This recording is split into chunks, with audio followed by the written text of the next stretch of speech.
Chapter 1092. What's so good about a train? Is it worth 10 million yuan? Li Tan was young, but he was willing to know more. I made a machine that goes from Chang'an until Luoyang to load goods. It doesn't stop midway and takes 12 hours to reach the destination. Li Yi introduced the train to Li Tan. He told Li Tan that a train had 12 carriages and each carriage could carry 150 shi of goods. One trip would cost 1,800 shi and take 12 hours. It would take a few hours to load goods from Luoyang and another 12 hours to run back to Chang'an. No, the empty carriages would be loaded first. The front of the train would be changed and then they would turn around and return. They would need to replenish coal and water. According to the current price of coal and water, as well as maintenance costs and manpower costs, one trip would cost less than 2 shi. The loading and unloading of goods would cost extra. Li Yi's train at that time was more economical. The equipment was also more advanced and the cost was lower. It was much better than the steam engine. The price of transporting 100 tons of goods depended on the type of goods. The price of different goods varied from a few cents to a few cents per kilometer. A normal 100 kilometers would cost more than 300 yuan. This included profits and various expenses, such as depreciation and construction costs. The car that Li Yi built, including its own weight, weighed more than 200 tons. Labor and coal were cheaper. After conversion, the approximate cost was about 2 shi for one trip. 1 shi at that time was not equal to 1 shi now. People in the Tang dynasty's capital office could earn 30 shi a day. They were considered high-income people. 1,800 shi of goods, plus the loading and unloading fees, from Chang'an until Luoyang would cost an additional 300 shi. A shi of 120 jin, a gunny sack. 1,800 gunny sacks would cost 150 shi to load the carriage. How many things did the dockworkers carry in a day? How much did they earn? Li Tan's mouth opened slightly. He could not believe that 2 shi of money could deliver 1,800 shi of goods in 12 hours. How much would it cost to travel on a horse carriage for 1,800 shi of goods? Li Tan was not clear about the transportation cost. From Chang'an until Luoyang, a horse carriage needs 5 shi of fodder and water. If it's too heavy, the carriage needs to be sturdy enough. They would walk for 4 days and rest in between.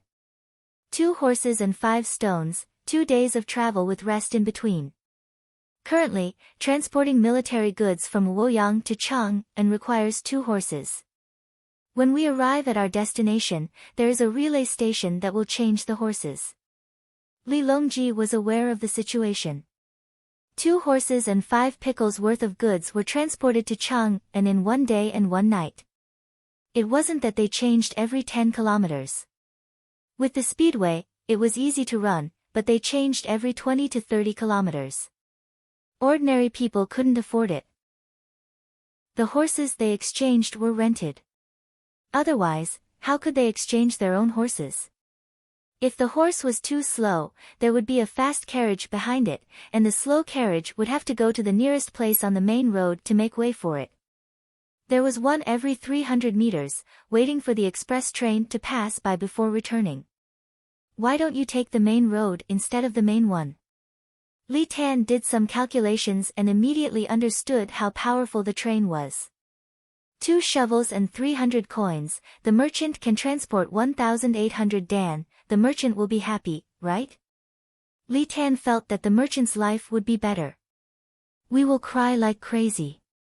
200 or 300 coins is the cost of our delivery, not the merchant.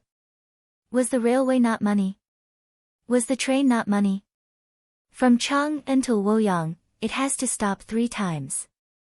One is to make it convenient for the locals to carry goods and ride, and the other is to add coal and water. We can't travel 800 li in one go. 200 li in one go, the coal and water are almost used up, we can't carry too much weight. In this way, we can also hang a few more passenger carriages and buy tickets to ride, just like the city's public buses. Li Yi shook his head. 2 shovels and 1 train, what kind of joke was that? 1 trip would cost at least 50 shovels. If it was too expensive, they could use a carriage to transport it. The speedway didn't charge them. How much would it cost to transport 1,800 dan of goods from Luoyang to Chang'an by carriage? Yes, there were boats. When the Yellow River was not dry or frozen, they could use boats to transport it slowly. From Luoyang to Chang'an, they had to go against the current. They could bargain with the people driving the boats. When they reached 49 shovels, they would be 1 shovel cheaper.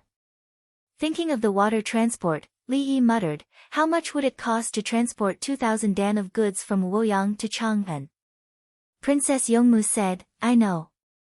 For 60 shovels, you need a tracker, a sail, and an oar. It's cheaper to go back. When you go back, you can just give them 20 shovels. So expensive? Li Yi did some calculations. It cost 60,000 to transport 2,000 dan of goods. 1 dan of goods added 30 shovels. At this moment, Li Dan interjected, if the transportation is cheap, why did the previous emperors run to Luoyang to eat? To put it nicely, they were lucky to go to Luoyang, but in reality, they couldn't eat. Then our train will travel 70 shovels from Luoyang to Chang'an, and 25 shovels from Chang'an to Luoyang. This will give the shipping industry a way to survive. Li Yi adjusted the price again. 1 trip and 1 return would earn him 90 shovels. 3 trips in 2 days would earn him 130 shovels a day. Including the passenger transport, he could earn 50,000 shovels a year, 1 locomotive for each year. The railway was built to Lianyungang, and the sea was connected.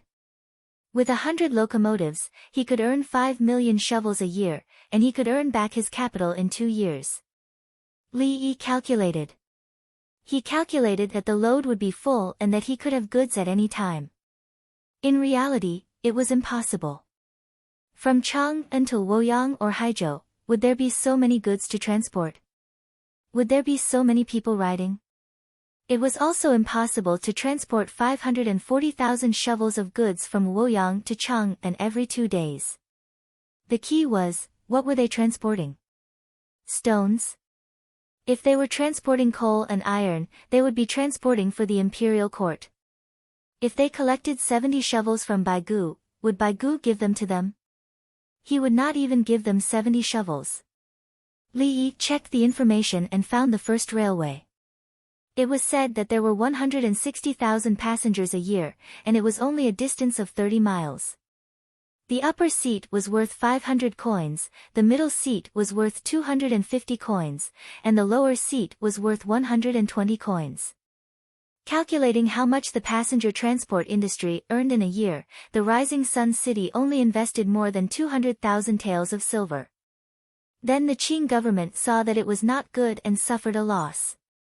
If they did this, the Rising Sun City would earn back their capital in a few years. The government came forward and finally bought it back for less than 290,000 taels of silver. After buying it back, the Qing government did not operate it and dismantled it. AI. Li Yi suddenly sighed. He really did not know what to say. Li Lang, what's wrong? Princess Yongmu saw Li Yi's sad and indignant face and quickly asked. It's nothing. I just remembered a story, a very sad story. I will first build the steam engine for the ship and ask the winged knights to help me build the rails. Fortunately, there is the Yellow River.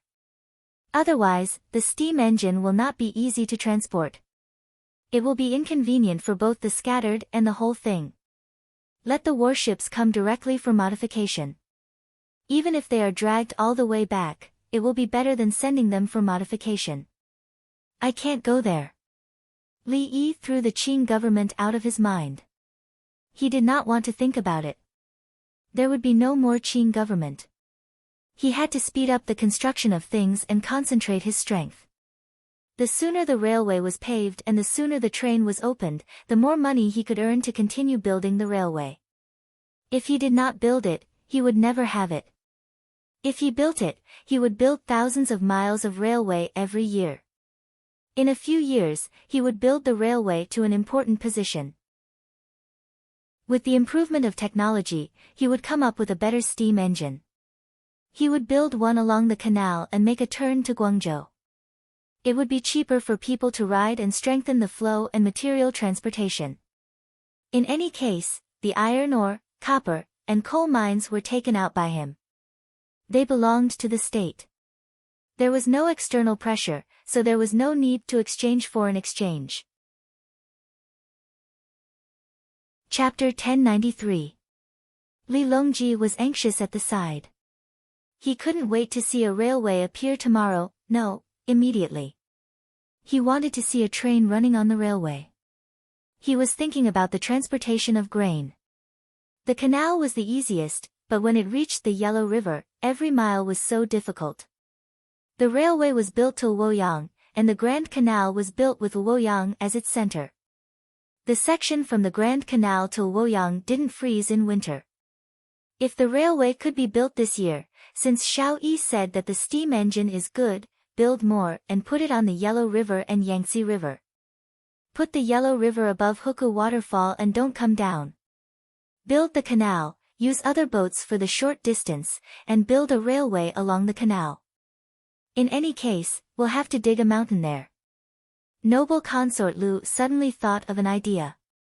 The canal wasn't built yet, so she wanted to see if the railway could be extended there. She wanted to leave some space first so that it wouldn't be filled with water. Li Yi thought for a moment. Build the canal first. The railway can't be built on the side. It needs to go through the mountain. When the time comes, we'll see the direction of the river on the mountain, where we need to dig a mountain and where to build a bridge. As Li Yi spoke, he suddenly admired the people of his time. The country's roads were built, and there seemed to be no place that couldn't be built. Provincial roads, national highways, high-speed railways, no country with such a large land area could build roads like that. Moreover, they were still being built and never wanted to stop. In the Tang dynasty, not to mention all the roads, even the railway network 20 years ago would be good. Everyone was thinking about the railway in the future, and the meal was very comfortable. Li Yi took Princess Yongmu for a walk to help with digestion.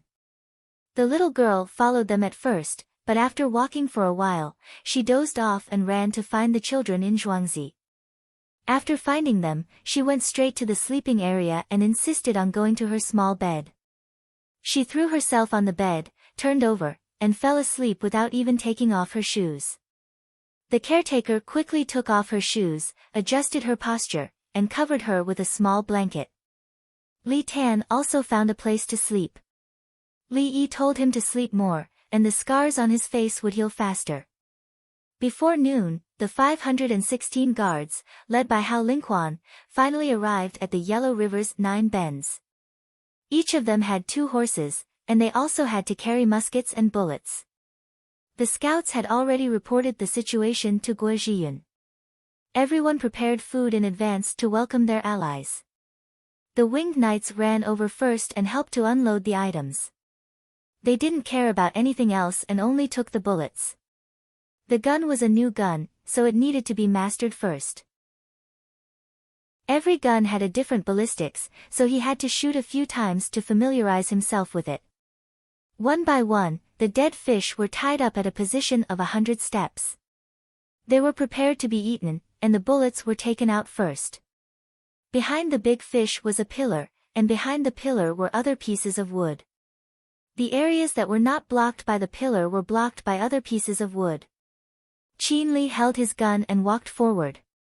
100 steps was too far. He needed to shoot at a closer place to see if there was any deviation in the trajectory. The others followed along, and the young generals gathered around them. They had heard that there was a powerful gun, but they were not sure how powerful it was. First, open up the air seal. The bullet is one piece. Stuff it in and pull it back. Cut off the finger behind the bullet. The trigger was pulled. This place was the medicine pool.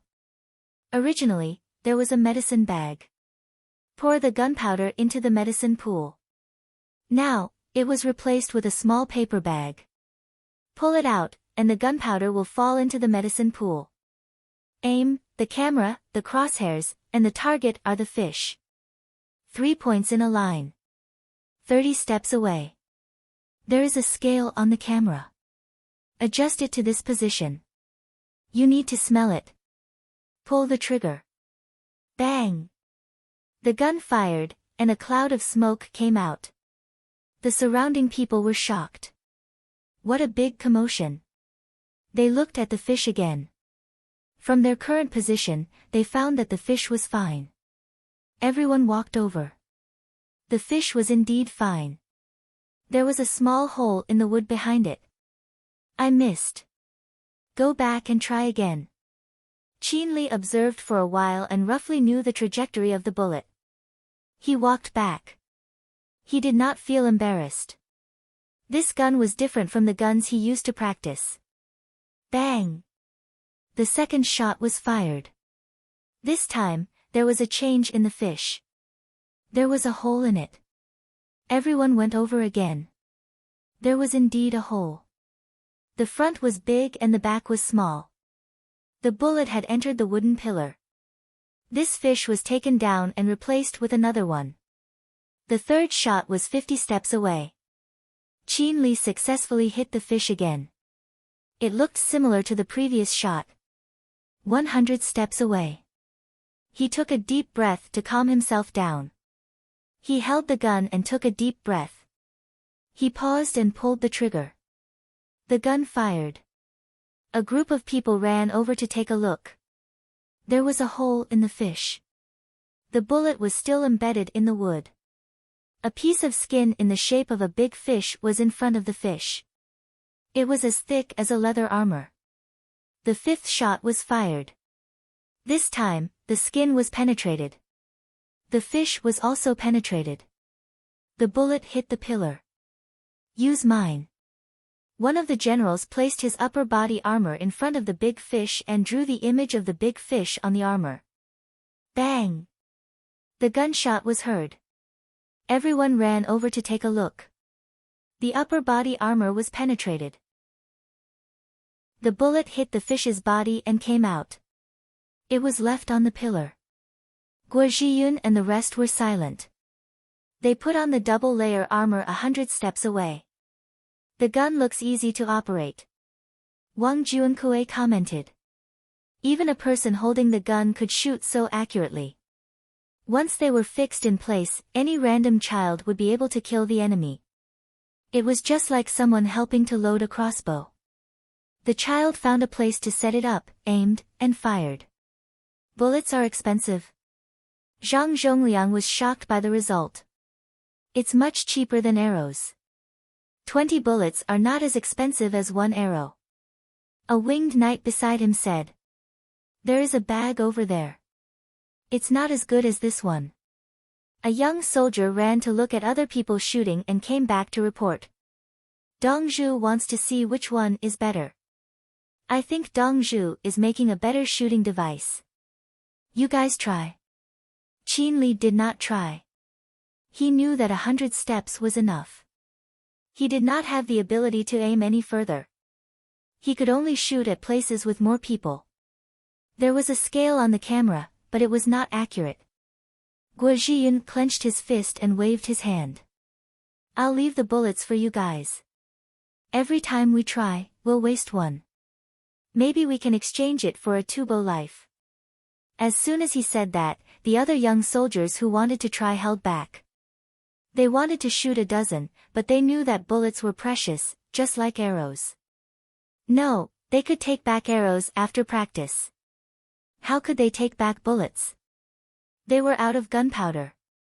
The other 499 people were also shooting while standing, adjusting the distance, squatting, and shooting while lying prone. Every shot was focused. Li Yi.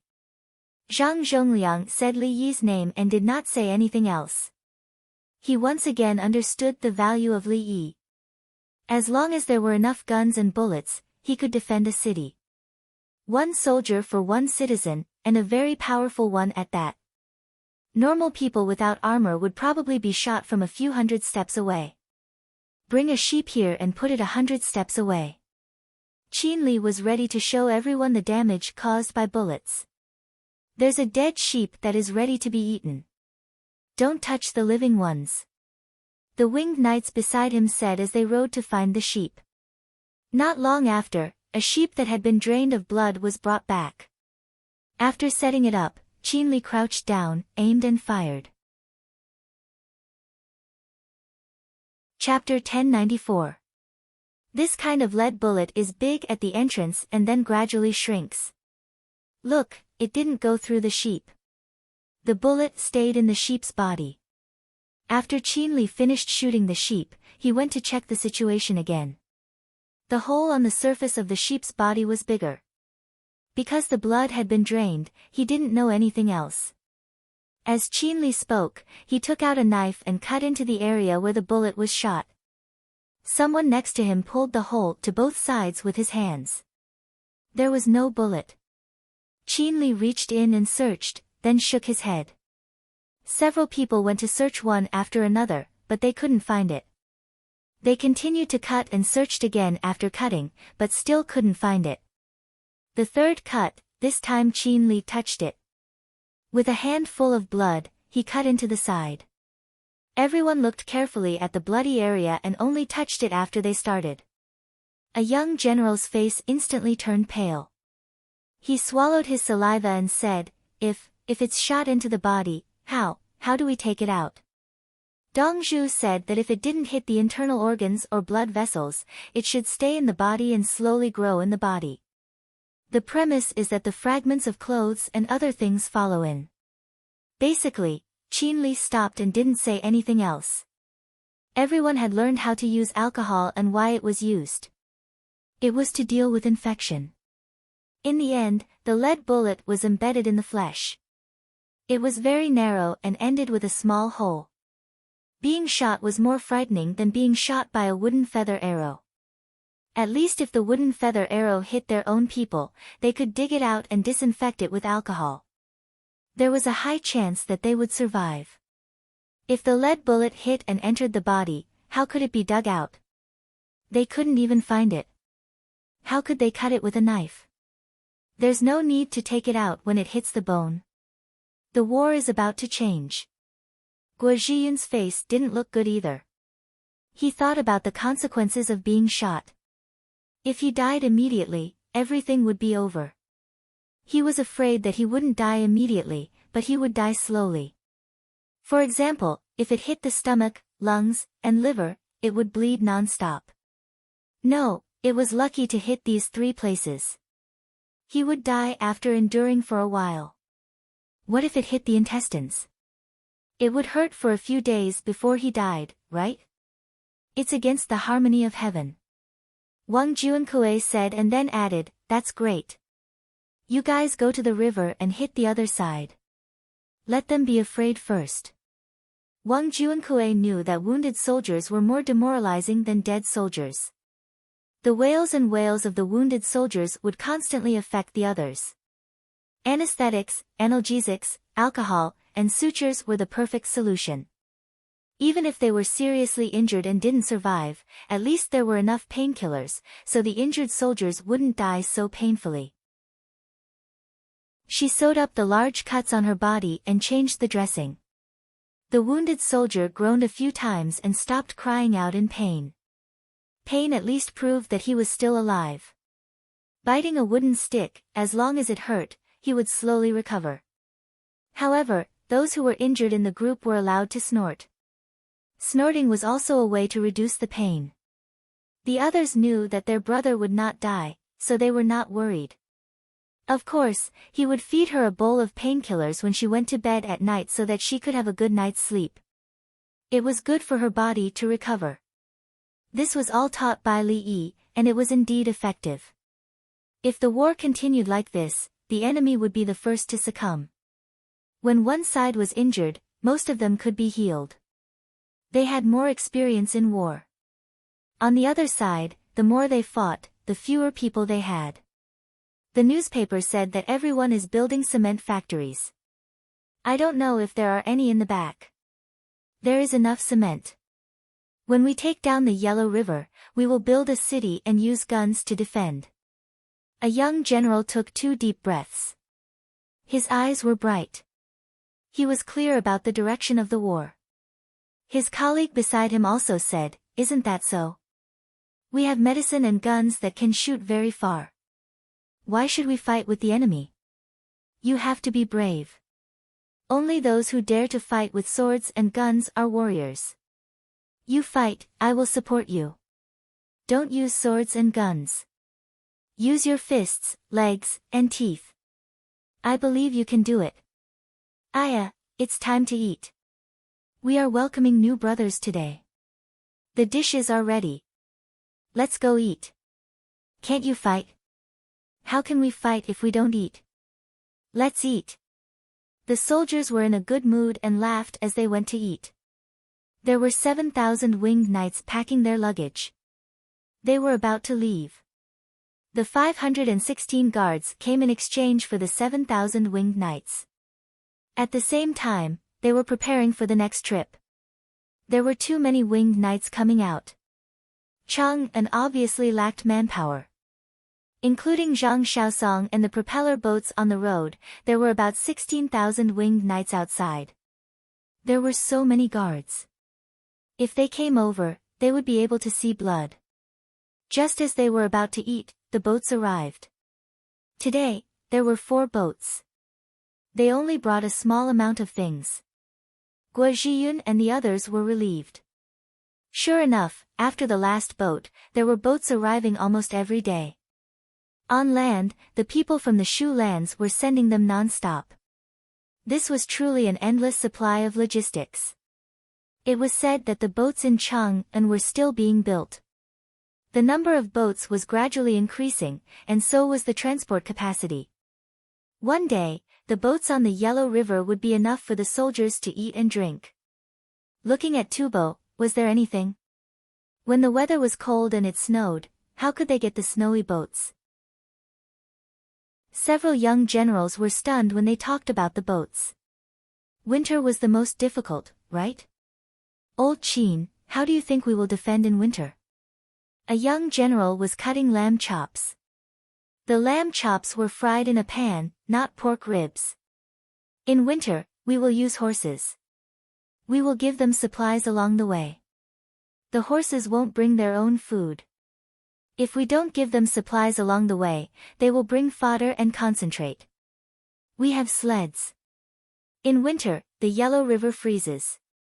When the snow falls, the horses will run here. Qin Li didn't think winter was scary. The transportation capacity of the capital government in winter only decreased by a small part. Is the material from the horses enough for them to eat? The young general doubted Qin Li's IQ. From Chang'an to here, the horses ate everything along the way. Were they here to deliver horse meat? Qin Li understood what he meant. He chuckled and said, "Ha, don't you know how to pull out a lot of materials, run 100 miles, throw down a lot of materials, and bring back the materials that can run back? The horses behind will continue to run with the material. Run 200 miles and leave enough material to eat 100 miles. Go to the first place to put the material and bring 100 miles of material back. I estimate that Dongzhu will set up a supply point 30 miles away and send livestock for short distance, mid-distance, and long-distance transportation." The young general was stunned. He found that it was feasible, but how much material will that consume? Impossible. Don't look at how much material it will consume. It depends on whether Dongzhu wants it or not. Dongzhu is planting a new type of indica rice. He said that it can be harvested twice a year in Tongzhou and other places above Chang'an.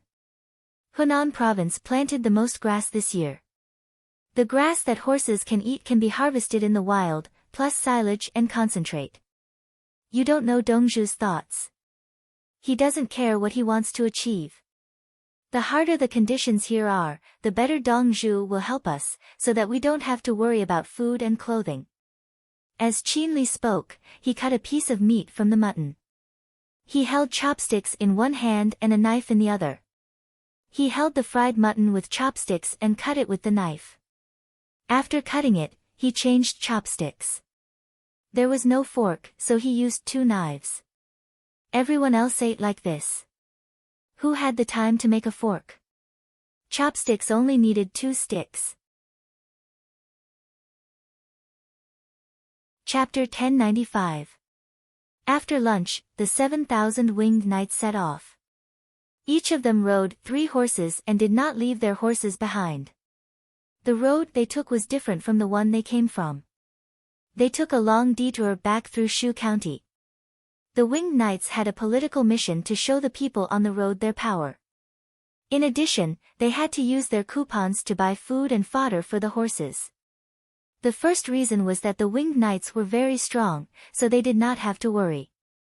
The second reason was that the winged knights were the emperor's private army, but they were bought and sold fairly. In the letter from Li Yi that Hao Lingquan brought, the winged knights were not allowed to stay in houses or inns. The weather was not cold, so they left their military coats for the soldiers of Heshi and Longyu. They wore straw coats on their way back. They were not allowed to rest in villages or towns, but they were allowed to buy things outside the villages and towns. On the road, they used their actions to tell the people what kind of army the winged knights were. To put it bluntly, the winged knights had been putting on a show since the day they formed the army. They rushed to wherever they were needed and treated the people like family. When the people were hit by a disaster or were washed away by water, they gave their food to the people, carried the people on their backs and ran away. Wherever the winged knights went, it was peaceful. They had to keep up the show and never change. Now was a good opportunity. The winged knights could take a look at Longyu and Shu County and buy some local products. At the same time, they provided the people along the way with the Li family Zhuangzi's coupons. This was a good thing. The winged knights would spread the news of the war at the front lines and tell the people in other places how the soldiers fought. They talked about the exciting parts of the war and the last wishes of the brothers who sacrificed themselves. Some of the injured were those who challenged the enemy to a fight. They could invite the people to drink and talk about how they fought. The people needed these things. They felt that they were connected to the Tang dynasty. With so many people fighting at the front lines, they could live a stable life. This was faith. They did not believe in gods or gods. Only the imperial court, only the emperor, would allow him to live a good life. His great Tang had the strongest soldiers and the most formidable weapons. The 16 guards, who had replaced the winged knights, took over the fortification of the stronghold to adapt to the highland climate. Listen to the local soldiers explain the situation of the battle and the deployment of the army to understand the situation. When they were working, they took over the tasks of the winged knights and taught the other soldiers how to read and write. Once I'm done here, I'll definitely think of a way to go back. I'll go back to the Li family Zhuangzi to see Li Yi. Guo Zhiyun said to Qin Li as he drank a cup of green tea brewed in boiling water. You shouldn't say such words. Fortunately, you are a regional governor, so it's fine for you to say it.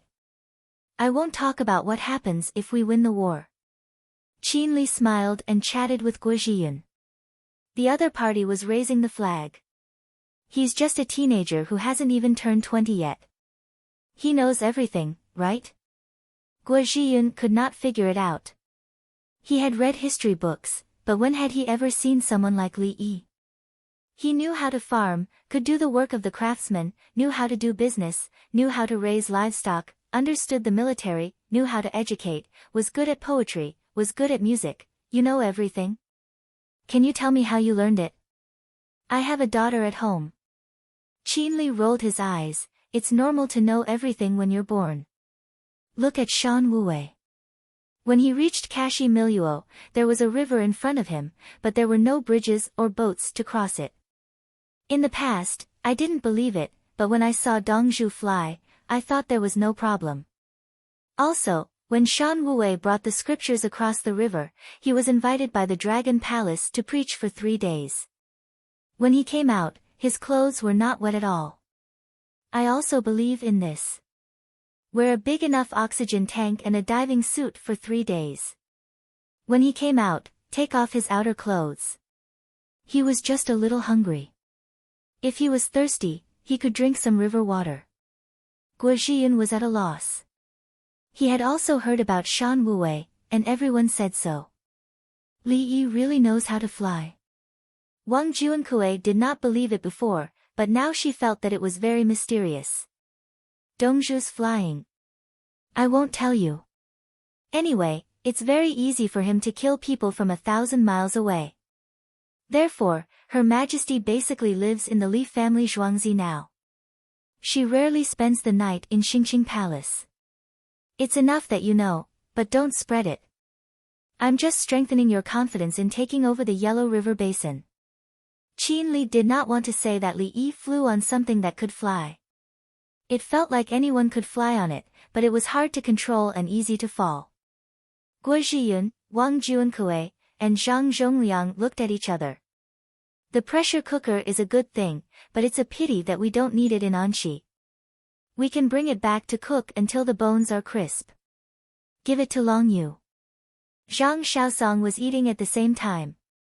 He had just received news that Hao Lingquan's team had arrived in Long Yu. Based on the speed of information transmission, Hao Lingquan should be at the front line now. He was going to send troops to cooperate with the team there. He also ate mutton, the meat of the blue sheep. After hunting, he let out the blood and soaked it in cold water. Fan Fan taught him to soak it until the fishy smell faded. After cutting it, he threw it into the pressure cooker and poured in some alcohol. Yes, medical alcohol. He also put in some unripe wild mushroom, which was Shanli red. He used it to cook when it was just a little green, which could be found in the mountains nearby. The Shanli red was now astringent and bitter. When it was cooked in the pressure cooker with the blue sheep meat, there was no astringent or bitter taste at all. Dongzhu said that there's a very low place on your side. What's it called? Aiden Lake? He also said that the local people should use glutinous rice to make fruit candy. Wrap it in glutinous rice paper and ship it outside. You can get a lot of money.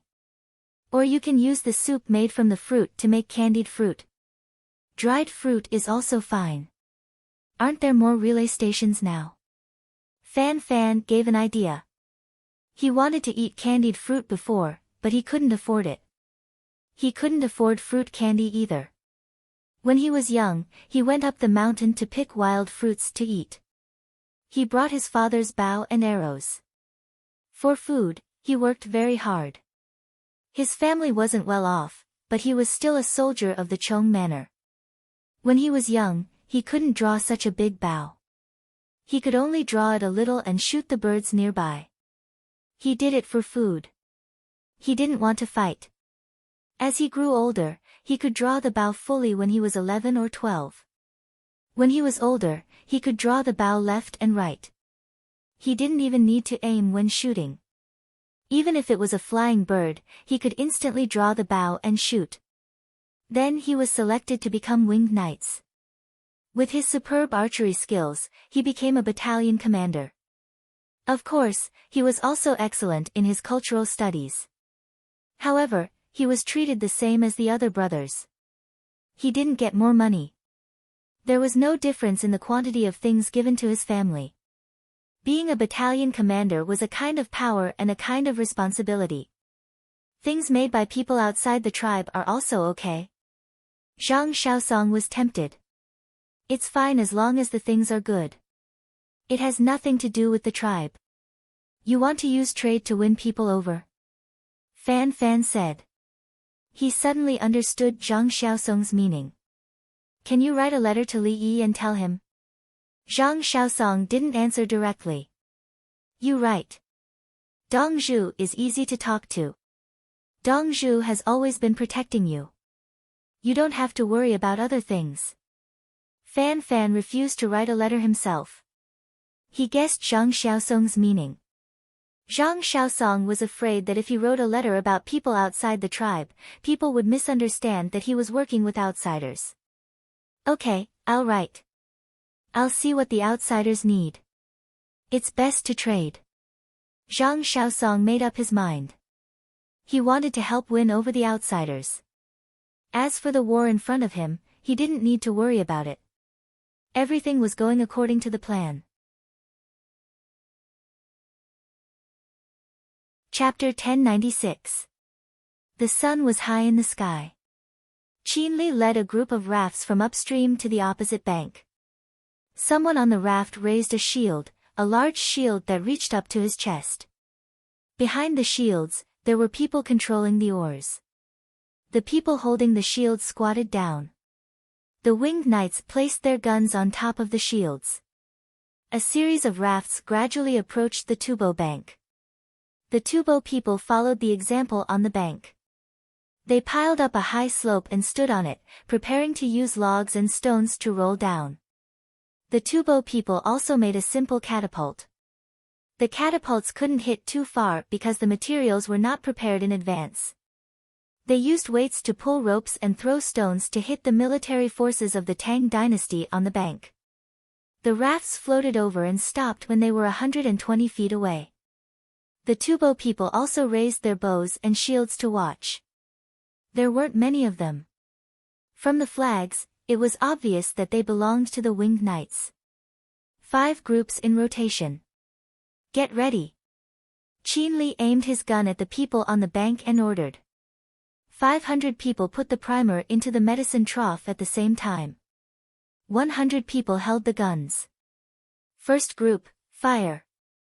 Qinli shouted and pulled the trigger. Bang! Bang! Bang! Bang! Bang! Bang! Another featherwood flying cavalry continued to shout, second group, release. Bang! Bang! Bang! Another series of sounds. The Tubo people on the slope were still watching. They were so far away. How could they hit me without using the sky monkey? Ouch! What's that? My thigh is injured. Belly, use the shields. Ah! Squat down. Don't show your head. More than 40 people were hit by the 500 bullets. Those who were hit in the eyes, the forehead, the heart, and the throat fell to the ground. The people who were shot in other parts of his body covered their wounds in pain. At the same time, their faces were filled with horror. The two sides were so far away. What was the smoke? Was it the gunpowder of the sky monkey? The Tubo soldiers on the bank shrank their heads and stuck their eyes out. Qinli picked up the binoculars hanging in front of his chest and showed a helpless expression. The Tubo soldiers knew how to dodge. When it came to shooting, they could shoot towards the sky and hit the target. If the gun was aimed at the sky, would the bullets be able to kill someone if they fell? The key point was that he had never practiced throwing bullets into the air, and the bullets were not small. Qinli didn't understand. In fact, after a lead bullet flew more than 100 meters high, it could kill people when it fell. It was as if a glass ball had been thrown down from a 30-story building. It was indeed unbearable to have it fall on the head. 500 guns were not enough for projectile shooting. Machine guns were used instead. Go back, this method won't work. Qinli saw that he couldn't gain any advantage, so he called out, and the raft gradually moved back with the current. The Tubo soldiers thought for a moment, and someone shot an arrow in that direction. The arrow flew a distance and fell into the river, drifting away with the water. Turning their heads, they looked at the dead and injured people. Some of the people who had been hit in the fatal areas were not completely dead and were lying there waiting. The injured people looked at their wounds, trying to find the arrowhead or something, but found that other than bleeding, there was nothing else to see. The people who had been shot in the stomach were sweating profusely, and the people who had been shot in the lungs were vomiting blood. The possibility of both of them surviving was very low. Zesikus was drinking medicine when he received the news. The Qianhu that he had given medicine to also sent people to ask for the dregs of the medicine. He refused and didn't even have enough to drink. The Qianhu went out, and the injured and dead soldiers were carried over. The person who had been shot in the lungs had an ugly expression. He was still alive, but he continued to vomit blood. He had an open pneumothorax, and the tissues in his lungs were injured. Even if the bullet hole was blocked, he wouldn't be able to survive unless Li Yi personally took care of it for him. What hurt him? The Qianhu looked at the injured people, and his face that had been weathered by the weather became even darker. The people who carried the corpses and injured soldiers shook their heads, indicating that they didn't know. At this time, someone ran over with a lead bullet in his hand. The barrel of the gun was 13 millimeters, and the bullet was slightly smaller. Fu Qian, this thing, I picked it up from the ground. The person who ran over showed the bullet in his hand to the Qianhu. The Qianhu picked it up and carefully observed it. It felt like lead, not silver or iron. He closed his eyes and looked at the wounded.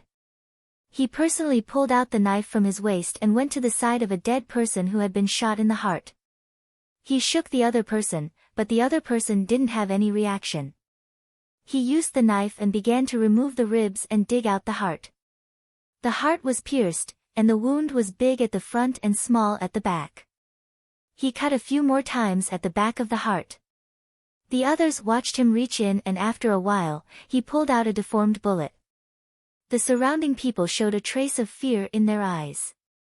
They weren't afraid of death, but they were worried that if they were hit by this thing, they wouldn't be able to take it out. Fortunately, the wooden arrow could still leave a trace, so they clamped it and pulled it out. The barbed arrowhead was pulled out and the wound was treated. Now that the thing hit the stomach, should they cut open the stomach to look for it? It hit the thigh, and there was no other way. Should they cut a big hole in the thigh and reach in with their fingers? Zeisikus walked out and saw the wounded and dead soldiers. He also took the bullets that others had picked up. He clenched his fists. He also understood how insidious the thing in his hand was. There was no need to smear poison on the weapon. The weapon itself was enough. Commander, they shot us from more than 100 feet away. We didn't know because we were on the slope. But we shrank back, so they didn't shoot us. This can't be shot at a distance. The soldier with lingering fear actually analyzed the disadvantage of the flintlock. The requirement of shooting at a distance was too high. More than 100 feet, more than 100 feet.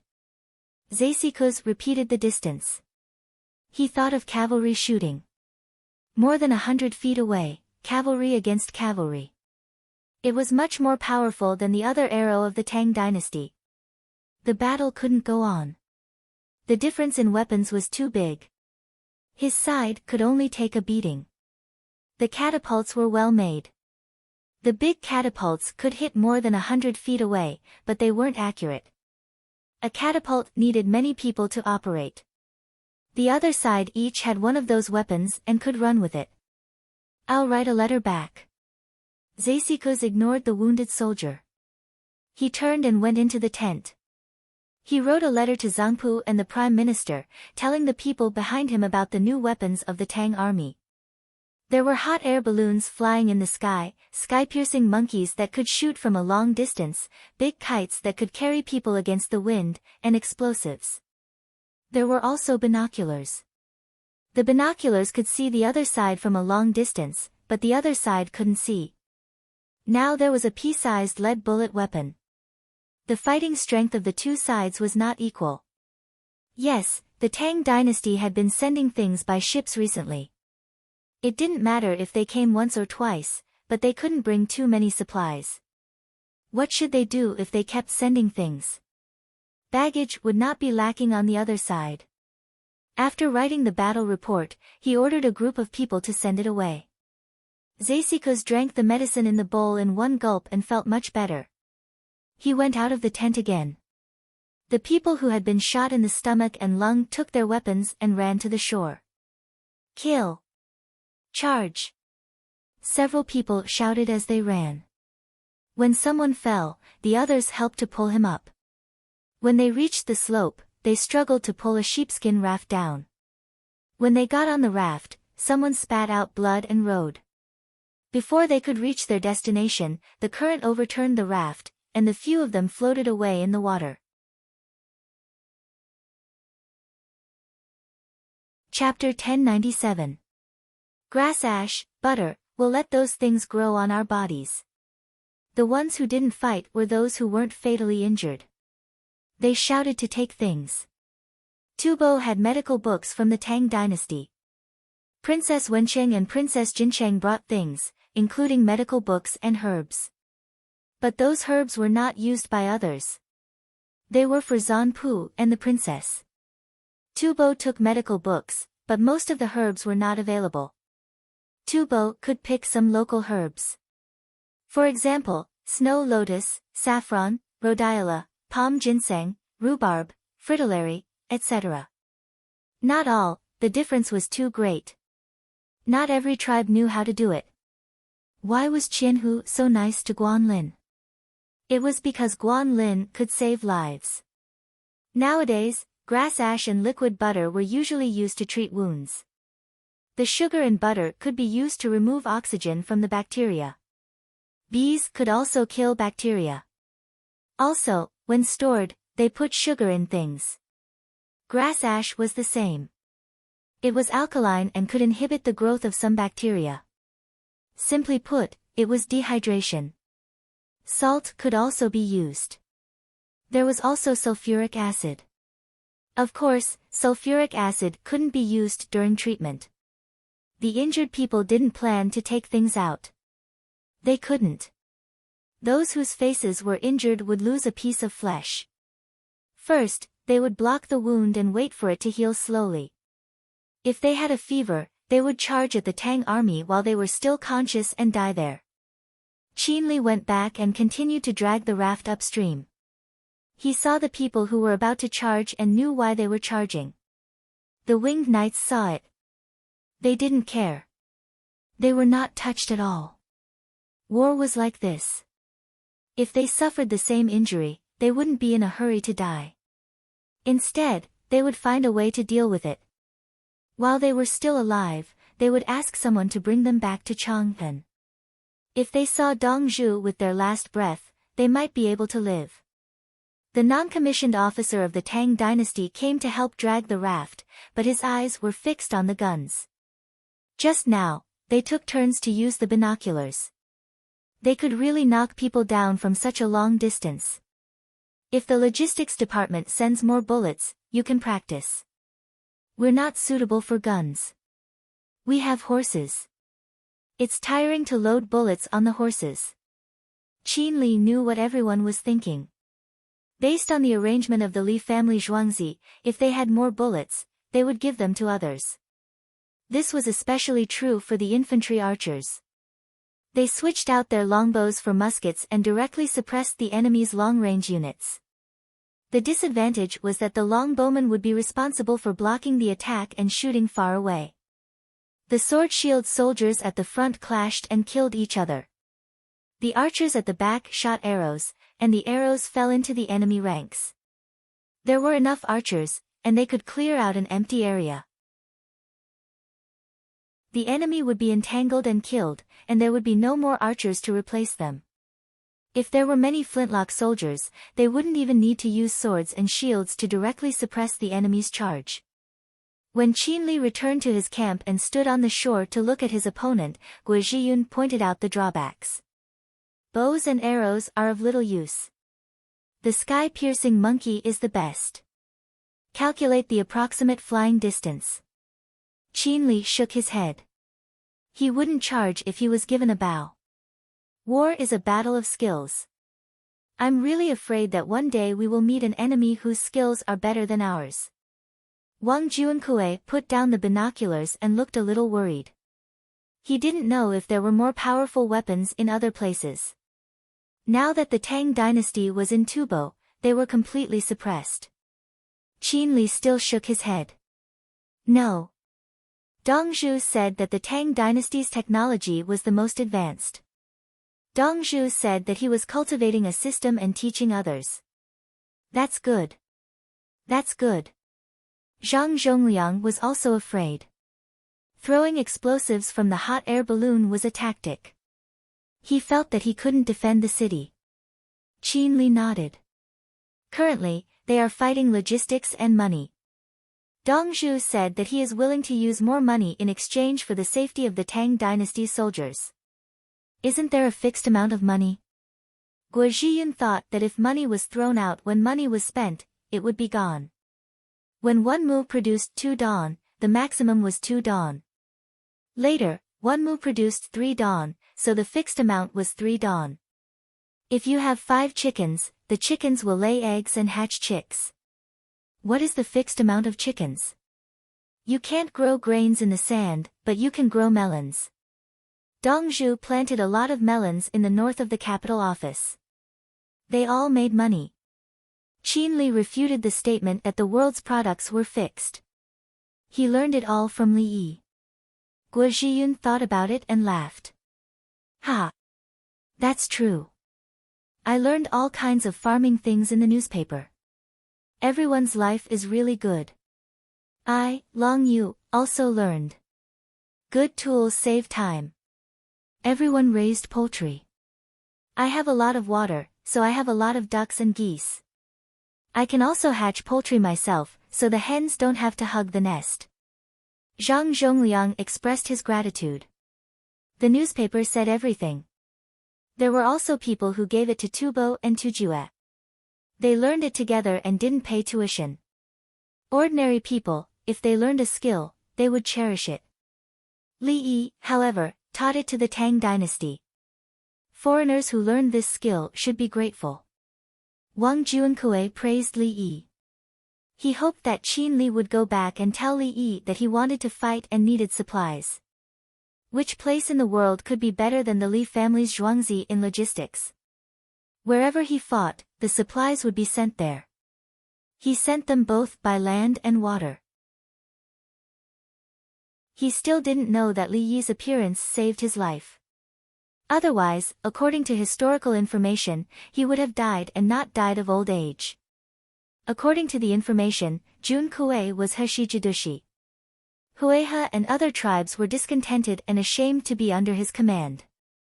Jun Kuei reported to Hueha and other tribes that it was difficult to control. Jun Kuei fought with the bandits. His left and right were killed. He was killed by the people of Hueha. Hueha was a tribe. Hueha was the story of sending goose feathers from 1,000 miles away. There were various versions. One of them was, Swan to the Tang dynasty, mountain heavy road is even farther. Lost treasure at Mianyang River, Hueha can't abandon love. Sent to the emperor of the Tang dynasty. Begged for forgiveness. The object was light, but the thought was heavy. Sending goose feathers from 1,000 miles away. Now he wouldn't encounter that kind of thing. The weapons of the Tang dynasty were powerful enough. If he could still be defeated, how bad would his commanding ability be? In history, he defeated Tubo several times and withstood the Tujue's attack.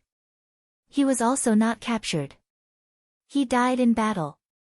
In this period of the Tang dynasty, what was important was that the commander's flag didn't fall and he fought to the death. Tubo was proud to die in battle, and so were the border generals of the Tang dynasty. If he was trapped alone and surrounded by his own troops, seeing that the enemy was about to rush over, he would also shout, "Fire at me," and then take the explosives with him and perish together with the enemy. Otherwise, if he was caught, he would die even if he returned to the Tang dynasty alive. How could he live if other soldiers died? Zhang Shaosong, who didn't know the specific situation of the Nine Ben's land, said to Fan Fan, "It's almost time. My army should move out. Everything is ready." Fan Fan still had 2,800 men and a lot of explosives. He didn't want to hide when it was time to fight. Why should the winged knights be afraid of others? It's ready. It's best if it rains heavily. Our explosives are waterproof. Fan Fan was actually thinking of heavy rain. Yes, heavy rain is good. Zhang Shaosong agreed. He was an elite cavalry and didn't care about the environment. The worse the weather, the better. The winged knights didn't care. When it rained heavily, the scouts would be restricted the most.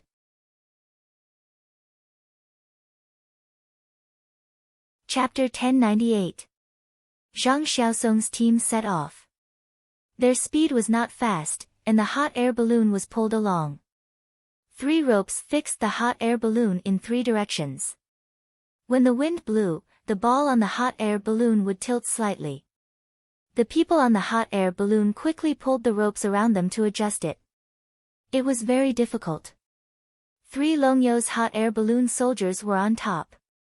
One was responsible for controlling the flame, and the other 2 were pulling the ropes around. They took some time to look elsewhere with binoculars and prepared to signal. Originally, the winged knights wanted to replace them, but the 3 of them refused. They had to control the hot air balloon themselves. Even if they died, they wanted to fall with the hot air balloon. They had already regarded controlling the hot air balloon as their mission and glory. They were chosen to be the hot air balloon soldiers because of their horsemanship, archery, and strength comprehensive assessment. No one could take away their pride. In fact, it was the same as Li Yi's flying soldiers. When the plane crashed and the pilot parachuted, the pilot's individual combat ability must be outstanding. During Li Yi's time, except for a few places where he opened fire on the paratroopers, he was usually capturing prisoners. The hot air balloon soldiers of the Tang dynasty would not be captured. They always carried an explosive pack. If they accidentally fell and there were no enemies around, they would burn the hot air balloon and find a way to escape. If there were enemy cavalry surrounding them, they would shout surrender. 2 people would block 1 person. When the cavalry came close, they would ignite the explosive pack and blow up the hot air balloon together with the people. Dong Zhu said that the Tang dynasty's border at this time were all good soldiers. It's true. Fan Fan took a look at the people on the hot air balloon with binoculars and said to Zhang Xiaosong, "If the logistics are good, the soldiers at the front will have confidence. Li Dongzhu's support is really amazing." Zhang Xiaosong did not know how to describe Li Yi anymore. He sent things and people. His team had both combat power and morale. Didn't 200 people go back? He even said that he would leave a mark. The winged knights, who had been following the team, also left a mark. After that, the delivery team followed the mark and sent the supplies over. A lone army behind the enemy's back actually played the baggage mode of the regular army. Zhang Xiaosong and Fan Fan were waiting for a rainy day. They wanted to play big. It was raining in Chang'an. It was raining in the entire capital. Walalala, it's raining, I see everyone running. Li Yi hugged his guitar and sang to Princess Yongmu. It was raining. After Princess Yongmu finished teaching the children, she didn't go anywhere and went to play with Li Yi. Li Longji didn't come to disturb him. Li Longji was in Xingxing Palace and hadn't come back yet. Li Yi, the kind where the weather is better for women. Princess Yongmu didn't want to listen to what Li Yi was singing now. She was more straightforward. If she liked him, she would say so. If she didn't like him, she would say it immediately. Okay, I will change to another instrument. Cello, I will play Flowers and Full Moon for you. This is actually sung by a woman. I have not changed my voice. I will sing it for you. Li Yi took the cello and sang to Princess Yongmu. The floating clouds scatter, the bright moon shines on people. Li Yi liked the version sung by Mr. Zhou at that time. At the beginning of the song, the band played in a lower octave. It showed the singer's voice, unlike some later songs where the accompaniment suppressed the lead singer. Li Yi understood why there were many pattern songs. The singers didn't want to be classics. They just wanted to make money. Some of them even wanted to make money. But the songs he took out must be classics. Shouldn't they copy the songs well? When Princess Yongmu heard this, her face turned red. Why did this song feel so erotic? Li Lang was too naughty. Li Yi was seriously playing and singing. This song was not from the Mandarin Duck and Butterfly School. It belonged to the old Shanghai style. The instruments were different and had their own unique charm. Including the Minnan, Shangxi, Tibet, and Inner Mongolia songs of his time. They all had their own things. But when it came to Cantonese songs, the first thing that came to mind was Hong Kong, not Guangdong. Guangdong's artistic repertoire was not as good as Minnan's. Minnan's repertoire was more in the form of folk tunes. It used more pentatonic modes and did not use clear corners or changing palaces.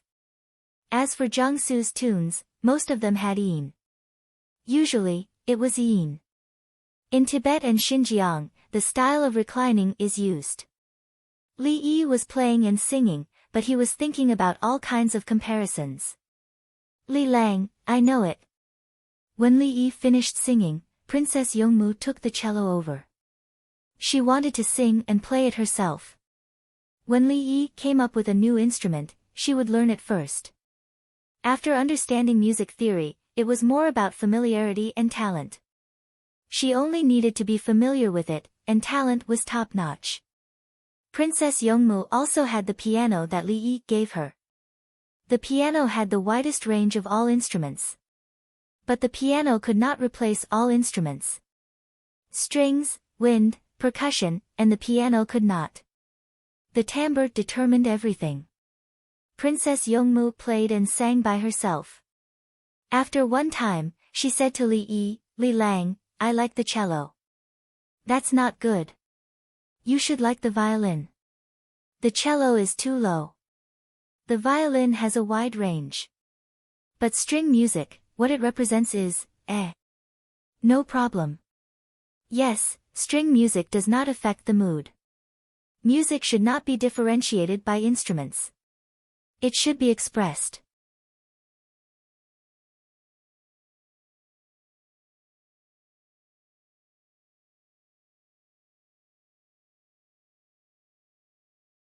Chapter 1099. In the heavy rain, the people who planted grains and vegetables soaked the plant ash. When the sun came out after the rain, they would spray it on the crops to kill insects. Especially cucumbers. After the rain, the sun would give birth to honey insects. Sorghum had worms. After the wheat was harvested and the sorghum was planted, a lot of grass had been cut and placed in the furrows. Where there were worms, the night moths would run to the grass to lay eggs. When they finished laying eggs, the grass would be collected and burned to ashes. Now, the sorghum leaves would grow like corn after being brushed with the plant ash. Now, the people of the capital only planted winter wheat. They didn't wait to plant spring wheat. Winter wheat had a longer growth cycle. Wheat contained more starch, so it tasted better than spring wheat. This year, the indica rice planted by Li family Zhuangzi in Tongzhou and other places ripened again and left seeds. After the winter wheat was harvested next year, the paddy field would be opened and the indica rice would be planted. After that, the winter wheat would be followed by the indica rice to make up for the fertilizer. After harvesting the indica rice, the fields would be nourished for a month and then the winter wheat would be planted. There would also be rice and flour. The other fields would be dedicated to vegetables and the greenhouse would be built. Of course, the bean fields didn't need to be sprayed with plant ash. There were bean worms inside. What we plant in the future will be decided. It'll save us the trouble. The big pond was soaked with plant ash and covered with a defensive cover. Everyone rested and chatted under the shed outside. Decided? Not necessarily. Look at Li Dongzhu. When Li Dongzhu gets good vegetables, he will adjust the varieties and time of planting. Someone else had an opposing opinion. They planted different vegetables at different times and varieties. In the past, they would hesitate when planting. After harvesting a batch of vegetables, they would plant which one. Now, according to what the newspaper said, there were some who could grow for another half a month, but in order to fight for time for other vegetables, they stopped planting in advance. The land that needed to be built with the greenhouse was planted in a different situation. It was the right time to plant cucumbers, eggplants, and other crops in winter. If they were planted later, the cucumbers could be sold until March. There was a list in the newspaper for everyone to choose. Once the days started to get better, I found that the more I lived, the better. Originally, our family was poor and couldn't save anything. We were busy all day, but now it has changed. Li Dongzhu's tools have saved us a lot of time. It's not like we have to work for the government for 20 days for nothing. With a large water tank and more jars, I can accumulate pickled vegetables and pickled vegetables. In winter, I can eat more vegetables and have time to make dried vegetables. Li Dongzhu helped me snatch 2 months of time. My life has improved a few times. As they chatted, more smiles appeared on their faces. The topic changed from working to praising Li Yi. Back then, he was poor and didn't have a vat. He couldn't make pickled vegetables and pickled vegetables even if he wanted to, especially pickled vegetables. He spent most of his time in the fields, so he didn't have time to pick other things to sell to the Li family Zhuangzi. He didn't even have time to sell dried vegetables. With a bit of money, they could buy vats and jars. Their quality of life in winter had improved. They no longer needed to farm or borrow food from others. She was wearing new clothes and using new appliances. She was slowly paying off the loan provided by the Li family Zhuangzi. The money she paid off was the same as if she had bought it herself. But she could wear it in advance. There's still a war at the border. I hope fewer of our people die and occupy more space. I heard that it's best to raise cattle and sheep there. Cattle and sheep are good. They're far away. How much grass do the sheep need to eat? The price is still high. It's not as good as the chickens, ducks, and pigs in front of us. The price of pork this year will be cheap. Shopkeeper Liang and the others have set up a large-scale farm. The people of the northern provinces are helping to raise them. We can drive the sheep from the farthest place 100 miles away. The sheep from the other place can continue to be driven here. This way, we will have more lamb to eat. Ask the government if they need money. I'm willing to donate 50 coins to buy things for the soldiers at the border. Yes, ask after the rain stops. Put on your straw raincoats and bamboo hats. Ask now. I'll donate 100 coins. As the villagers spoke, they put on their clothes and talked to each other. Everyone in the village was willing to donate. They sent a representative to the county government office to ask. The people in the government office were stunned. There were people willing to donate money to help fight the war. It seemed that other than the Li family Zhuangzi, no one else cared about the military. The government office did not know how to deal with this. They told the county magistrate. The county magistrate was surprised and wrote a letter to the Chang'an. He sent someone on horseback to deliver it in the rain. The horses traveled through the relay station. Before the sky turned dark, the county magistrate's letter arrived. The capital magistrate was in charge. The capital magistrate was Yuan Qianyao. He had just become the prime minister not long ago and was chased out. He also could not make the decision. He could only go to the political affairs hall and explain the situation. Do you want it or not? Bai Gu could not make up his mind. Song Jing thought for a while and said, we should. We don't want to disappoint the people. Su Yi said, what's the use of that money? Who's in charge of it? Does it belong to the Ministry of Revenue or the Ministry of War? Bai Gu found a table and sat down. He opened the paper and wrote, the people are worried about the hardships at the border. Everyone has the whole village. There are no exceptions. Take it as a gift. Or refuse to keep the charcoal cauldron. The imperial court was difficult to decide. He asked Dongzhu about his worries. Okay, send the Li family Zhuangzi to Shao Yi. Bai Gu put the letter in an envelope and asked someone to send it away. Song Jing shook his head helplessly. Su Yi smiled and nodded. When the letter was sent, Li Yi was making twice-cooked pork. Princess Yongmu watched from the side and wanted to learn. Princess Yongmu loved to eat meat, especially streaky pork. It was raining today and it was a little wet. Li Yi prepared to fry the streaky pork with chili and green garlic. He did not have green or red chili, so he added carrots to go with the color. They had everything else, including duban, duban sauce, duban sauce, duban sauce, and broad bean sauce. Princess Yongmu took the letter and read it. Li Lang, Bai Zaifu said that the people of the village are all willing to donate money to the soldiers at the border. He asked if they should take it as a gift or tell the people to buy firewood for cooking. The political affairs hall is not working. Li Yi was cutting the meat. The green garlic beside him was already cut. When he was done, he started to stir-fry the chili and pepper. After listening to Princess Yongmu, Li Yi frowned. He was also considering whether to take the money donated by the people.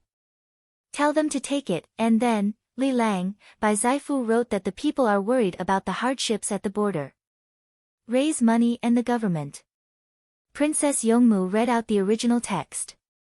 If you have nothing to do, write, the people have enough to eat and wear. The soldiers guard the border. The people help sincerely, and the soldiers are willing to fight side by side. 10 coins is the limit. Half a foot is too lenient. But if you buy baggage and give it as a gift, it should be more advertised. Li Yi's hands did not stop moving as he wrote the letter. Princess Yongmu's eyes narrowed as she smiled. She hurriedly went to write, otherwise, she would forget later. The letter arrived at the Political Affairs Hall a quarter of an hour later. Bai Gu took it and read it. After reading it, he handed it to Song Jing. Xiao Yi said that a family can only donate 10 coins at most, no more than that. At the same time, when you send the things over, tell the soldiers at the border that it was the people who donated. I think you will also write about it in the newspaper. The rich people of the capital will be eager to donate 1 or 2 coins. They will be able to raise a lot. Song Jing said as he handed the letter to Su Yi, who was waiting there. Su Yi glanced at the letter and threw it to the side. He suddenly picked it up. I will keep the letter. A letter for you? No, it's for me. Give it to me. Don't snatch it. Bai Gu was about to say that it was a letter when he suddenly remembered that the handwriting was not right. Let me see. I didn't see it clearly just now. Song Jing stretched out his hand. No need to look. I will tell you. Princess Yongmu wrote it. Su Yi took the letter and ran back to his office.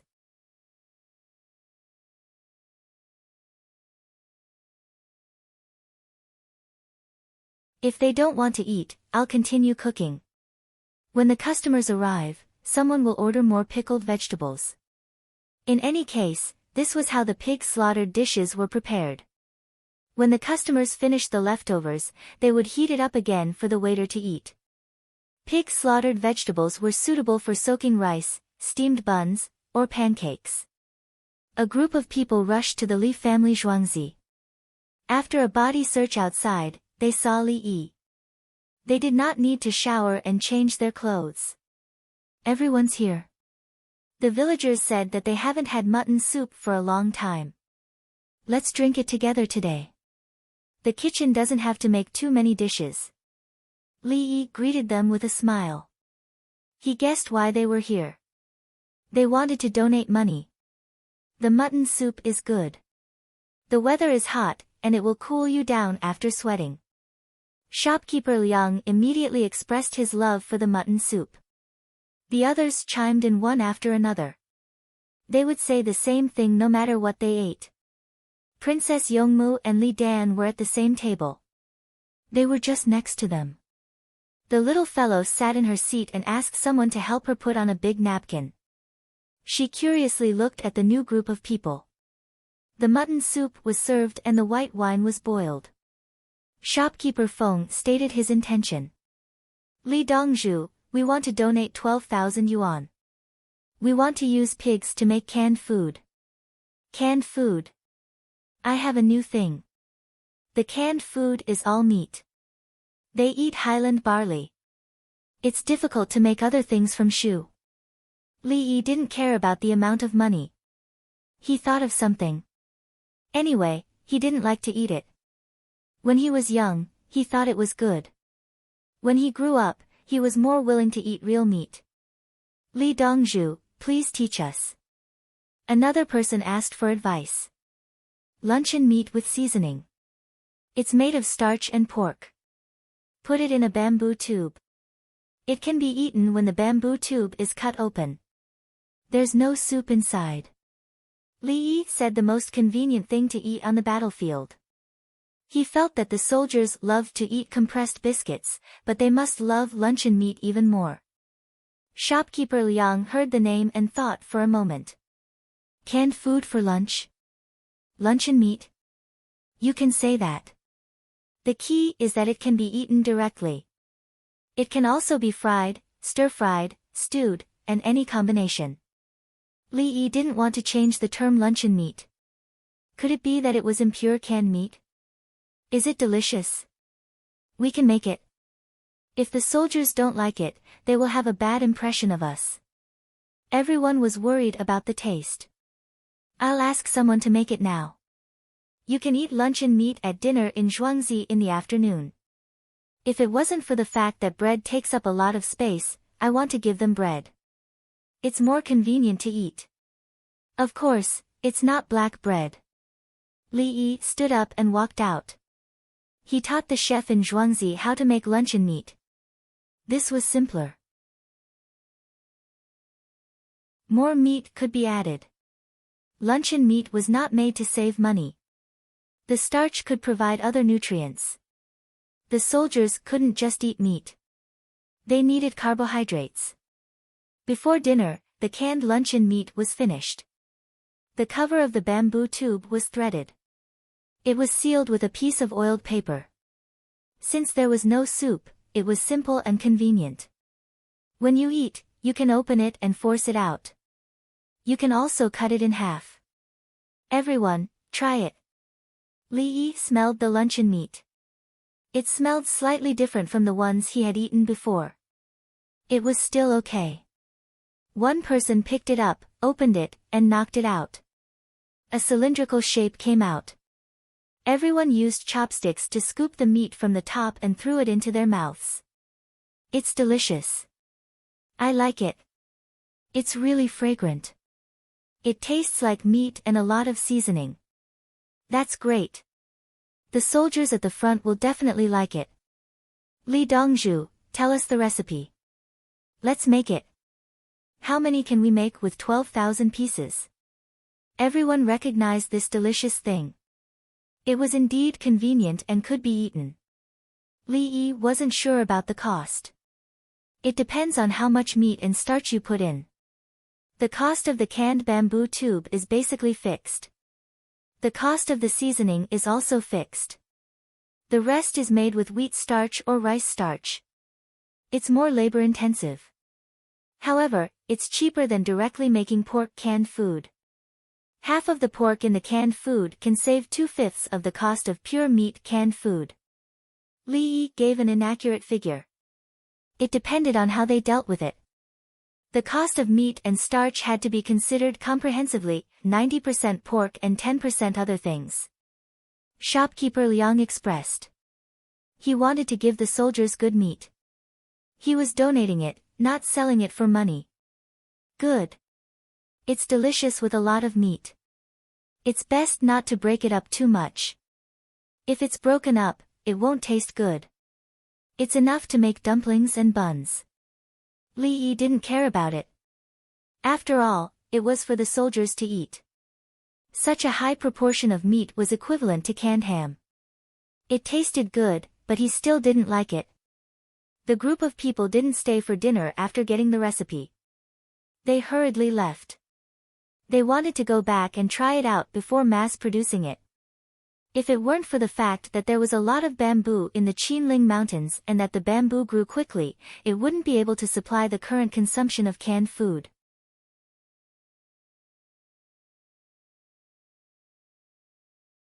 Chapter 1101. Xian Lang, the newspaper says that the people are donating money to buy things for the soldiers at the border. In Lantian County, Zhangsun Xian's wife found her husband with the newspaper. I saw it. It's definitely Li Yi's idea to limit the amount of money donated. He loves the people like his own children. Zhangsun Xian was practicing calligraphy. We will donate 500 liang. Zhangsun Xian's wife reported a number. Isn't that too much? Zhangsun Xian was a little reluctant. It was hard to make money. We have a lot of business and the scale is big. It's only half a month's income. The people are watching.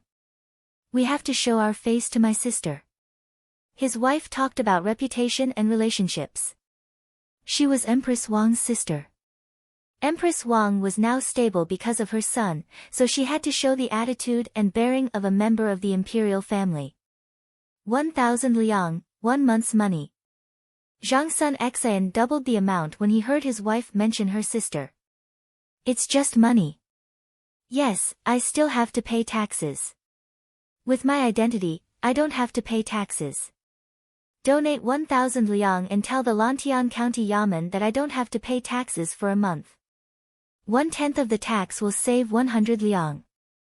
Xian Lang, we will donate 80 liang of flour according to the market price. His wife saw that her husband supported her and quickly thought of a way to save money. Donating 1,000 liang to buy flour is the same as donating 1,000 liang of flour, right? In fact, it saves time to sell the flour. 1,000 liang can buy a lot of flour and save money on taxes. Don't just donate for free. There are also canned food. Calculate according to the market price. Zhangsun Xian drew inferences. The profits from canned food were high. In this way, it was equivalent to donating less than 600 liang. No one objected when he said he would donate 1,000 liang. After discussing, he took out all the canned food in the warehouse and asked people to continue making it to make up the number. The flour needed to be shipped for a long time, so many bags were emptied. The next morning, the first batch of canned food and flour worth 500 liang was loaded to the Li family Zhuangzi. Zhangsun Xian knew who would be in charge of moving the supplies. It was the Li family Zhuangzi's stewards.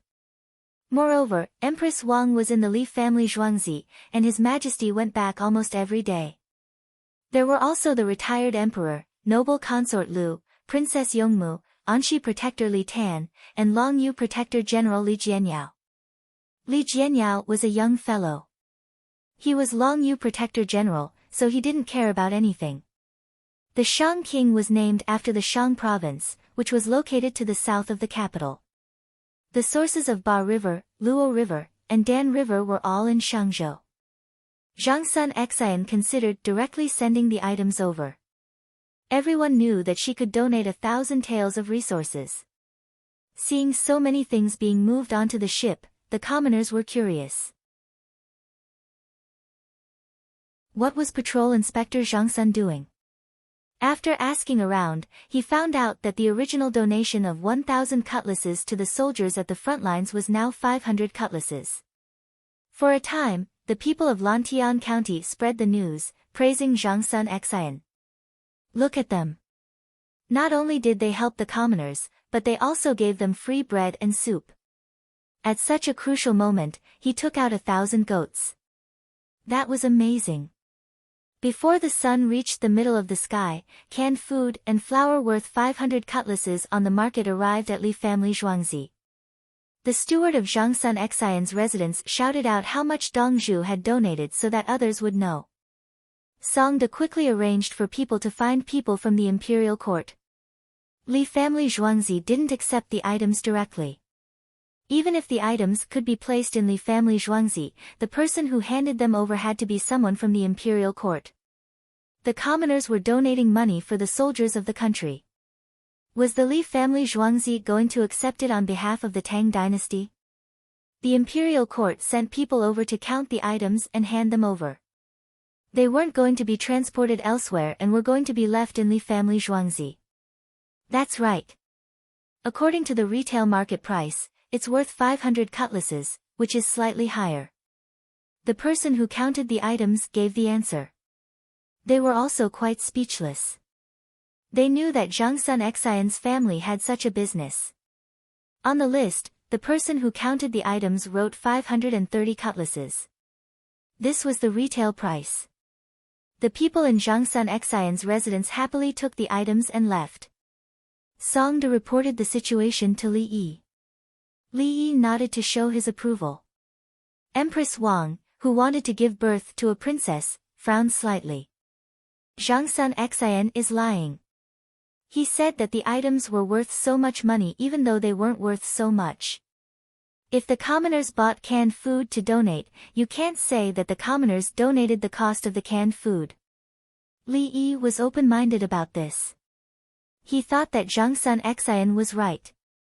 The data was correct.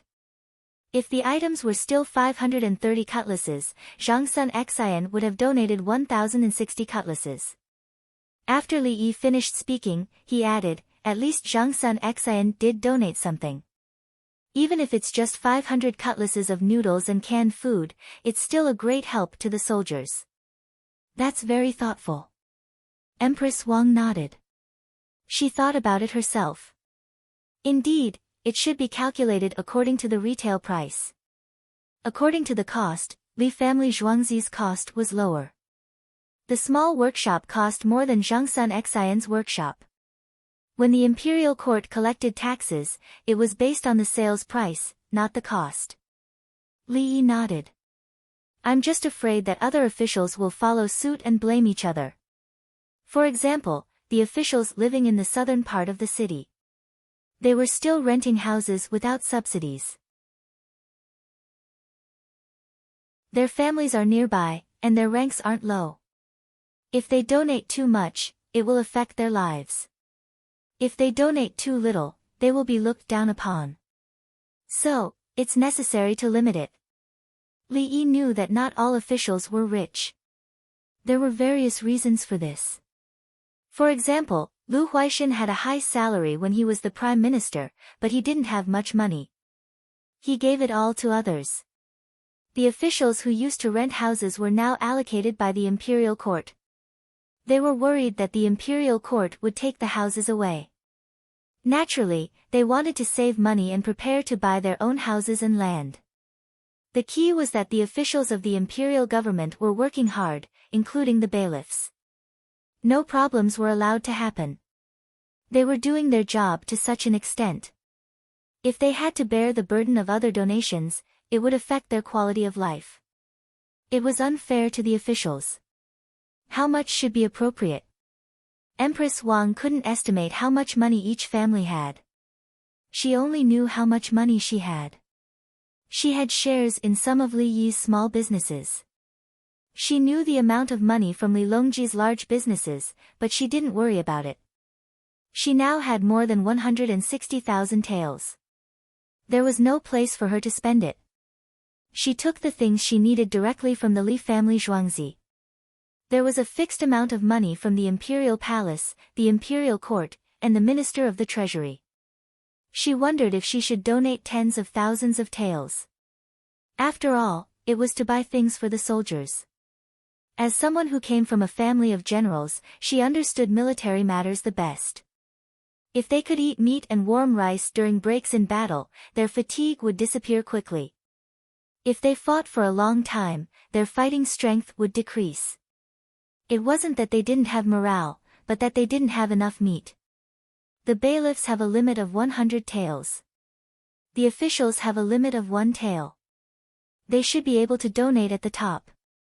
Li Yi drew a line in the sand. Moreover, he decided that after everyone donated, he would give extra allowances to the bailiffs and officials in their daily lives. When there was enough money for the war, the imperial court and the Li family Zhuangzi would provide it together. If it weren't for the people who insisted on donating, he wouldn't have promoted it at all. He agreed to take the money from the people because he wanted them to have a sense of participation and share the fate of the Tang dynasty. When the Tang dynasty won the war, their good mood couldn't be bought with money. When the Monument of Heroes and the Cemetery of Martyrs were built, the people would go and worship them. The living soldiers would be encouraged. They would fight for the country, and the country would have incense.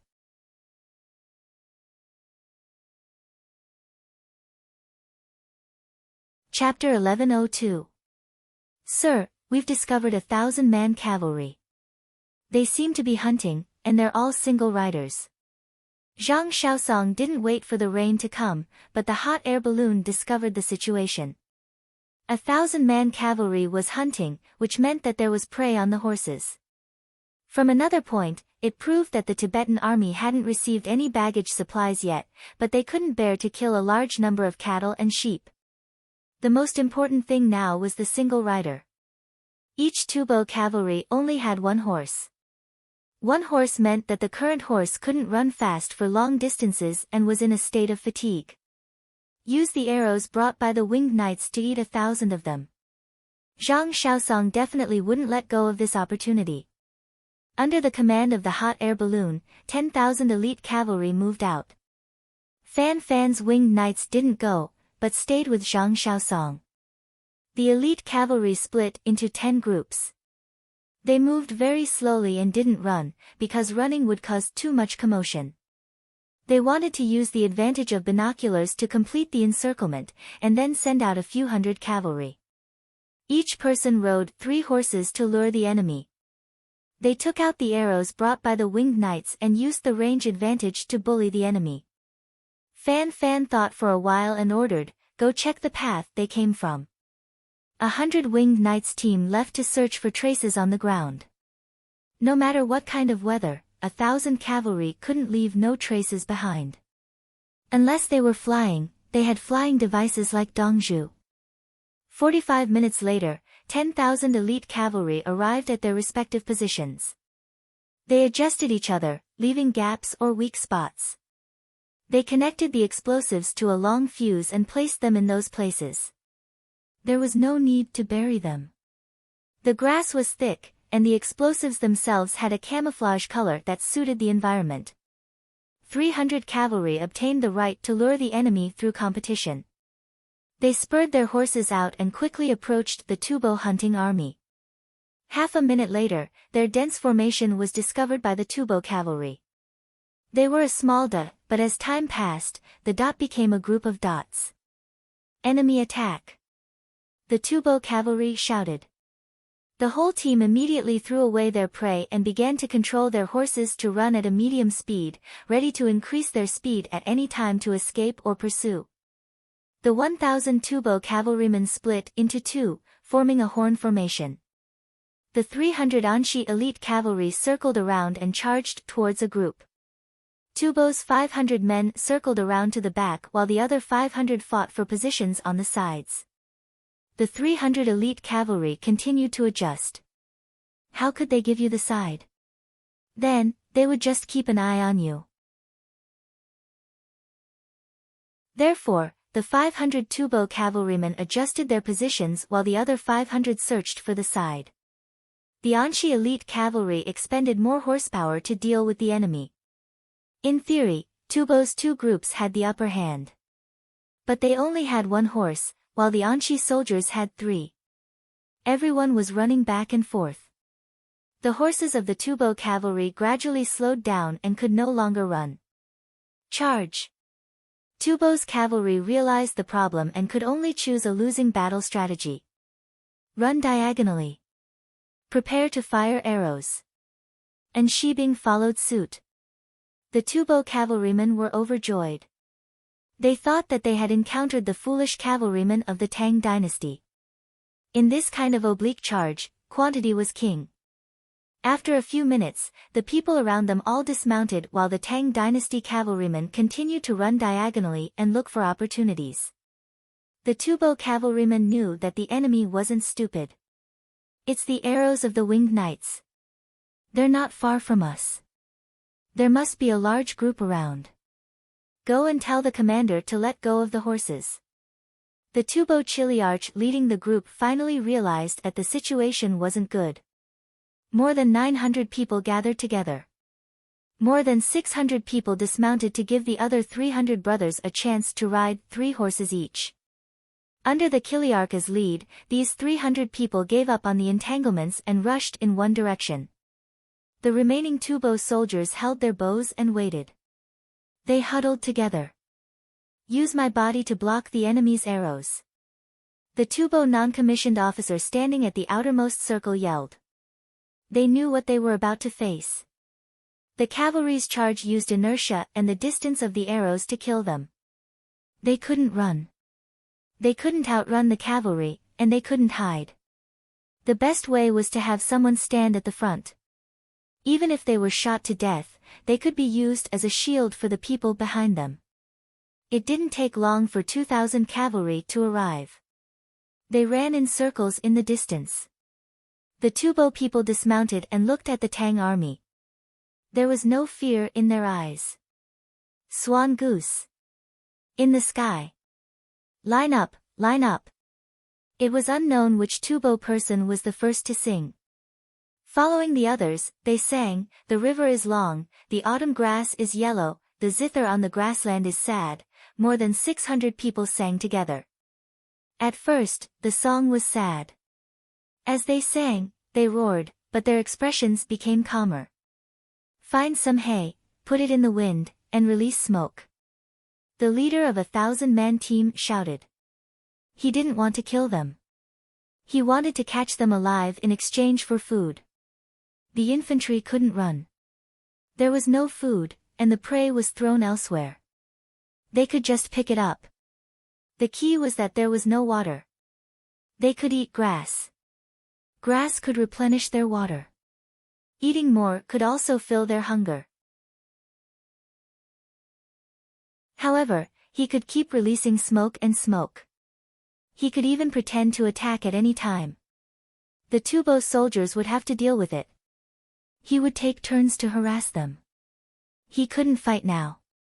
They were singing with the will to die. After a while, when this will weaken, he would try to persuade them to surrender. A 1,000-man team was watching while another team ran to collect hay. This move was indeed very insidious.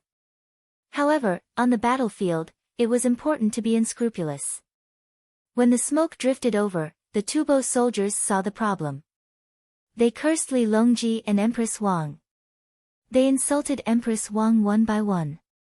They also said that Li Longji was an unfilial person. Continue to release smoke. No one is allowed to move. Catch them and exchange them for cattle and sheep.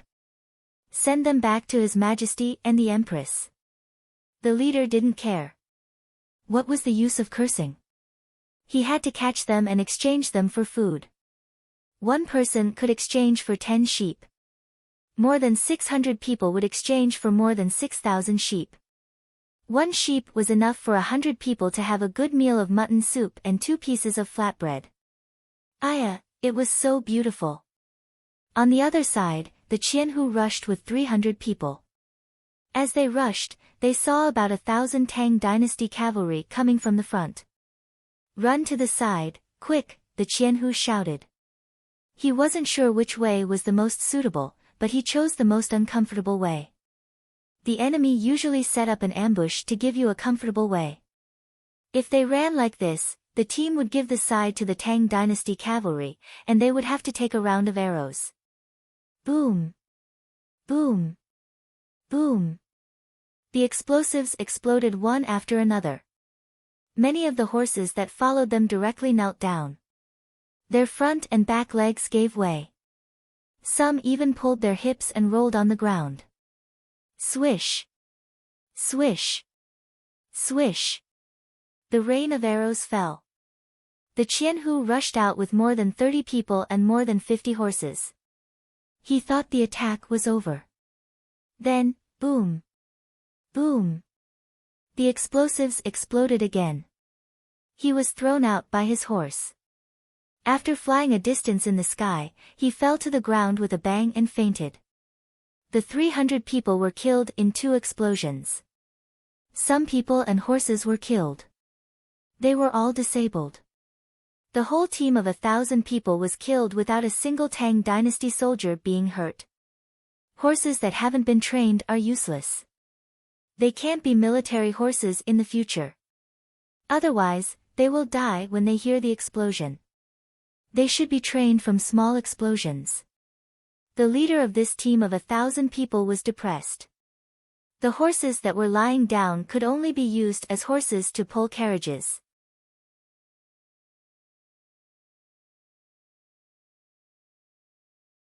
Chapter 1103. Bilal gradually heard some movement. It was very slow and he felt that someone was deliberately dragging out the sound. He felt that it had lasted for a long time. It was like a dream or a child who was woken up from his afternoon nap. Then, he opened his eyes. His vision was blurry and gradually became clear. As his vision recovered, he tried to move but found that he couldn't. Suddenly, he woke up completely because a basin of water was splashed on his face. He looked around and found that he was tied to a pillar. Around him, a group of his men were tied up and sitting on the ground. This included the 600 people who were prepared to be sacrificed and those who fell off their horses but were still alive. The 600 people surrendered and Fu Qian was captured. The military forces of the Tang dynasty wanted to release them. "We won't smoke you or kill you. You can go." They also stopped singing the Swan Goose song. Their morale was at rock bottom and they couldn't go back. Fu Qian was captured alive. If they went back alive, they would implicate their families. Death was fine, but they could only commit suicide. The Enshibing tried to persuade them. They said that if they fell down now and were captured alive, they would lose their strength. When the time came, the Qianhu would be released in exchange for some things. Thus, in the smoke, the Tubo soldiers collapsed one by one. The Enshibing soldiers vigilantly tied them up. They didn't move at all. How could they move when they were unconscious? The other 100 people who didn't fall to their deaths or were shot to death by arrows were buried on the spot.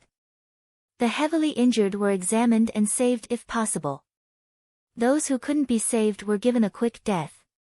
Out of a hunting party of 1,000 people, 741 survived, including Bilal, the 1,000 households. "You're awake. What do you want to say?" Zhang Xiaosong was in a good mood. "Catch the weak and bully them."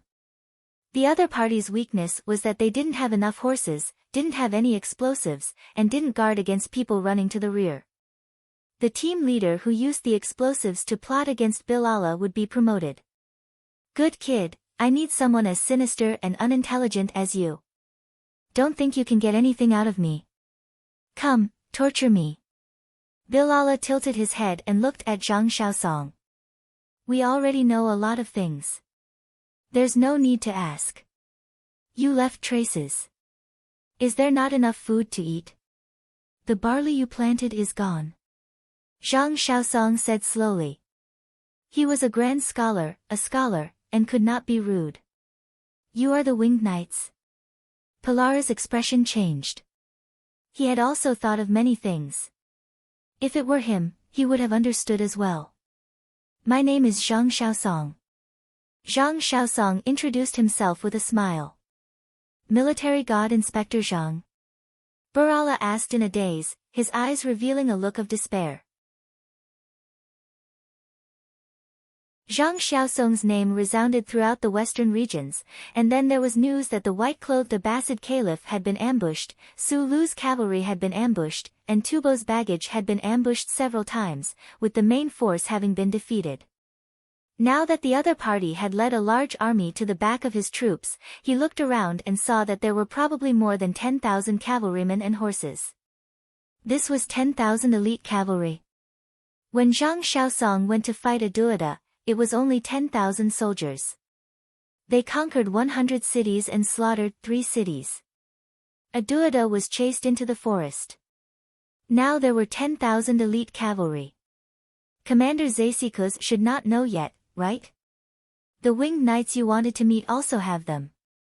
Brother Fan, let our Fu Qian introduce them. Zhang Xiaosong was naughty as he called out to Fan Fan. Fan Fan led 1,800 cavalrymen forward. He got off his horse and walked to Pilara's side.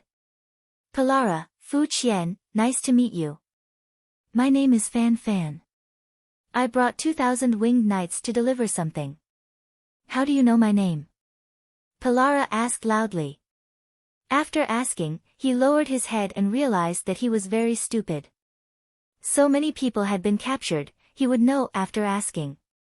I guessed. Fan Fan said with a serious expression. Kill me. Palara begged for death. No, I want to use you to exchange for something. Also, I want to exchange for your people who were captured near Anshi's huge stone city. Fan Fan shook his head and told Palara what happened next. I'll kill myself by biting my tongue. Palara said as he stuck out his tongue. You won't die. You'll only faint from the pain. Then your tongue will bleed and your trachea will be blocked. But we have a way to treat it. I have a sputum suction device that can suck out the blood. If you're in pain, I'll give you medicine and feed it through a tube from your nose. Then, to prevent you from continuing to bite, I'll pull out all your teeth. If you don't eat, I'll give you anesthetics, break your jaw, and feed you liquid food through a tube. If you don't believe me, you can try. This was all taught by Dongzhu. Dongzhu didn't come. If Dongzhu came personally, you'd tell him anything. Fan Fan giggled as he spoke to Bilala. Hearing this, Bilala's face paled. Even the highland climate's face changed color. Zhang Xiaosong asked curiously, how do you stop the bleeding from a broken tongue? It's hot. Dislocate the jaw, hit the back of the head to knock him out, put on a sputum suction device, and burn the tongue with a soldering iron. Once it's hot, the broken part will stop bleeding. Then, feed him porridge, anesthetics, and anti-inflammatory drugs. If Dongzhu is here, he'll put him on a drip and give him antibiotics and nutrient fluids. Do you want to die? Humph. Fan Fan sneered. Palara listened eagerly. He felt that it was better to live like this. It turned out that biting one's tongue wouldn't kill him. What about my people? Palara asked.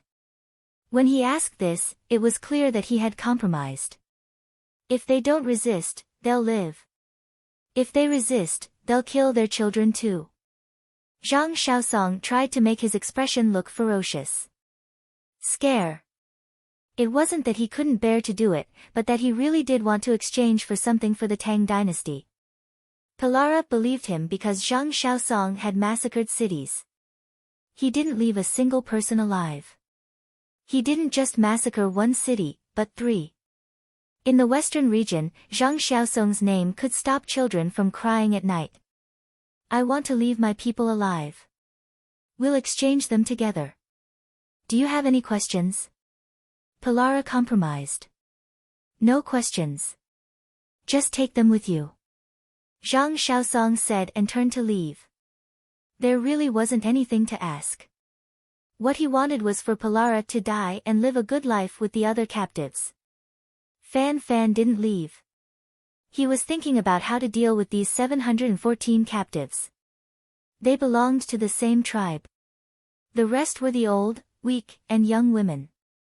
Sigh. If you write a letter back, will they run away quietly? Fan Fan asked. I don't know how to write. The people in the tribe are in charge of the correspondence. Palara shook his head lightly. Why are you so stupid? You don't even know how to write? Tell me, how do you have the face to be a Fu Qian? Fan Fan was angry. I can fight. I'm good at fighting. Palara argued. Bah!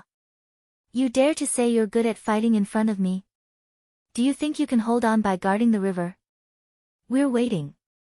We're waiting for Princess Jincheng and Zanpu's letter to reach Chang'an. Then we'll ask for peace and take back the land of 9 bens. We promise not to fight the Tang dynasty again. You're dreaming. If anyone dares to say such a thing, Dongzhu will personally kill him. Who's Dongzhu? Li Hui, Ming Yi. Li Yi? That damned person. Don't make me hit you. Are you trying to provoke me? He's too bad. We all said that only by killing him can we save Tubo. You're right, but you can't kill him. Come, tell me about Zasikus. How is he arranging people now? Fan Fan chatted with Palara patiently. He didn't make a move when Palara scolded Li Yi.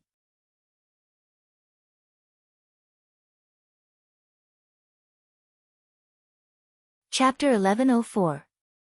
Bilala introduced the situation of his tribe to Fan Fan, including the distance between the surrounding Tubo tribes. If he was alone, he would rather die in battle. He wouldn't take the whole tribe with him. The people in the tribe could still organize a force of more than 3,000 people.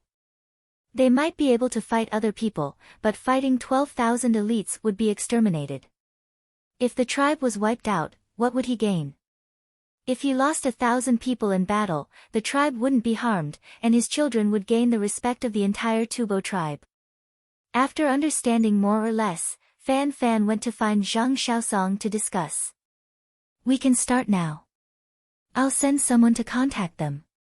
Fan Fan told Zhang Xiaosong the useful information and decided to send someone. This trip is dangerous. Zhang Xiaosong thought of Fan Fan's idea. 3 people, count me in. Fan Fan wanted to personally lead 2 people. Take care. Zhang Xiaosong didn't refuse. Everyone was fighting with their lives on the line. When he was fighting the western regions, he never considered whether he would live to see the sun tomorrow. Fan Fan randomly found 2 winged knights and said to the others, you can choose your own people to lead the team. Li Xiang, Zhao Ai, let's go. The 3 of them got on their horses and took a telescope. Each of them had a horse. 100 of us will go and bring the horses back. We won't move forward. A team of winged knights followed. Okay. Fan Fan agreed. Since that was the case, they could change horses. Before the sky turned dark, they could see Bilala's camp through the telescope. It was a small dot. Everyone dismounted and rested while waiting for the sky to turn dark. When the sun set, Fan Fan and the other 2 got up. They took off their military coats and took off their bows. Each of them only left a tactical military knife. Let's go. Fan Fan shouted softly. The 3 of them advanced on foot. They needed to pass by Bilala's camp to avoid the patrols. There were horses running back and forth on the banks of the Yellow River, staring at the opposite bank. Under the cover of the night, the 3 of them bent their backs and ran diagonally. Taking advantage of the fact that the Burala tribesmen did not expect anyone to come from behind, they successfully reached the shore. There were torches in the campsite of the tribe, and there were people patrolling back and forth on horseback with torches. As they got closer, the 3 of them lay down and crawled forward. After crawling for a bit, they stopped and pressed their ears to the ground to listen for any sounds. Half an hour later, they lay in the grass and watched the patrolling cavalrymen come from afar, then continue forward. According to Bilala, the interval between each patrol was about 1/3 of an incense stick. There were also people keeping watch on top of mounds of soil by the Yellow River, both in the open and in the dark.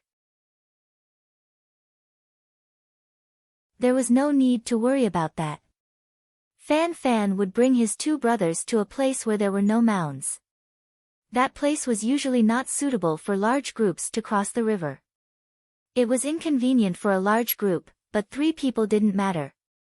When another group of cavalrymen came and left, the 3 of them increased their crawling speed and reached the shore in no time. There were rocks of different sizes on the shore, and it was indeed difficult for a large group to spread out. They continued to crawl forward on the small stones to avoid being seen if they got up. Gradually, they came to the riverbank and continued to crawl into the water. They crawled and swam up. Now that they were on the shore, they felt that the impact of the current wasn't too strong. After swimming for a bit, they began to swim against the Yellow River. The waves here weren't big, but the current was fast. The 3 of them swam diagonally.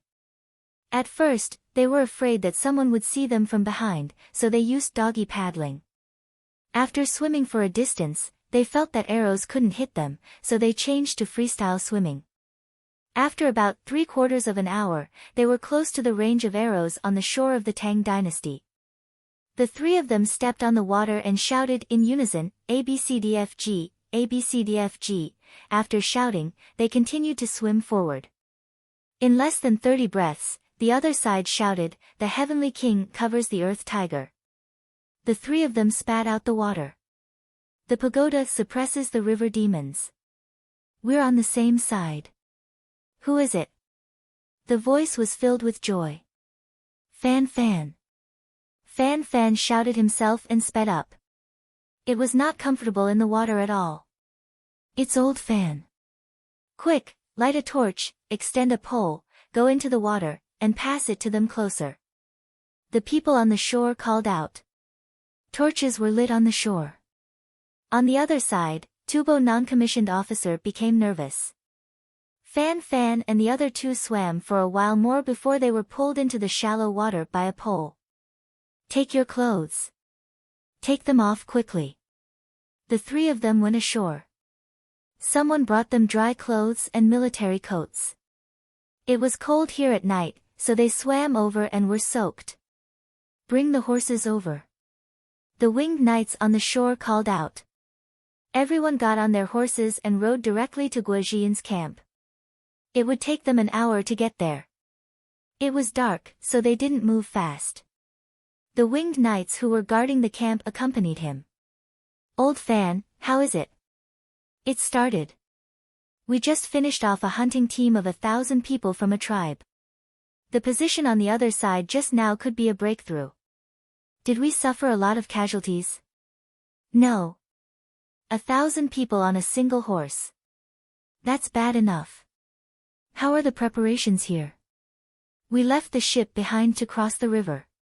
If we can break through the position just now, we should use feints to attack the other places. Inspector Zhang and I have the same idea. Everyone chatted as time passed. Fan Fan saw Guo Zhiyun. Fan Fan passed a letter to him. It was sealed in a bamboo tube and was protected by oiled paper. Guo Zhiyun didn't ask anyone to bring him hot soup. He didn't check the lacquer seal. He took out the letter from the bamboo tube and tore it open. Fan Fan and the other two weren't in a hurry to wash their clothes. They sat there and drank the soup prepared for the patrolling soldiers. There was no pressure cooker and the temperature wasn't high. They could drink it by blowing on it. The few of them gathered together to read Zhang Xiaosong's letter. There's a tribe that we can take down. From there, we can send in more troops. We should place the Quan Tianho, Mo Blade soldiers and winged knights there. After everyone finished reading, Guo Zhiyun expressed his opinion. There were still 5,000 winged knights. Sending the winged knights to the easiest place would be of great use. No need. The Quan Tianho should be used together with the hot air balloons to throw explosives. We can directly attack Zeisiku's position. If the Mo Blade soldiers don't attack, they will die. I'll bring people to rush over and harass them. Qin Li expressed his opinion. If they used the Mo Blade soldiers, there would definitely be casualties. If he brought the winged knights out, they could use guerrilla warfare to annihilate the enemy. The main direction of attack would be targeted at Zeisiku's. They would use the advantage of firearms to force Zeisiku's to be unable to effectively dispatch troops. I agree that Qin Li should bring the winged knights over. We have nearly 17,000 cavalry there. I'll go back too. Fan Fan suddenly interjected. With 17,000 elite cavalry, they could directly attack Tubo's current troops. They didn't need anyone else, but the prerequisite was that they had to pay a certain price. Okay. Tomorrow night, after Zhang Xiaosong finishes off Bailala's tribe, we'll launch a strong attack. We'll attack 2 points and continue to defend the other positions. Zhang Zhongliang chose to support Qin Li's idea. At the same time, he wasn't prepared to completely cross the river. Both sides' defensive lines were long. It would be difficult for his own people to mobilize, and Tubo would also find it difficult. Then they might as well attack 2 points. After rushing over, they would use division tactics on the other side of the river and gradually swallow up the Tubo tribes at the defensive points. We have to open up a gap and give the other Tubo tribes a chance to escape. We'll reduce our losses. This year, we'll occupy the Yellow River Basin and use cement to build the castle. Wang Juankui didn't want too many of his people to die. If there was a way to win, he would use a gentler method.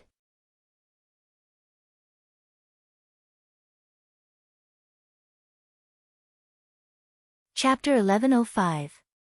In the evening, another 4 ships arrived with skyscraping monkeys and food. In the past few days, the ships had arrived and were not allowed to leave. They had to use ships to cross the river. Wooden rafts were too strenuous and could not hold too many people at one time. The ships were 100 stones long and could carry 80 or 90 people. When the propeller ships arrived, they were also detained. Don't go back and help us transport the troops. Guo Zhiyun and the others went to rest, but Zeisikus did not sleep on the other side of the river. He had finished his medicine and the dregs were all gone. He gave the other soldiers the dregs, but they were addicted to it and felt uncomfortable all over. There was even a Qianhu who threatened Zeisikus and said that if he did not give them the medicine, they would withdraw. Zeisikus had no choice but to give them some more. After 2 days, he would not be able to eat it. Now, he was scratching his heart and scratching his liver. His nose was running and he was crying. He was weak and listless. He drank and ate the dregs. The Qianhu in charge of the army was worried. When he found that the situation was not right, the other Qianhu also found out when they came to ask for medicine. Guanlin, what medicine did you give them? The Qianhu stood outside Zeisikus's tent and heard the moans coming from inside. He felt very scared. Obviously, the army commander was enduring and drinking instead of taking the medicine. He was glad that he did not take the medicine. If he was not sick, why should he take the medicine? He gave the dregs to the other Qianhu. Ah! Ah! Ah! Give me the medicine, give me the medicine. Guanlin, go catch Guanlin and let him give me the medicine. Bang! Bang! Zeisikus's roar and the sound of things being smashed came out of the tent. The Qianhu shook his head and left. He did not dare to listen and think anymore. The other Qianhu probably had the same reaction. Maybe they were venting their anger on the slaves. If the Qianhu were like this, how could they fight the war? As he thought, many Qianhu and generals who could lead troops were addicted to killing their own slaves, drinking, and wanting to take the medicine. They knew that it was wrong, but they could not control themselves. Even if they were only given a sip of the medicine, they would exchange it with slaves. 10 slaves for 1 sip. In the military camp of the Tang dynasty, Guanlin, who had cheated a group of people, was sleeping with his wife in his arms. His 2 children were left with their parents. His family was tired from treating the non-commissioned officer of the Tang dynasty. His wife didn't let him eat too much at dinner, saying that eating too much was bad for his health. Then, she personally made a bowl of soup for him. After drinking the soup, he had a strange feeling. Not long after the meal, he carried his wife back to the tent. Now, he was sleeping soundly, and his expression was relaxed. Dawn. Attack. Attack. Attack. Capture Guanlin. Zeisikus didn't eat at all. He got drunk at night, and when he woke up, he didn't know if he had a hangover. In any case, the feeling of not having any medicine to take was the strongest. At this moment, he only had one thought left in his mind, and that was to take the medicine. The medicine was on the other side of the river, so he could send troops to attack and snatch the medicine. If the Qianhu didn't agree, what could they use to fight? We don't even have enough time to defend. You want us to rush into the military camp of the Tang dynasty? He hugged Zeisikus, who was struggling behind Zeisikus. Commander-in-Chief, we have to wait. Wait until Zanpu's letter is sent. Both sides have a truce. At that time, I'll find a way to get something to change your medicine. I can't wait. I'm dying. Go and fight. Do you believe that I won't kill you? Attack. I order you to attack. Zeisikus continued to struggle. In this state, he didn't recognize anyone. Anyone who stopped him from getting medicine should be killed. Tell Lazixiju and Kourdii to attack. Attack. If they attack, there will be medicine. And the other Qianhu, go and tell them. Zeisikus was hugged by a Qianhu. He was not as strong as a Qianhu, and his wrestling skills were even worse. He was controlled. He called for his soldiers. This Qianhu's tribe was not the only Qianhu's tribe. There were too few people to stop the Tang dynasty. There were two other Qianhu. The Qianhu's names were Lazixiju and Kourdii. They were the people who took medicine with him. Their current situation was almost the same as his. The soldiers hesitated for a moment, but they still chose to obey the order and ran to find the two Fu Qianhu. The two of them were really uncomfortable. As soon as they heard that they could go to the other side to grab medicine, the commander-in-chief ordered them to attack. They had to attack and grab medicine. One tribe sent 3,000 people, the other 4,000 people. 7,000 people rushed to the other side on sheepskin rafts. Guo Zhiyun and the others were eating. When they heard the situation, they stopped eating and ran out with binoculars. When they reached the shore and saw so many sheepskin rafts floating in the river, they were dumbfounded. Not only them, but the Tang dynasty soldiers guarding the shore were also dumbfounded. Are the Tubo people crazy? Crossing the river to attack me? What are they thinking? Are they tired of living? Don't they know that these are the elites of the Tang dynasty? Grab the medicine. Grab the medicine. Take the medicine that can make you immortal. Kill. Grab the medicine for the Fu Qianhu. Grab the medicine for the commander-in-chief. Medicine. Medicine. Medicine. The people of the two tribes were full of morale. They shouted and rode the rafts. There were no horses or catapults. They had bows, knives, spears, and shields. What can we fight with? Guan Lin was in good spirits. He held a roasted lamb leg that his wife made and ran out to watch the show. He didn't understand why Tubo couldn't think it through. Guan Lin, drink. Guan Lin's wife brought a bowl of tonic wine over. She gave him the medicine at dinner last night, and it worked very well. When she woke up in the morning, she was busy cooking for her husband. Okay. But drinking in the morning, it's okay. Drink more than half a bowl. Eat the meat. I will give you a fried lamb spear and lamb eggs at noon. I asked them to come. Guan Lin's wife urged him to drink and told him what to eat for lunch. You gave me the medicine last night, right? Guan Lin wasn't stupid. He was a doctor himself. We're too tired and need to relax. Why don't you punish me tonight? I'll do whatever you want, Guan Lin's wife said shyly. No, I can't take it. I'll drink it. Why are they shouting about the medicine? Guan Lin said. They drugged Zeisikus. Judging from their shouting, it should be the Fu Qian that Zeisikus gave them. They're addicted and finished the medicine. Guan Lin's wife grinned from ear to ear. She was finally able to help the great Tang army. She and her in-laws had eaten that medicine before. How would they know the effect if they didn't eat it? When they felt the effect, they ate other medicine and used acupuncture at the same time. Only then did they survive. Now that she thought about it, she felt like dying. She still had to cook and take care of her children and husband. Her mother-in-law was the best. She said she didn't want to eat anymore, but she gritted her teeth and persevered. She didn't use anesthesia on herself, beat things, or hurt herself. She chose to endure. There are 5,000 or 6,000 people, right? Go back and tell Jadushi Gua that it's my contribution.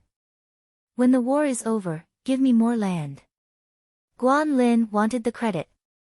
No, let's go to Chang'an and find Li Dongzhu. We can learn medicine from Li Dongzhu. He said that the houses in Chang'an are expensive. Our contribution should be worth a house, right? Guan Lin's wife still wanted to study medicine. Medical skills were the foundation.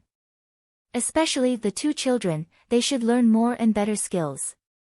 When they grew up and had the ability to live, they could get married. As a mother, she would be relieved.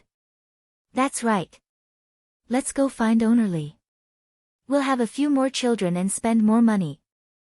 Guan Lin agreed. He wanted more children. It was inconvenient in Tubo. When they reached Chang'an, they could have as many children as they wanted. I'll make soup for you tonight.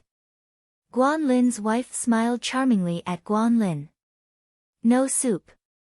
How dare you look down on me? Humph. Guan Lin puffed out his chest and raised his head.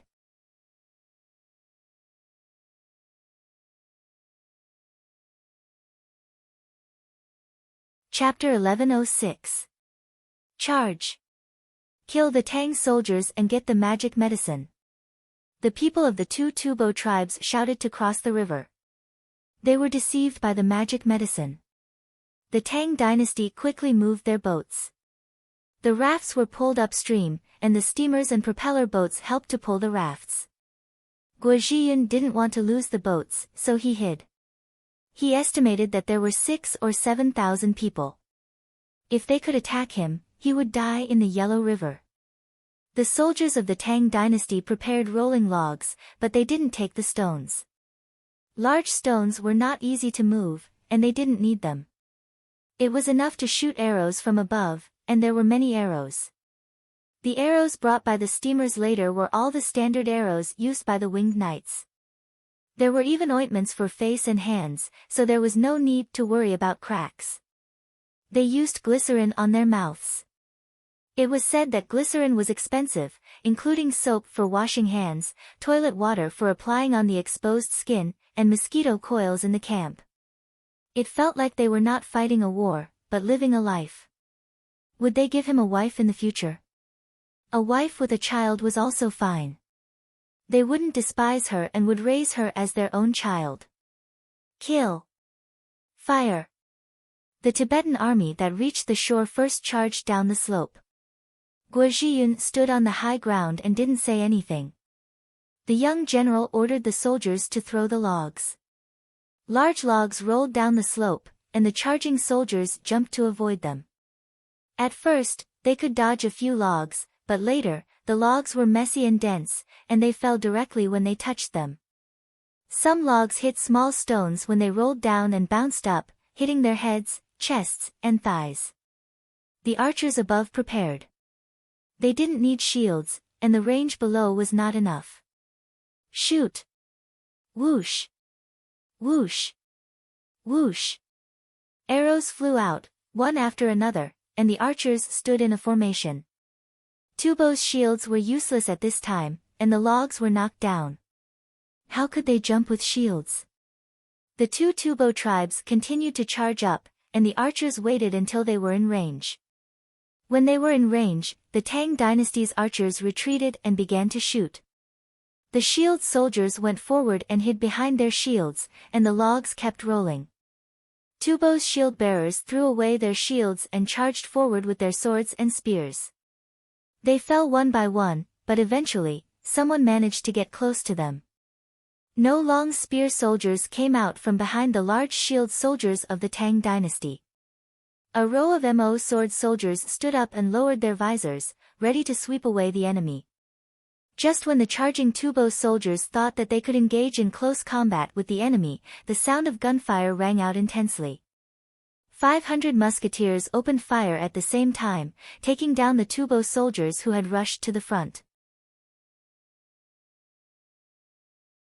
Guo Zhiyun watched calmly without any emotional fluctuations on his face. He thought of something. It was the drug that Guan Lin had given to Zesikus. Now that he was addicted to it, a group of Tubo soldiers were fighting to get the drug. Let alone 7,000, even 70,000 wouldn't be enough. Otherwise, we would have attacked Tubo a long time ago. Zhang Zhongliang looked at Guan Lin's position. Guan Lin was eating lamb leg and watching the battle with his wife. His wife was indeed very beautiful. Earlier, some soldiers used her to make dirty remarks, but after being whipped a few times, no one dared to do so anymore. Half of the credit for this battle goes to Guan Lin's family. That drug was not used to lure the enemy to attack, but to force the enemy to attack. Wang Juankui could not imagine such a thing happening. Tubo's attacking force was completely defeated.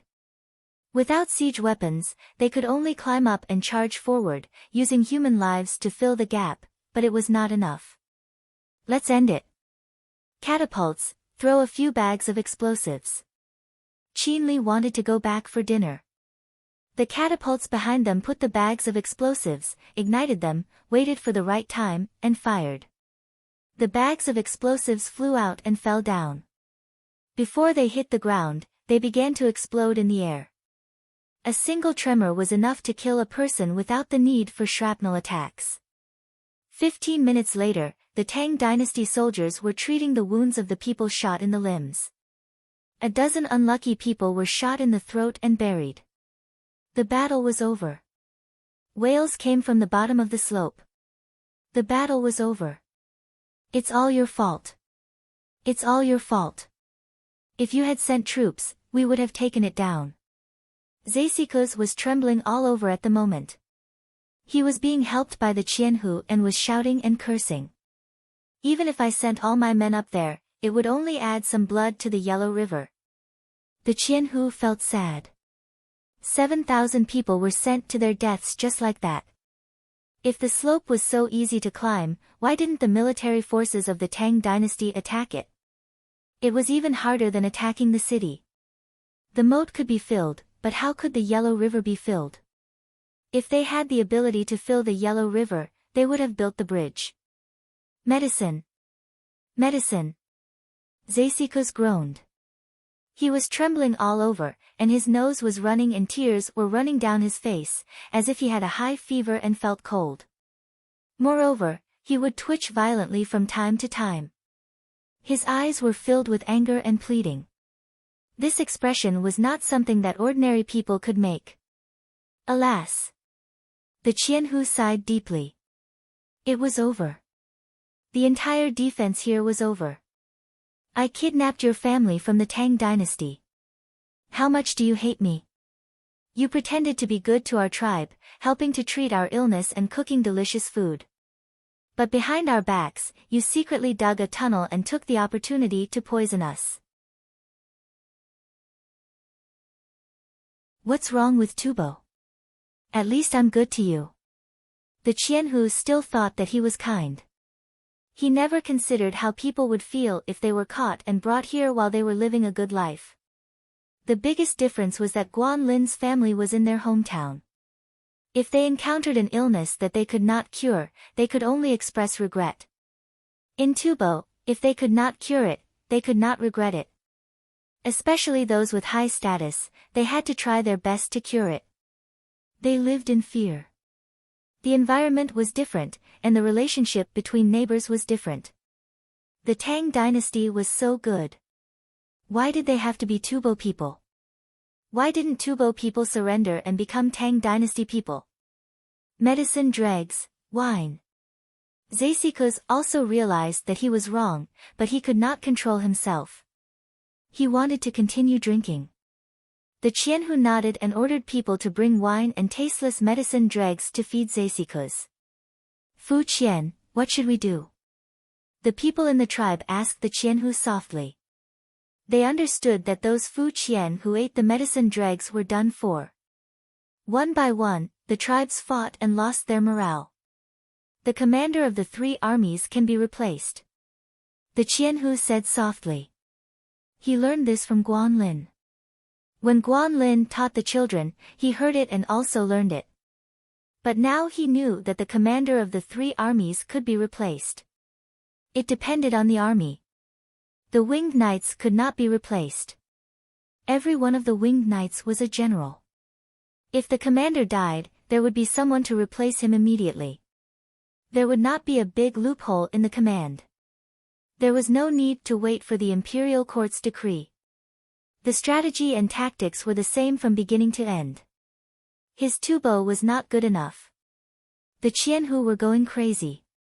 Because of the medicine, Guanlin, wife, you should eat too. You like to eat lean food. I left some for you. There are still tendons in it.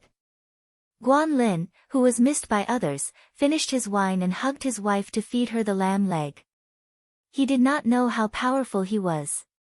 He had cheated tens of thousands of Tubo soldiers. Before the military forces of the Tang dynasty arrived, it was not a big deal for him to cheat them. When the main forces of the Tang dynasty arrived, he cheated them and decided the strategic victory. No, it should be the number of casualties of the Tang dynasty soldiers. With or without him, they would have occupied the Yellow River area. With him, they could now help the Tang dynasty kill 7,000 people. After that, the morale of the Tubo soldiers was low. The Tang dynasty also had fewer casualties. Guanlin, when we reach Chang'an and have money, I will help you find a concubine and give birth to your child. Guanlin's wife said sweetly. No, my father said. My mother also said the same. Do you think my father has a concubine? Guanlin hugged his wife even tighter. He did not dare to. His father had said that sometimes the words of his wife could not be taken seriously.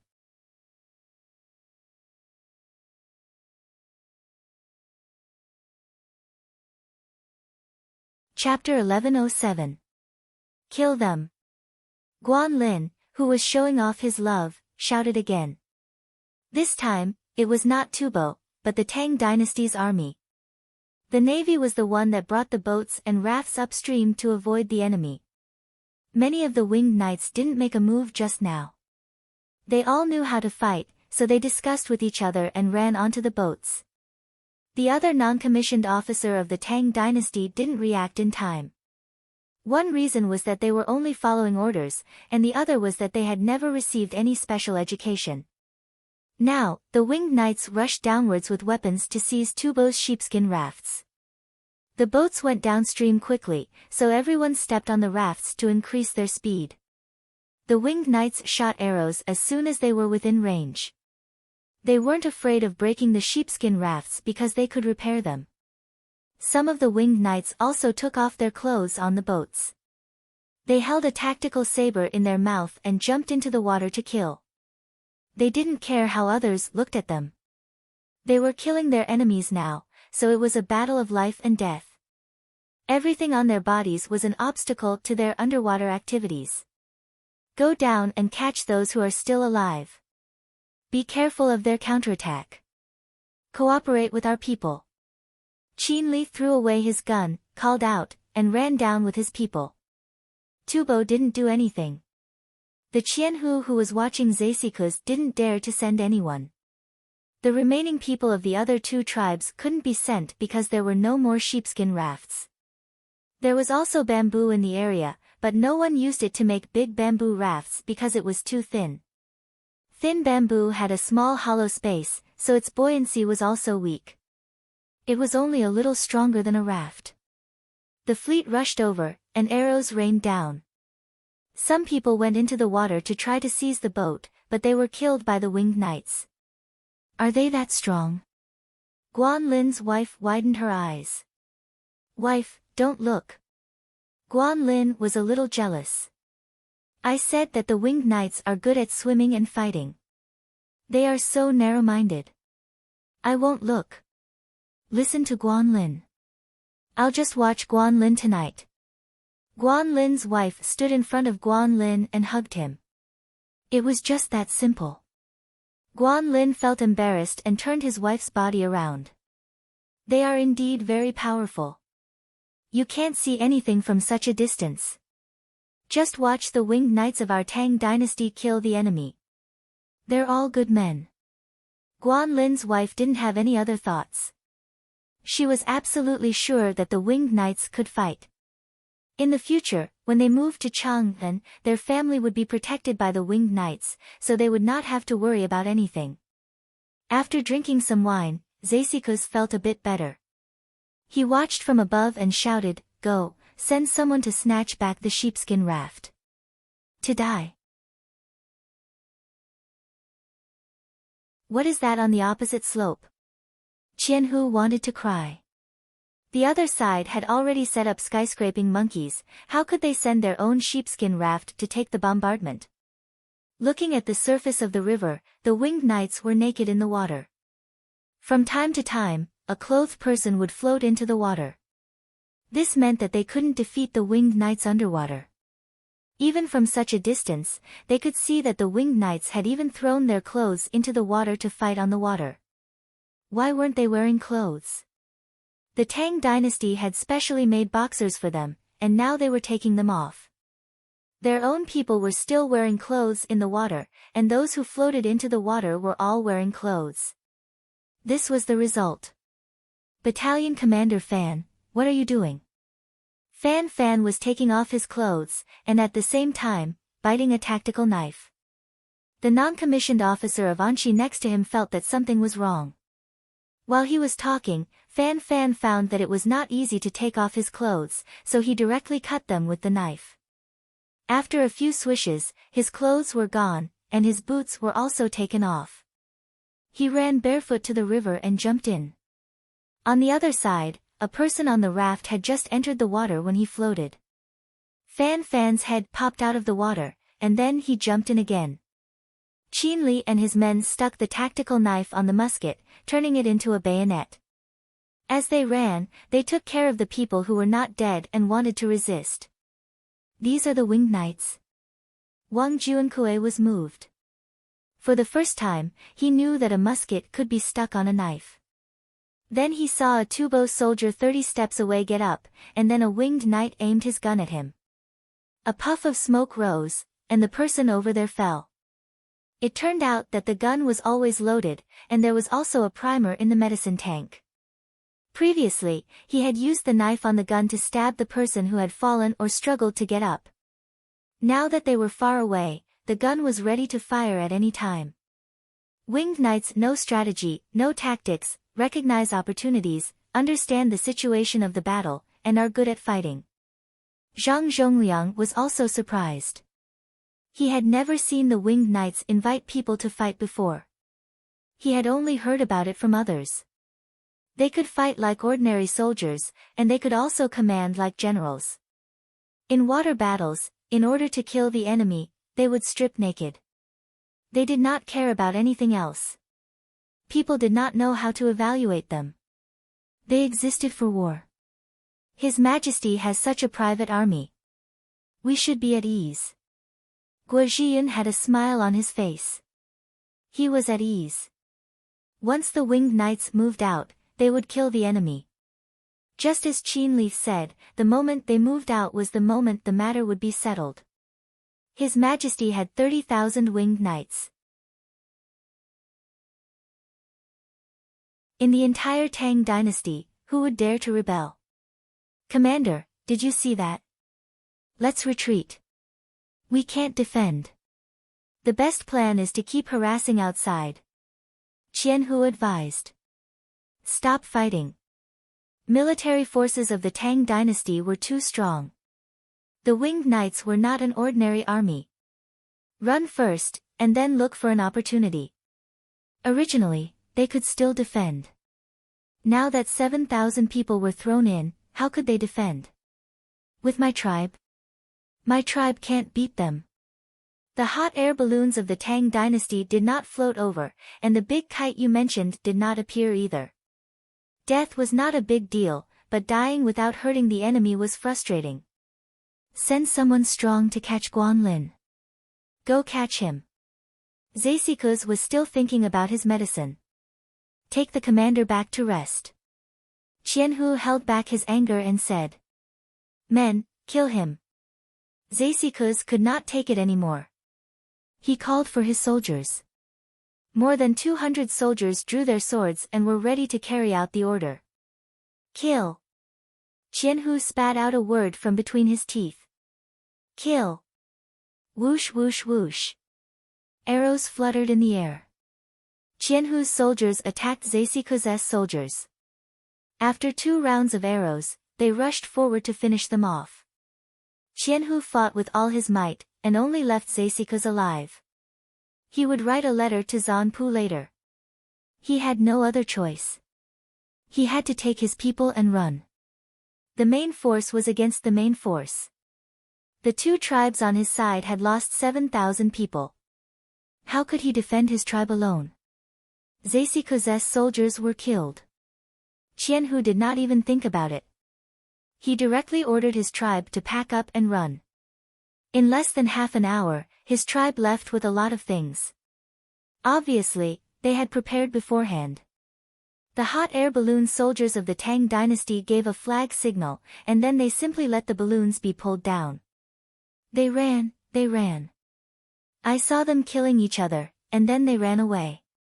Cattle, sheep, tents, and so on. They packed up really quickly. The soldier of the hot air balloon explained the situation in his own words. He could not understand the flag signal. Guo Zhiyun and the others were just about to continue eating, but now they could not eat anymore. They looked at each other. What was going on? Why did they run away? Wasn't this an army set up to target them? A new flag signal is coming. The other 2 tribes are also packing up and running. The messenger came in. Does that mean we can go directly? Wang Juankui was speechless. They had prepared so much, but it was all useless.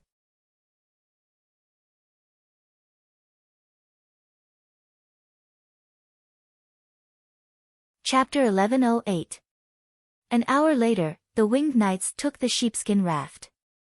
The others dealt with it and went back to rest. Qin Li hurried to the camp. He already knew the situation when he stabbed the bayonet. Like the other generals, he felt helpless. If they run away, we don't need to use Bailala's tribe to open a path. We can just go there directly.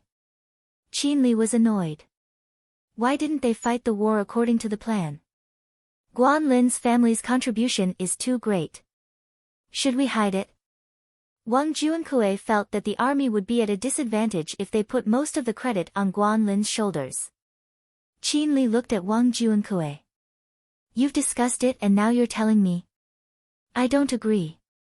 Qin Li, you have to understand the suffering of the soldiers. Guo Zhiyun advised. If most of the credit went to one family, wouldn't others get less? You don't know Dongzhu. You can get all the benefits. Dongzhu will reward Guan Lin's family separately. Guan Lin's family drugged Zeisiku's and indeed made a great contribution.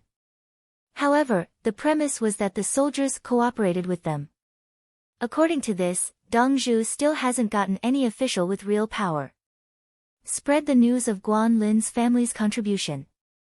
Tell the people of the Tang dynasty that as long as they help the Tang dynasty won't forget. Qin Li made it clear that he suppressed Guan Lin's family. What should he say when he returned? With a large group of winged knights, Dongzhu was sure that someone would tell him the truth. Including himself. Did he lie in front of Dongzhu? Dongzhu imparted knowledge, provided training assistance, gave his brothers good nutrition, and brought iodophor for fear of injury. What should we do now? It's a mess. Guo Zhiyun swore that he had never been in such a battle in his life. Fan, take Li Xiang and Zhao Ai and fly in a hot air balloon. Qin Li looked at Fan. I'll fly. Fan agreed. He would bring 2 of his brothers who came with him to fly back in a hot air balloon and contact Zhang Shaosong. It's the west wind now, Zhang Zhongliang reminded. The west wind was the wind blowing from the west to the east. They were in the east. If we fly up, the wind will change our position. Simple, bring more gasoline. Fan did not care. He was part of the first batch of winged knights. Later on, there were hot air balloons and gliders. He was proficient in all of them, including firearms. Looking at the wind blowing from west to east, it referred to a certain height on the ground. If they continued to move upwards, the wind would change at any time. He wanted gasoline, not diesel. Diesel had to be pressurized, or else it would be difficult to ignite.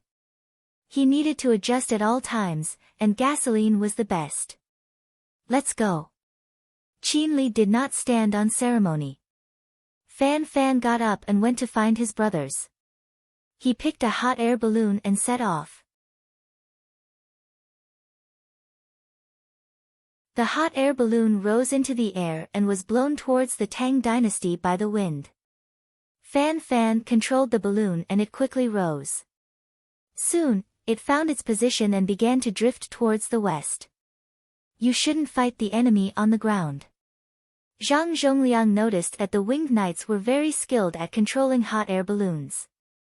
In the underwater battle just now, the winged knights did not die at all. They were good swimmers.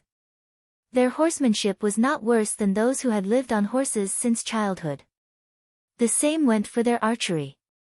They knew how to survey, write, and command. Such people should be in charge of an area. Now, they were used as ordinary soldiers. It was a waste of resources. Qin Li smiled. We never choose the environment or climate, and we don't care about day or night. The winged knights without courage are not worthy of being His Majesty's private army. There was pride in his words. The winged knights could do anything. When they went to a place, if there was no good general, they would be the general. If they wanted to govern a place, they would immediately become the administration. They were not afraid of fighting one-on-one with bayonets. They could also fight in a battle formation. They were that strong. There was no other way. They were His Majesty's private army. Do we still need to deal with the Bilala tribe tomorrow? Guo Zhiyun looked at the hot air balloons and asked. That's a surrendered soldier. Zhang Shaosong will probably arrange it. We'll wait for Fan Fan to return. Wang Juanque glanced at Qin Li. That's about right. Guan Lin's family did make Zaisikus suffer. What else could Qin Li say? It was his first experience. A family that was captured by Tubo for treatment was scheming to escape. They wanted to return to the Tang dynasty. Even if they died, they wanted to die in the Tang dynasty. Even the Yulin flying cavalry couldn't find the secret passage. As for using dogs to find it, there was only the smell of medicinal herbs from Guan Lin's house. What kind of dog could smell it? Guan Lin's family had thought of everything you could think of. Then, they would seize the opportunity to kill them during treatment. The family did not have the cooperation of the military forces of the Tang dynasty. At most, they could poison people to death and then hide in all kinds of ways. Now, they could ignore other people's contributions. Drugging people was definitely not done unintentionally. It was done on purpose. Taking the initiative was considered an attack. The contribution was huge.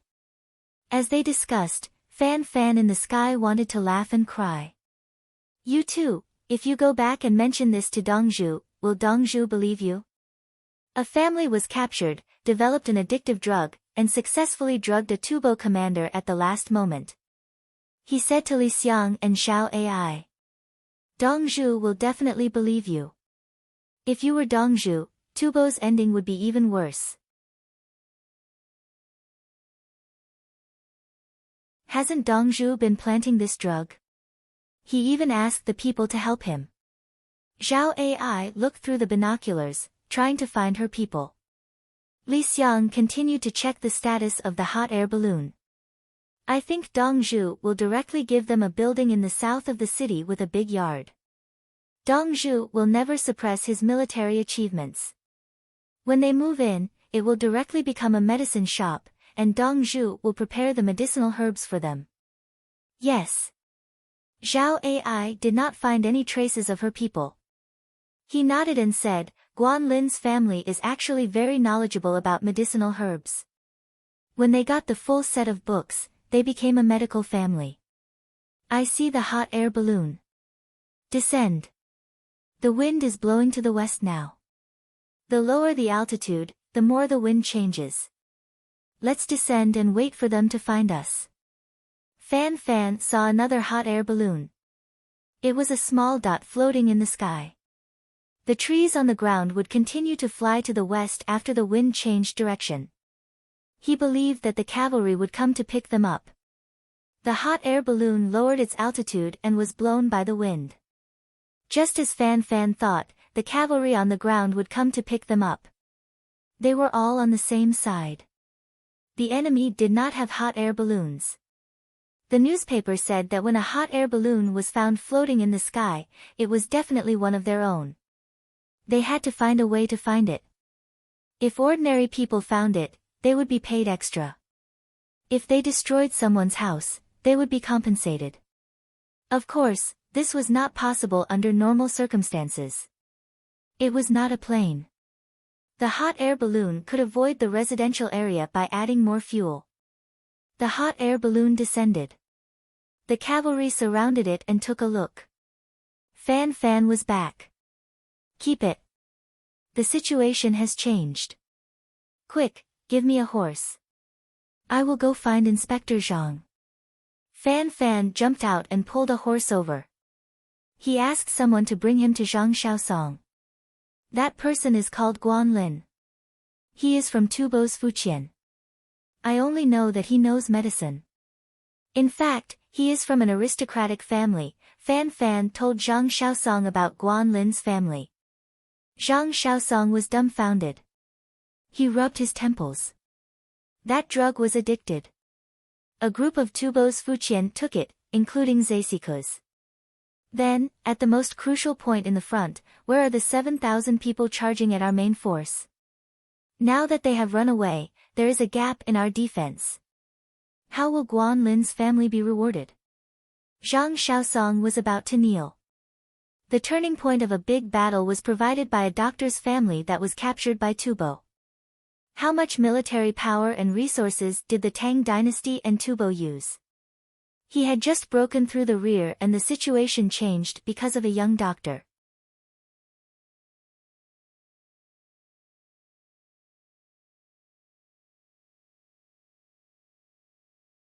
Chapter 1109. Surrender, surrender quickly. One day, at dawn, more than 700 people including Bilala were shouting outside their tribe. Behind them were Zhang Xiaosong's men. The people of Bilala tribe were packing up and were about to run. They had received news that Zaisiku's had fallen ill and that 7,000 people from two tribes had died after charging into the Tang army. Since Fu Qian still hadn't come back, he tidied up his things first and fed the animals. Seeing Fu Qian being captured, the people of the tribe were at a loss. Surrender. The Tang army said that we won't kill or capture those who surrender. When the Tang dynasty occupies the Yellow River Basin, we are willing to submit to the Tang dynasty and arrange things for them. If we don't want to, we can leave. Bilala continued to shout and persuade the tribesmen to surrender. He was the commander, so he had the final say. However, he was now a captive. Zhang Xiaosong was not prepared to kill or rob. If he did, many people in the tribe would die in winter. It was better to kill him. Otherwise, with the deep hatred between the two sides, how could he be at ease outside? The Bilala tribesmen looked at the formation of the military forces of the Tang dynasty. They were all cavalry. One person had so many horses. Then they looked at themselves. Forget it. They chose to surrender, hand over their weapons, drive their livestock and tents, and leave with Zhang Xiaosong's team. Zhang Xiaosong did not know what to do. He was responsible for harassing from behind and finding a breakthrough to help the Tang dynasty win the war. In the end, after a lot of time was wasted, a doctor took the credit. He believed that the other Tubo tribes would also run. Without their commander, there was a gap. If they did not run, would they fight with the Tang army? On the other side, Guozhiyun and the others were crossing the river. The three tribes on the other side of the river all ran away. The catapults were thrown down. The other two tribes that sent out troops killed their leaders. The leaders even let people rush over to snatch the medicine. They did not give people a way out. Most of the people who rushed over were slave soldiers. The ones who stayed were those who had some status in the tribe.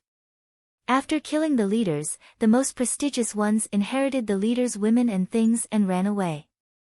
Their advantage was that they had fewer people and more livestock. The dead people did not waste resources. Some of the things that were not easy to carry were left behind and the livestock ran away. They did not even think about the consequences of being caught by the Tang army. Don't chase after them. Move forward steadily. Go to Sister Lake and see which place is suitable for building a castle. Then, transport the cement from the back. Guo Zhiyun had the same idea as Zhang Xiaosong. They wanted to occupy the land and drive the Tubo tribes away. Build the castle before it snowed and hide in the castle when winter came. As for whether those tribes would turn around and attack them, it was impossible this year. They didn't have enough food and needed to eat sheep. Next year, even more weapons would be sent over. If they wanted to fight, they would fight. As the news spread, Tubo's tribes all chose to run away. While running, they were also afraid that the army of the Tang dynasty would chase after them. They ran all the way until the sky turned dark. The scouts did not find any Tang soldiers in the surroundings. Only then did they feel relieved. They rested temporarily and prepared to continue running again in the morning. They were going to leave the Yellow River and go further west. Then, they would see what the Tang dynasty would do. In any case, they would not be with the other Tubo tribes behind them. They would be bullied, and they would be considered a defeated army. Theoretically, they should die in battle, not retreat. They did not want to die. Why should they fight when there was no chance of victory? Disperse. Let's form a team of 1,000 people. Look for a large number of Tubo people who might be hiding according to the positions on the map. Also, find out what animals there are in that area. Guo Zhiyun discussed with others according to the map. Now, they had to quickly distribute the nearly 140,000 people to good places. Fewer people were placed in dangerous places. More people were placed in places that were not easy to defend. After checking, they divided the troops into a line in front of them again. The soldier who reported the good news had run away yesterday.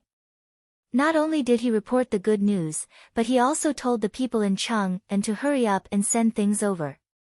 They had occupied the place. Yes, they had occupied it.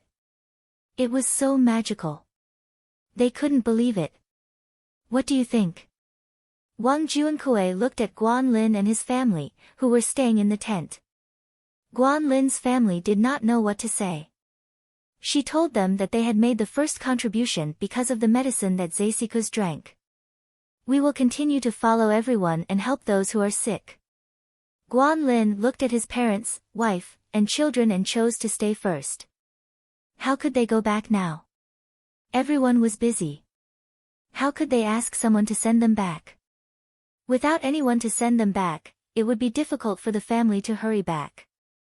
If the place was still occupied by the Tubo tribe, they would be able to walk back no matter how difficult it was. Now that they had horses, they did not want to walk. What if they met a pack of wolves on the way? I'm asking for your battle plan. Wang Juankui emphasized. He had no intention of sending Guan Lin and his family back. Fly hot air balloons every day and send scouts to patrol outside the defense line. It would be best to build a beacon tower. If the Tibetan army comes, light cigarettes.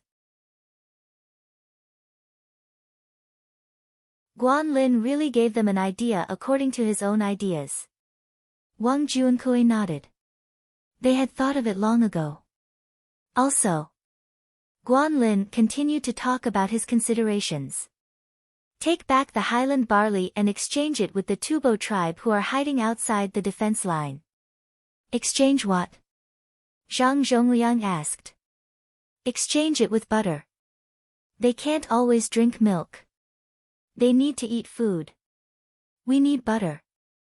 Butter can resist the cold and give them strength, Guan Lin answered. Good. We didn't think of that. You've made another contribution. Zhang Zhongliang found that they could indeed exchange it. Exchange was a kind of communication. Both sides would stop fighting. If they could exchange it today, they could exchange it for other things tomorrow. For example, iron pots, kitchen knives, medicine. The other side would pay with wool, sheepskin, mutton, yak hair and yak skin. Once the exchange started, the possibility of continuing fighting was low. It was not too late to chase after them now. Otherwise, they would give them a chance to live. Otherwise, when there were people who did not have enough to eat in winter, they would still want to rob them. If they did, they would die. If they did not, they would also die. Go, send a team to chase after them. When you catch up, tell them that they are allowed to live outside the defense line. They can exchange it for food. Let's discuss the price. Qin Li ordered the winged knights to chase after them. The winged knights were in a team of 300 people. They carried food and fodder and chased after them. There were people in Tubo who could understand the Tang dynasty language. The winged knights caught up with the Tubo tribes at dawn. They couldn't move fast because they were herding livestock. When they saw the winged knights, they were terrified. They didn't think that there would only be a few people chasing after them. There must be a large force. The elders in the tribe picked up their weapons. The children were sent to the center. The women also took down their bows. The cavalry circled in a small area, ready to charge at any time. Their eyes were filled with sadness. Even if their tribe was going to be exterminated, they had to think of a way to kill a few enemies. The Tang dynasty has occupied the area around the Yellow River. You can't come in if we don't let you. We'll draw a defense line and allow you to live outside. We know that you don't have enough food. We'll take the barley and exchange it with you. As long as you have it, we'll exchange it with you. Later, we'll give you a book with your writing on it. You can look for it. If you find the herbs, you can exchange it with a high price. The featherwood winged cavalry shouted and repeated it over and over again. Some people in the tribe understood and were happy. So they didn't fight. They could exchange things. Was the Tang dynasty so easy to negotiate with? In the past, they only killed and then robbed. They quickly translated the content and told the tribe. The whole tribe was dumbfounded.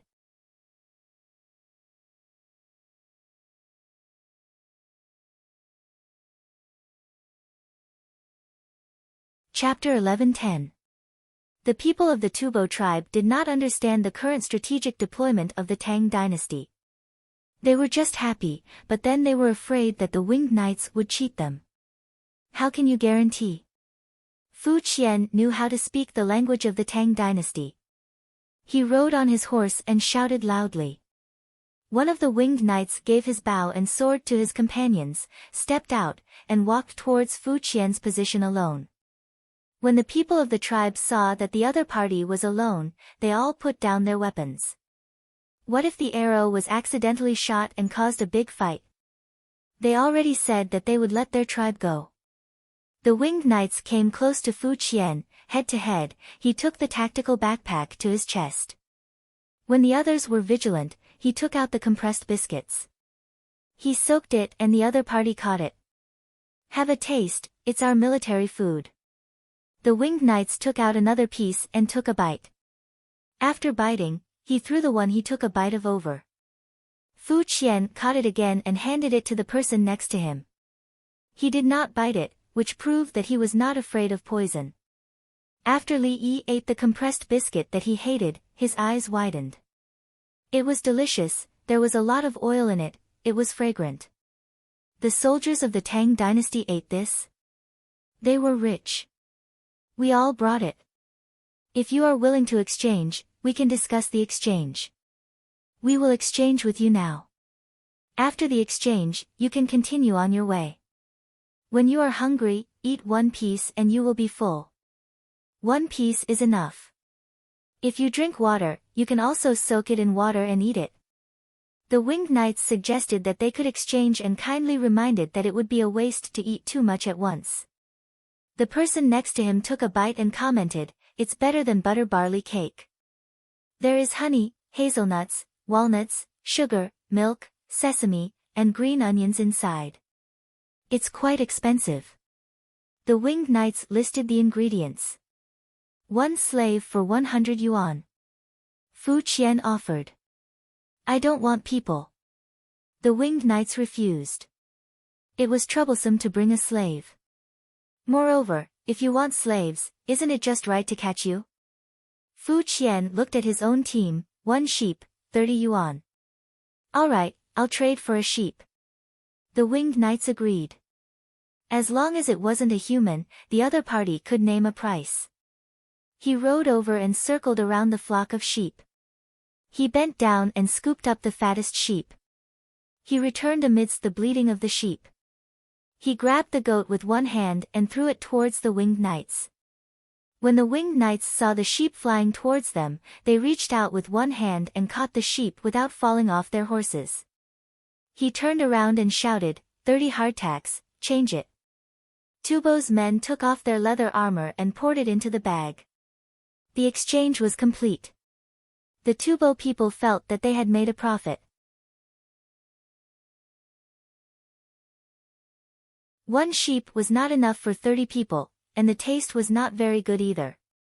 The compressed biscuits were delicious, and if 1 biscuit per person could fill their stomachs, it was worth it. "Let's go back." The 2 winged knights urged their horses to lead the sheep back to the group. The tribe continued to move forward, and the people inside looked back from time to time. "Continue sending out scouts." Fu Qian changed it once and admitted that the other party was not lying.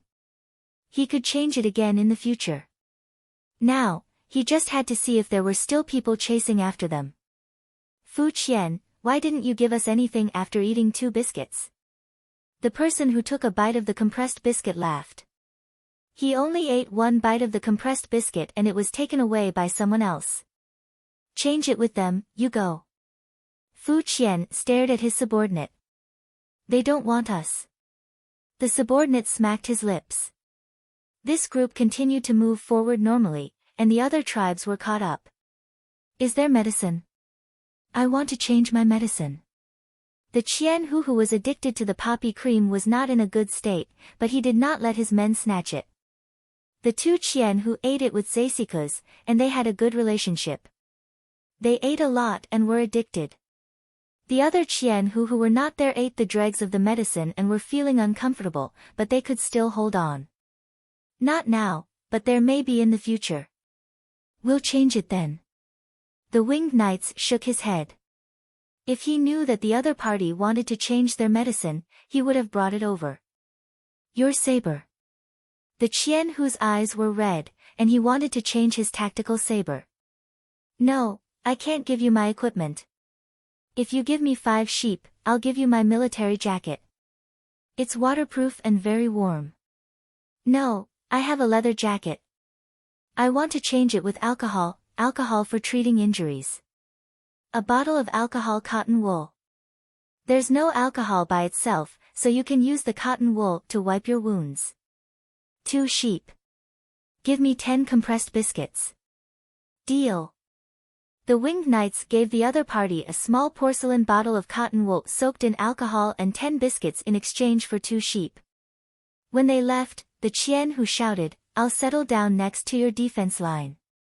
Let me know if you have medicine." "Okay, I'll send someone to deliver it to you." The winged knights agreed.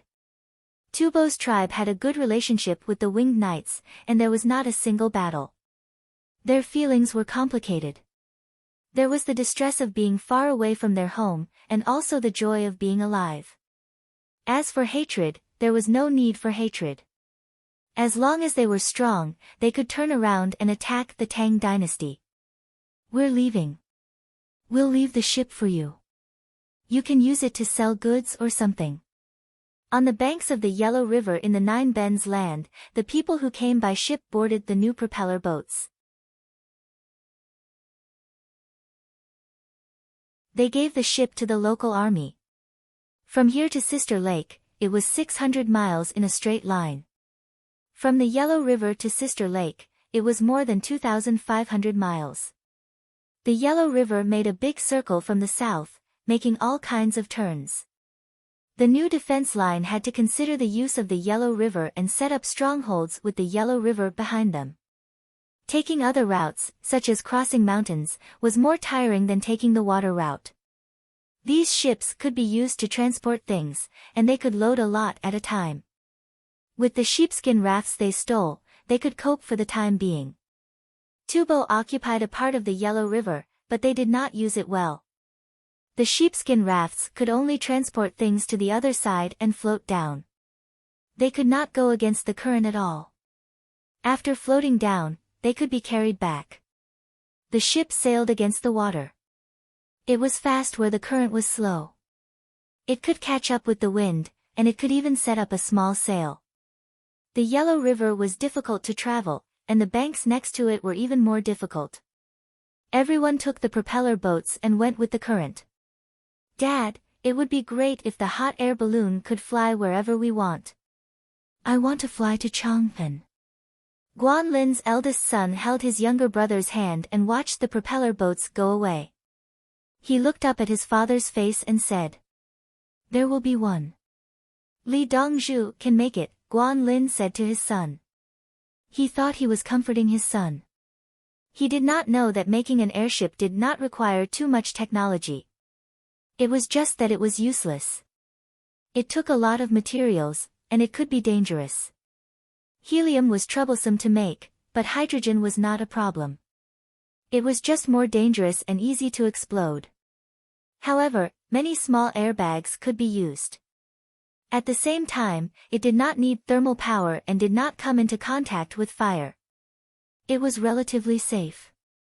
For example, steam engines. They were more powerful than hot air balloons. A hot air balloon could not control the direction and had to find the wind. The airship used a foot-operated propeller with a rudder. It was slow, but it could still reach the enemy's head. Even if it could only fly 30 miles in 2 hours, it could cross mountains and rivers. It was impossible to fly from Juku to Sister Lake in 40 hours on horseback. The road was difficult and dangerous. The speed of ships could not be compared. Airships were not affected by the terrain. If they could build a few more airships, they could fly directly to the enemy's city and find the enemy's leader to throw explosives.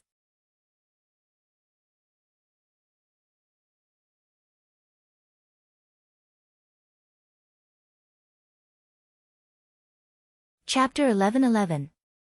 Guo Zhiyun and the other generals split up and were each in charge of an area. They mobilized the troops to search and deploy them. The moon rose in Chang and at night. It was round. Today was June 15th, July 31st in the Gregorian calendar. The temperature was very high. Even if he stayed at home and didn't move, he would still sweat non-stop.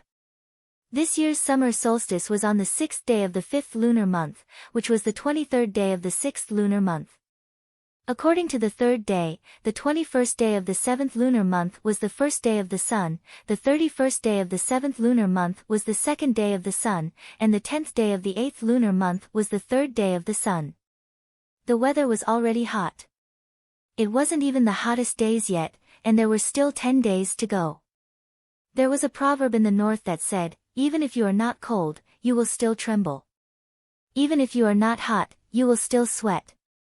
In Zhuangzi, everyone was eating watermelons. They had put them in Jingli town and didn't need to be iced. Iced watermelons weren't as delicious as well water. Watermelon is good. The local people have a better life. Li Longji picked up a small piece of watermelon meat with a toothpick and looked very happy. The melons were sent from Shachuan village in Changsa County in Yuzhou. Ginger and melons were planted there. Everyone was paid. When they were planting, they were paid 30 yuan a day. After planting, they were paid 5 yuan a day. The rest of their time was spent digging coal. The coal mine that Li Yi found for him could be dug up in the county and used as he pleased. he was not allowed to sell it. In other places, when people went to dig for coal, they didn't need to pay for their dignity, but they had to pay for a piece of coal. Usually, the people from other places would go over to help with the coal first, and then they would have the face of coal. Mining coal was considered as work. The coal mine did not pay wages, so they had to use a portion of the coal they mined to make up for it. Even if he worked for half a day, if he was diligent enough, he would be able to haul away half a cart of coal and half a cart of coal powder. The extra pieces of coal were returned to the imperial court. The imperial court hired the local people to wash the coal, and the washed coal was sent to the Li family Zhuangzi to be cooked. The Ministry of Revenue provided the funds, and the Li family Zhuangzi used coal to make all kinds of things. They also provided manpower to help the imperial court. As for the extra steel and glass, the Li family Zhuangzi kept all the glass and some steel. The locals saw the output of watermelons and decided to plant them themselves next year. They could eat them, but not much. He squeezed out water from the well to water it. As for the ginger, he dug out the mother of the ginger. It was the same type of ginger that had been used to germinate. A few days ago, he had dug up the roots, and the color was different. The ginger that had been used as a seed was easily plucked off. This jiang was also called nyang jiang, which was better than old jiang. It was good to eat, and most of the time, it would be replanted next year.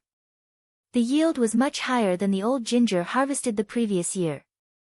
This kind of mother ginger was first sent back to the Li family Zhuangzi for safekeeping by the Li family Zhuangzi.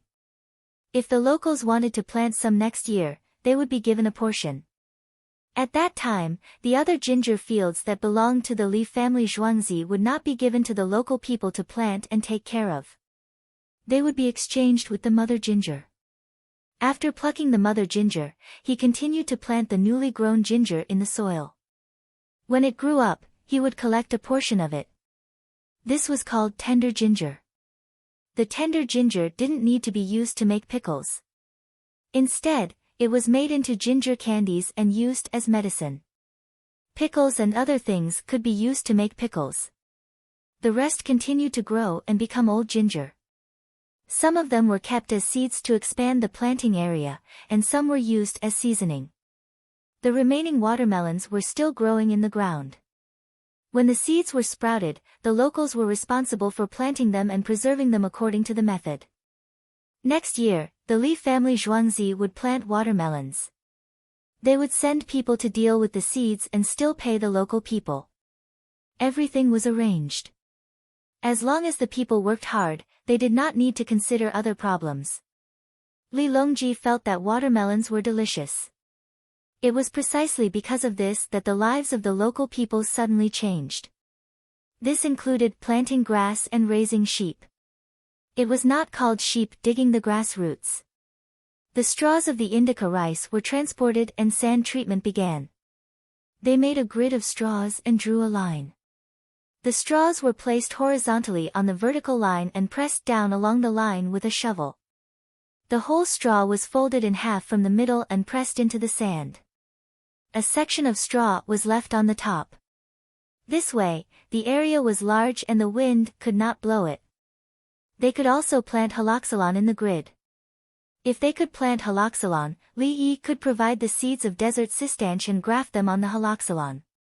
They planted melons, planted ginger, laid the grid of straws, prepared to plant haloxylon and graft desert cistanche, mined coal, built kong beds, and fetched well water. The whole system was thrown over. The people who could not find work before finally saw hope. In addition, the animals that the Li family Zhuangzi transported were lent to the people. The people took good care of the animals when they worked. According to the memorial sent by the local county magistrate, Chu Ji, the local people's income increased by 10 times. The county magistrate, Chu Ji, wanted to take credit. Li Longji wanted to chop off his head. The income increased by 10 times, which meant that the life before was, you were the county magistrate, and this was how you governed the place. you still had the face to say 10 times. What did 10 times the income have to do with you? The only praiseworthy thing about you was that you did not cause trouble and did not embezzle. Li Lang, they said it was very difficult to transport the seeds out. Princess Yongmu took care of her 2 younger brothers. The little ones were small, so Princess Yongmu helped to find the seeds. Li Tan enjoyed the same treatment. He stole a glance at Li Yi after taking a bite. He was afraid that Li Yi would be angry. He could handle it himself, but he insisted on waiting for his sister to pick for him. He was enjoying the warmth and the feeling of home. Li Yi pretended not to see. There are coal mines and cement burning materials, limestone, gypsum, mirabilite, quartz sand for glass burning, iron ore, salt, and so on. You can directly open a cement factory. Ask Old Bai if he wants to open one. If he doesn't, I will find someone to open one. The local people should not be poor. Li Yi was talking about Ituk County, which was now Yuzhou, one of the top 100 industrial counties. Shouldn't you ask Minister Wei? Princess Yongmu reminded him in a low voice. The cement burning should belong to the Ministry of Works, and Wei Ji was in charge of it. Yes, ask Old Wei. Li Yi changed his words. He could not directly connect everything to the Ministry of Revenue. It was not good for the Ministry of Revenue to have too many functions. Can I go and help? I will go and watch. Li Tan wanted to contribute to the Tang dynasty. This was his home. You stay here and wait until the wound on your face is healed. I just finished the big scar surgery for you. Do you want to continue to leave a scar that can never be removed? Li Yi said with a straight face. He did another big scar surgery for Li Tan the day before yesterday, and he was in the recovery period. Got it. Li Tan quickly responded. He was a little afraid of Li Yi. I will make melon slice soup for you tomorrow. Your face can't eat spicy things. It must be light. Noble consort Lu said to Li Tan that she had a good impression of this eldest grandson. Li Tan was the eldest grandson of the emperor. The little guy had an older brother, but he was the eldest grandson of the emperor. Normally, the crown prince was the eldest, not the youngest, and not the eldest. With the little guy, the other princes could not expect to be the crown prince. The melon slice soup she was talking about was the melon slices of watermelon. The red melon flesh was taken out, and the greenish-white part was taken out. It could be used to make soup and cold dishes. If you want to make it popular, it must be popular. Otherwise, it will be gone. Yes. Li Tan responded with a straight face. He did not dare to smile and spoke little. The road with the well is built. The oasis has not grown yet. It will take a few years. Empress Wang pointed at the little guy's mouth.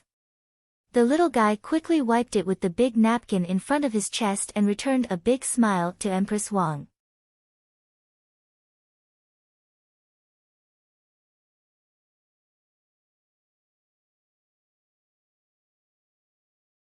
Chapter 11-12. Grandfather, look, I caught a hedgehog. The child from Shachuan village came to his grandfather with a hedgehog in one hand and a lantern in the other. Hedgehogs would steal melons to eat. They would stare at one and eat it. If it was damaged, they would eat 2 bites and find it difficult to drill into it. Shachuan village had a small population and could not take care of all the land. They followed the method provided by Li Yi and planted a few thorns outside the ground. They also led the water out and made a small pool outside. In this way, the wild animals would have water to drink and wouldn't have to take the risk of being cut by the growing thorns to rush in. Badgers and hedgehogs were small and could not be stopped by the thorns. The village still followed the method taught by Li Yi. They raised dogs and a group of dogs. They went to other villages to ask for dogs. Some families had a litter of dogs and could not afford to raise them, so they found a place to dig a hole and bury them. They raised those that could be raised and strangled to eat meat. They did not raise dogs to call them sons or babies. They would not allow dogs to enter the house. They did not even have a kennel. In the winter, they threw some hay in the corner of the yard and the dogs would nest there. When there were many dogs, the dogs would huddle together to keep warm. The dogs could not eat meat. If they wanted to eat, they would catch mice and other small animals. The owners bought meat and bones. When the bones were stewed, they would give it to the dogs. The dogs would be happy and think that their owners were good to them. Gnawing on bones and grinding teeth was very interesting. If they stewed spoiled food for the dogs would be happy as if they were celebrating the new year. Everyone raised dogs like this. No one thought of dogs as good things, except for the hunting dogs raised by hunters. The village bought dozens of dogs. They bought old rice and wheat, even if it was eaten by insects. They cooked a big pot of rotten vegetables and fed it to the dogs. The dogs were very satisfied, especially the dogs that were brought back when they were 4 or 5 months old. In their original home, they sometimes used their claws to dig the ground to find earthworms and earth snails to eat. Occasionally, they would eat the grass on the side of the road. If it was the kind with hemp seeds, they would be full. Now, they actually cooked for them. They were better than their previous owners. A group of dogs was thrown outside in the field. They would fight, choose a leader, and then run around. At night, if there was any movement, she would run over to see if it could be eaten and call out. In order to prevent the dogs from always gathering together, the villagers tried to disperse them to different places on the ground. The villagers built kennels with wood and grass. Every day when he was on patrol, he would take a shovel and bury the dog feces. Dogs can't compare to cats in this aspect. Cats can dig their own holes and bury them when they're done. Unless it was a specially trained dog, it would defecate wherever it went. The child heard the dogs barking and went over with a lantern. He saw a few dogs surrounding a hedgehog and using their paws to carefully poke it, as if they wanted to eat it. The little kid brought it back, and the dog wagged its tail to please him. It then turned around to look for other things to eat. The watermelon was growing beside them, but the dog didn't eat it. If it did, it would be beaten. It would use all its strength to hit it and kick it. Every time it was kicked, it would bark. It didn't even dare to dodge. After a few times, the dog knew that it could not be touched. However, after the owner finished eating the watermelon rind could be nibbled. As there were a lot of watermelons, after the villagers finished eating, a portion of the rind would be eaten as vegetables and the rest would be given to the dogs. Like eggplants and cucumbers, no matter how they were placed, the dogs would not touch them. If maggots crawled out of the toilet, even if the dog had delicious food, it would still fight with the chicken. Actually, the dogs could eat chicken, but they didn't dare to. The village needs to buy a pig. The one we raised is still small, so stew it less often. Let the dog eat some bones with meat. The old man took the hedgehog. He had collected a lot of hedgehogs. When he collected 100 of them, he would kill them and eat their meat. This way, everyone in the village could have a good meal. The rind would be processed and sent to the Li family zhuangzi to be made into medicine. The hedgehog meat would be stewed in soup, with some grains with worms and vegetables, and fed to the dogs. The dogs would enjoy a good life. Grandfather, did you catch the wolf? I don't dare to go out. The wolf will bite me to death and eat me. The child swallowed his saliva. He wanted to eat the stewed pork. I told the county that they will send people. Sigh. A few days ago, when they were delivering the melons, I told them to send a message. When we reach Chang'an, it should be fine. The old man didn't have any hope for the county. In this poor place, how could the bailiffs catch the wolf? They couldn't even set a trap. The wolf was very smart. The only person he could count on was the Li family zhuangzi. He told them what to do. If it weren't for the many dogs, the child in the family would have been taken away. The old man was worried. His neighbor's son, Wu Peng, was 7 years old. When he was herding sheep, he encountered a pack of wolves. There were 8 or 9 of them. The wolves wanted to eat the sheep and the child. Fortunately, he raised a group of dogs. More than 40 dogs rushed over and forced the pack of wolves to retreat. If there were too few dogs, they couldn't beat the wolves. When some powerful wolves bit the dogs, the other dogs didn't dare to go forward. Dogs that could protect people were different. They saved Wu Peng once, and they couldn't kill him even if they raised him to death. That was why the village was thinking of buying a pig and leaving more meat and bones for the dogs to eat. Dogs that protected their owners and other dogs couldn't be treated the same. It was daybreak. It was the 16th day of the 6th lunar month. The people of Shachuan village came. They went by the Yellow River. On land, they went to the Wushui River, then entered the Wushui River, and then entered the Yellow River. After that, the boats went into the canal and turned into the Ba River. They brought a pile of hedgehog skins and unloaded the watermelons. Li Dongzhu, we encountered wolves there. There were more than 10 of them. They almost ate Little Fatty. Little Fatty is only 7 years old.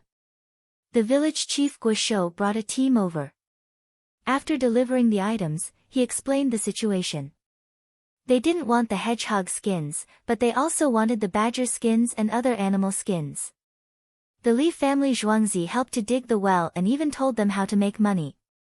He told them how to build a Kong bed and where to find coal.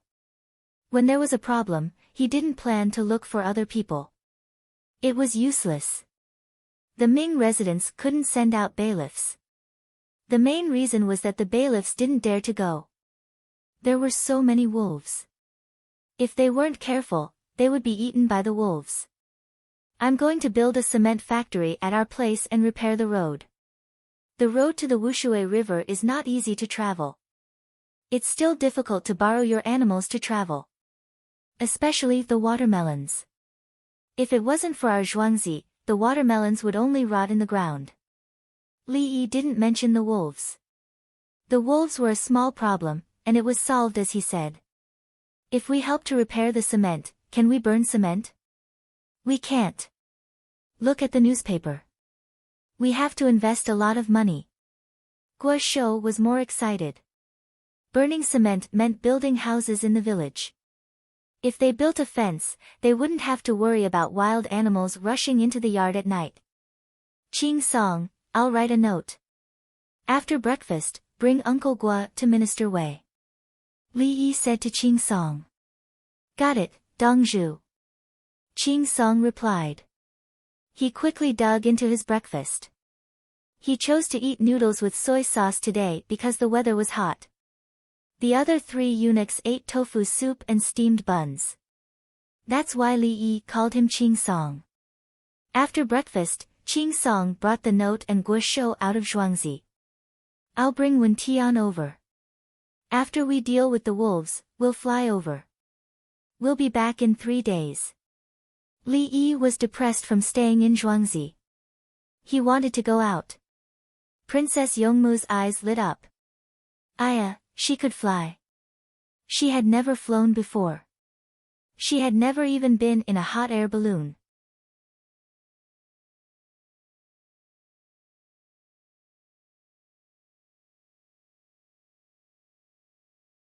Chapter 11-13.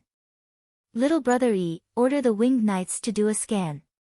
Li Longji didn't want Li Yi to leave. 3 days was too long. If something happened, how would he contact them? As for Li Yi bringing his daughter out, it didn't matter. It would be best if he could cook the rice. 2 days. Li Yi wanted to go out and was vexed. He had been cooped up all day and only went out once a month to Zhuangzi. He even had to walk around Chang'an. Can't I even go hunting? Do I have to catch a wolf and then hunt it? Then wouldn't it be better if I locked the wolf in a zoo? I'll check everyone's bodies for 2 days. Li Longji said with a bit of envy. He couldn't leave either. If there wasn't enough food, he could go to Luoyang. Or he could go to Pure Flower's palace and bring the prime ministers along. It was actually in the capital office. What else could he do? He just had to stay in Chang'an day after day. Okay. Li Yi indeed had to check everyone's bodies. He hadn't checked in half a month. Oh, 4 days ago, he checked his sister-in-law alone. There was no problem. As for Li Tan, he just had to apply medicine now. He was going to take his girlfriend out to play for 2 days. No, he was going to help the villagers deal with the wolf problem. Today, he obviously couldn't do a full checkup. After eating, he couldn't do liver work. He would do something else first. He directly went for an MRI scan. There was no problem. His blood sugar was normal and his blood pressure was within the healthy range. My finger hurts. The little guy wasn't very happy. He was pricked. Other children at his age would cry after being pricked, but he was helpless. He frowned and kept pricking me. He couldn't cry even if he wanted to. His skin was tough. Usually, when he played, it hurt more than this when he fell. His elbows, knees, arms, and thighs were all injured. The difference was that most children would have scars. Li Yi helped to treat them. The little guy pricked his left ring finger. He didn't prick his middle finger. He always used his middle finger to pinch things. His thumb, index finger, and middle finger. He didn't use his left ring finger much. He didn't write. There's no need to check his liver function. Let's go. We'll be back before dark the day after tomorrow. Li Yi took out his aircraft. Let's leave after lunch. There's less than 2 hours left. Noble consort Lu was afraid that the child would be hungry. We'll eat when we get there. It'll take 3 hours. I'll quickly refuel 20 times along the way. There's no need to stop. I have a plan. His single-man aircraft could reach a speed of 160 kilometers per hour. If he flew in a straight line, he would be able to cover less than 470 kilometers in 3 hours. This time, he carried the fuel tank on his back. He only needed to refuel 14 times. Bringing along Princess Yongmu would take 20 trips. While he was in the air, he directly exchanged fuel into the fuel tank without stopping.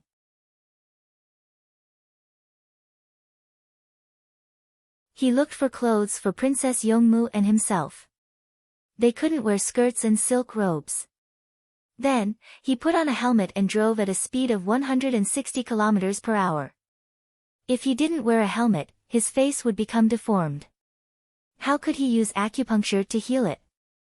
Why don't we ride a horse?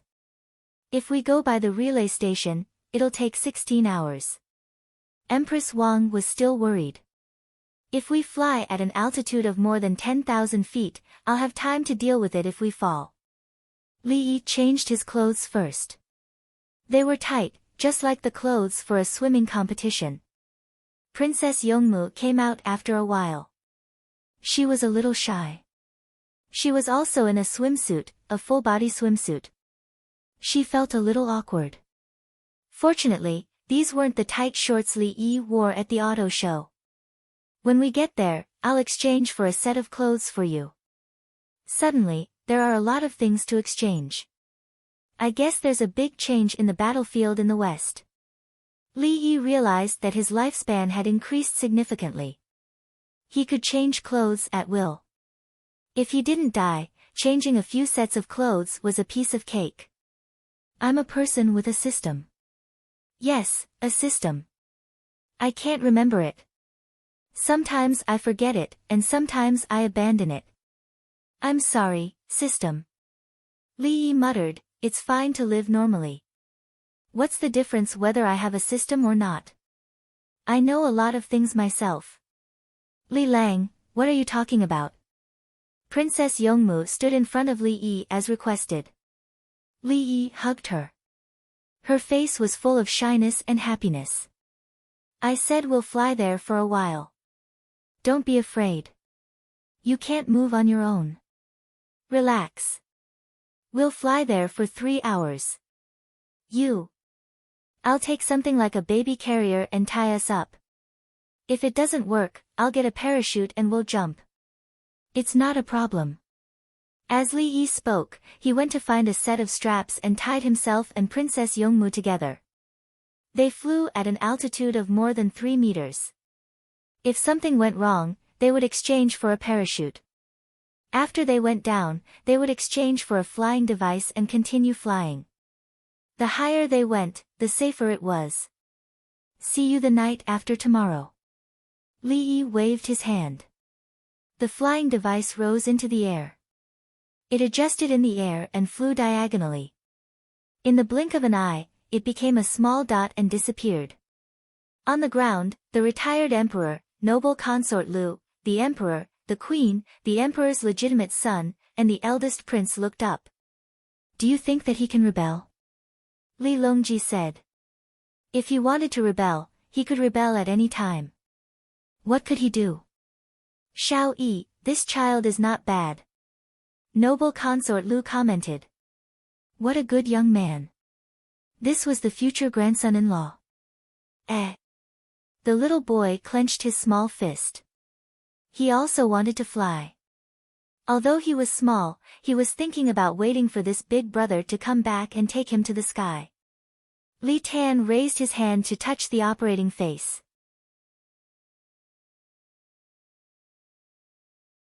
Suddenly, he stopped and walked to the little boy's side.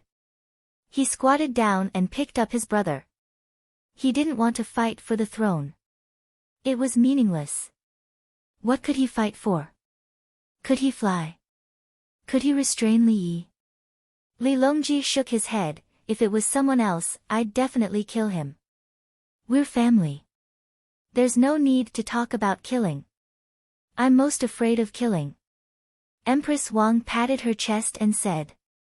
Other than the children, no one around believed her. This Empress Wang was a firm supporter of using force to usurp the throne of the Xuanwu Gate. Princess Yongmu, who was flying over there, was a little nervous at first.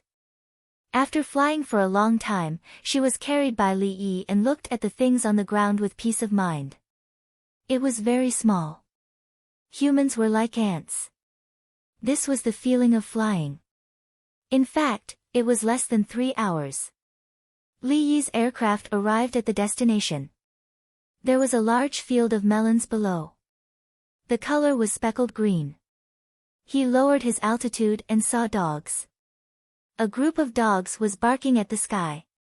There were hundreds of people gathered together to look at the sky. Li Yi was circling, looking for wolves. He saw it. It wasn't a dozen, but more than 30. It was a huge group. Obviously, because there was a lot of water here, other animals came to drink water. A pack of wolves ran over. There weren't so many wolves in a normal pack. A dozen was considered big. Of course, there were bigger packs. Hundreds of wolves formed a pack. The bigger the pack, the stronger the wolf king. Li Yi had never seen one before. It was said that the wolf king in a pack of hundreds of wolves was like a calf.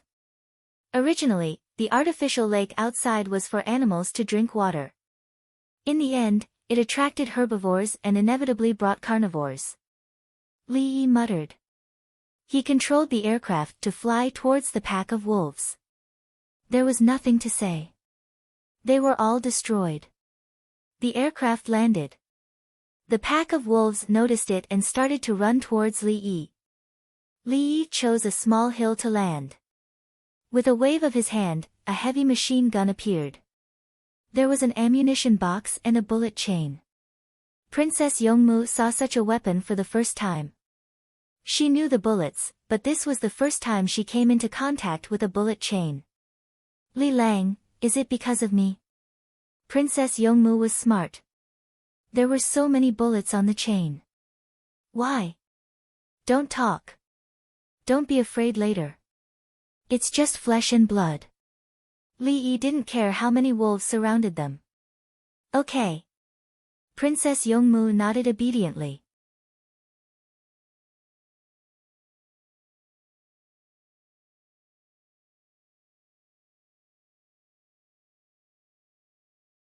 Chapter 11:14.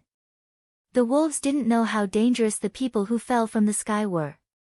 In their eyes, there were 2 pieces of meat that could be eaten.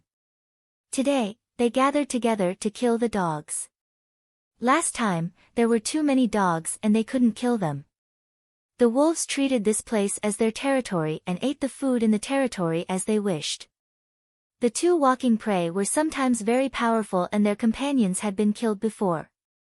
Now, there were only 2. After eating, they would find the dogs at night. Princess Yongmu looked through the binoculars. She wasn't worried, she just wanted to see how to kill the wolves.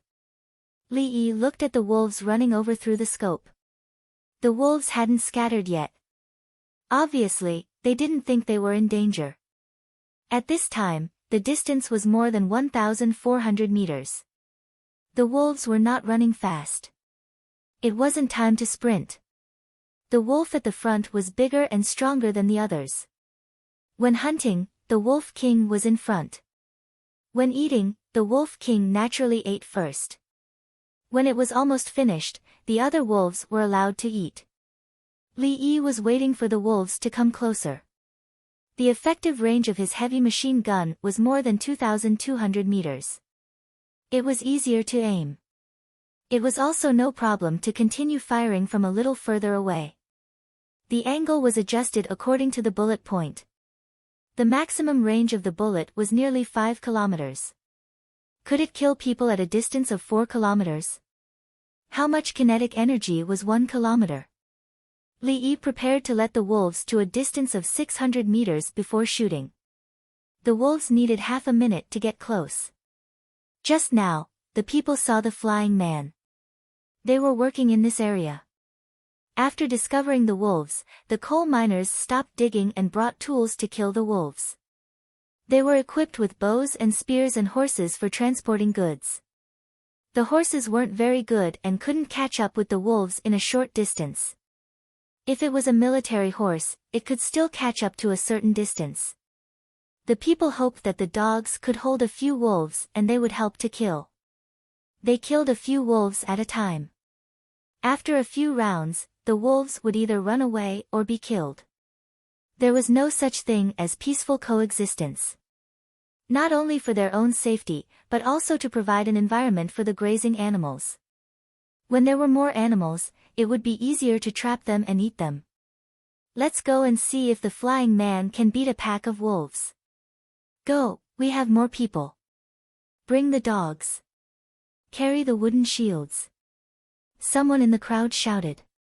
Everyone ran towards the approximate location a few miles away. The men with spears and bows rode on horses and led the dogs to the front. The dogs were afraid of so many wolves, so it was obvious that they couldn't win. Fortunately, there was someone to help. There were no mountain guard dogs in the dog pack.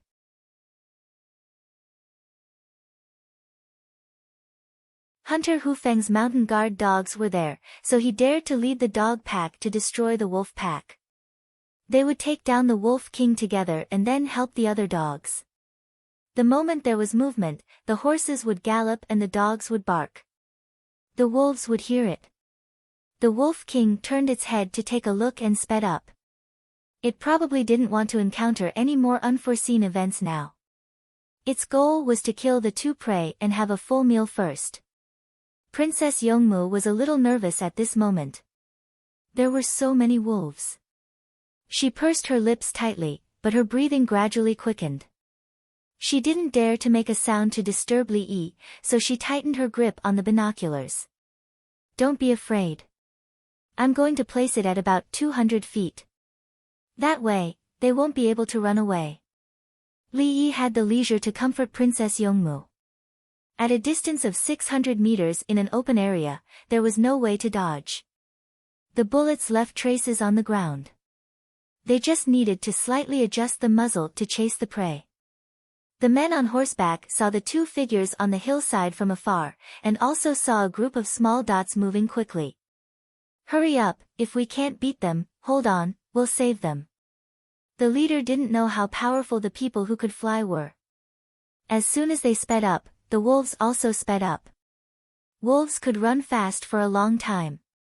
He had both speed and endurance. The horses obviously couldn't run to the place before the wolves arrived, but the dogs rushed out. Their speed was not slower than the wolves. They were loyal.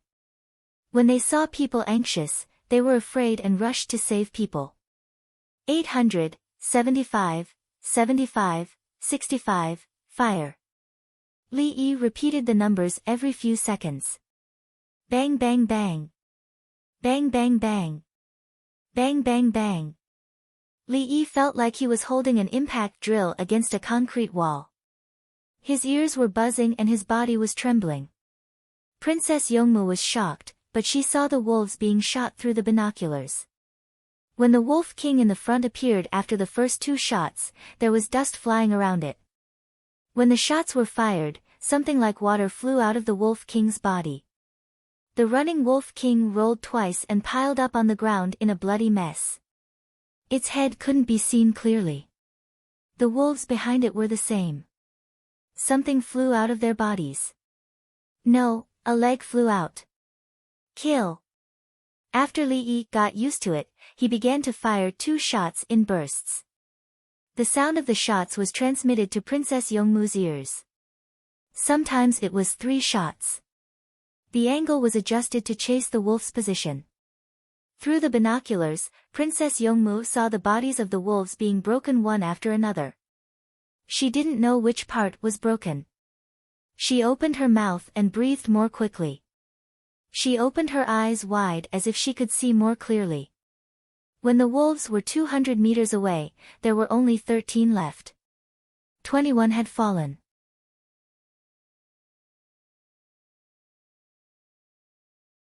Just now, the wolves were running too fast and were continuously shot down.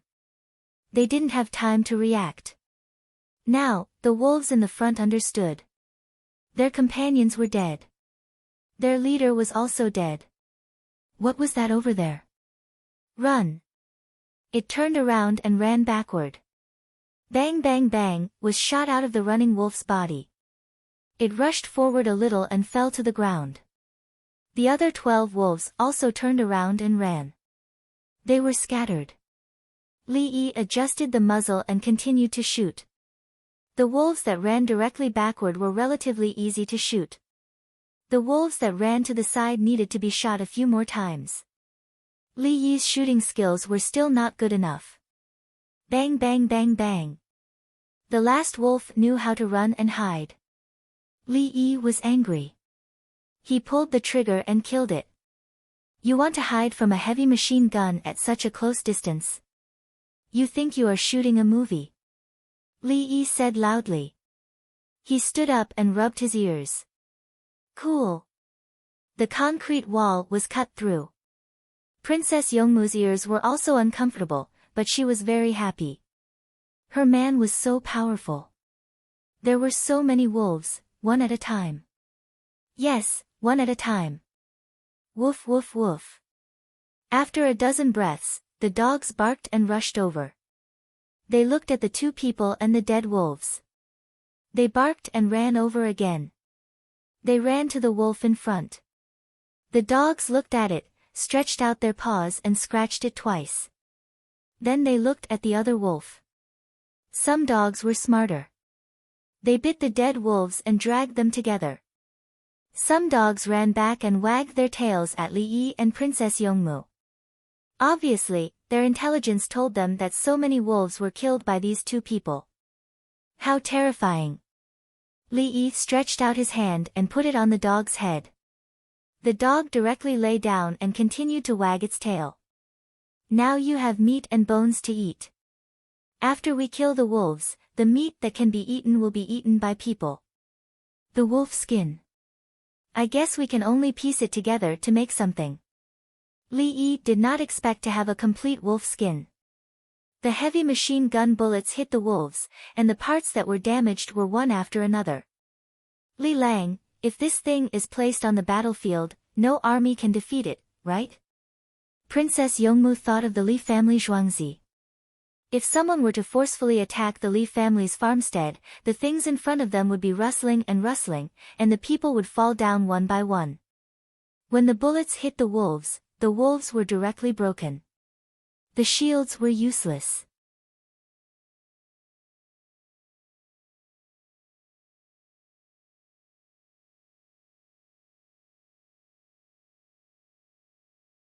Chapter 11:15. Make the primer and use copper to make the cartridge case. I don't need to exchange for it. The Tang dynasty can make this kind of gun.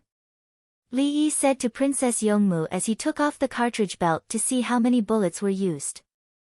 This is the most powerful weapon in the world, right? In Princess Yongmu's mind, the scene of a group of people fighting with a heavy machine gun appeared. No, the most powerful weapon shouldn't be used. It's used to scare people. Li Yi looked at the heavy machine gun and didn't take it seriously. There were countless weapons more powerful than it. Why not? Princess Yongmu was confused. Her long eyelashes fluttered. One of them can flatten the whole capital office. Not even a blade of grass will be left. Li Yi smiled and gave the answer. Princess Yongmu opened her mouth wide and didn't blink. Whine, whine, whine. The dog lying there comfortably whined a few times, which brought Princess Yongmu back to reality. Li Lang, is there really such a thing?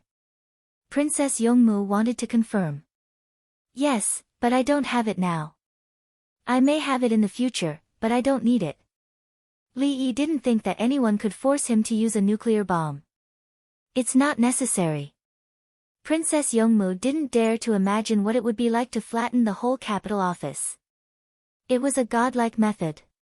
While the two were talking, the people on horseback arrived.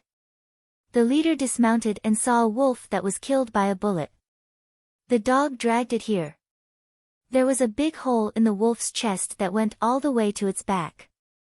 Some of its internal organs were hanging, and some of its bones were missing. The whole wolf's body was connected to a little bit. Otherwise, the hole would have split open the side.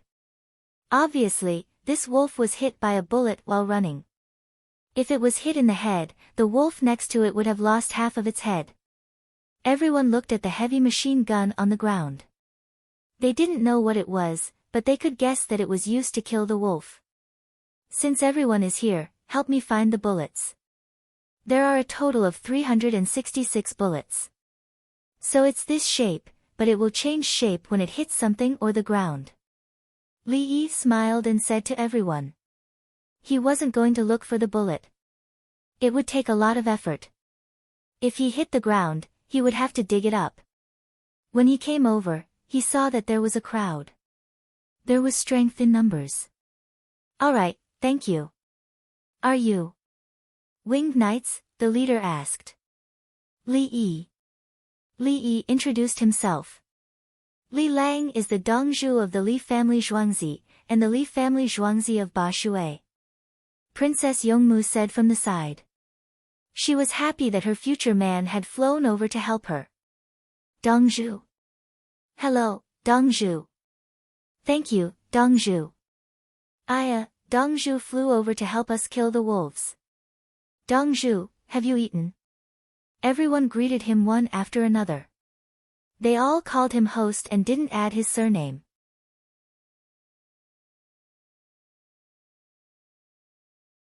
They thought that since they were working for Li Yi was their Dongzhu.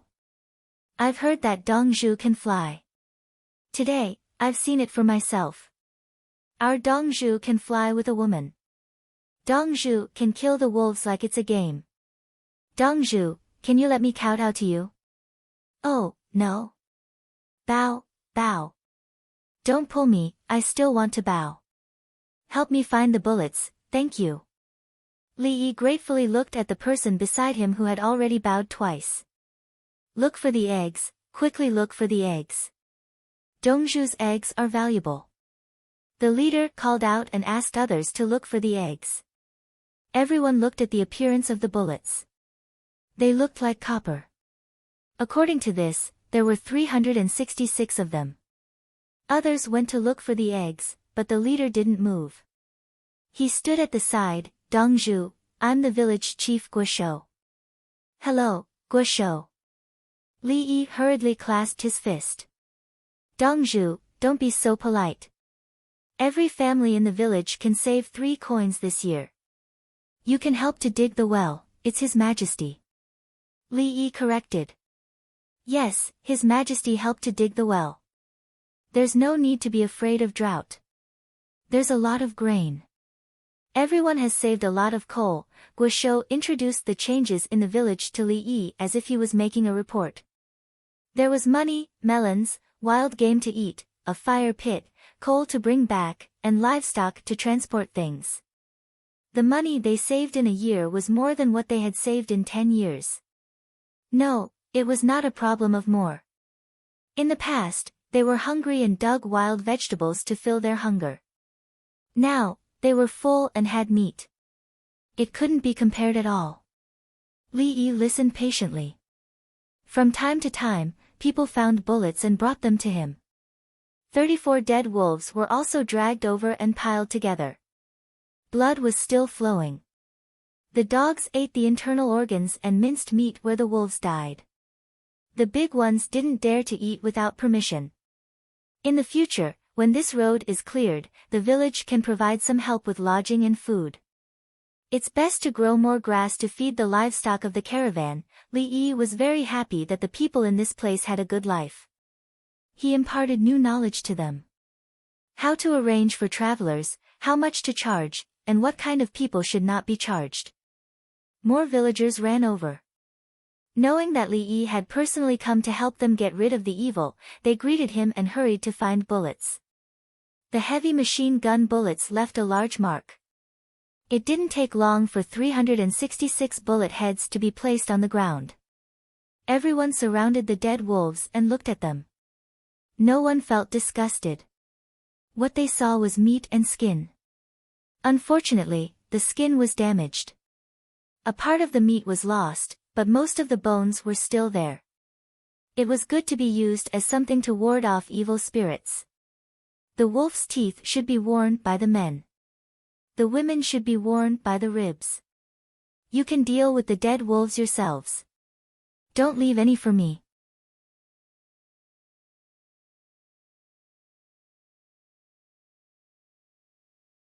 Wolf meat, EN deficiency, internal heat. Try not to eat it. If you feed the intestines to the dogs, cook it as much as possible so that the dogs don't get sick. You can't ask a doctor to treat the dogs.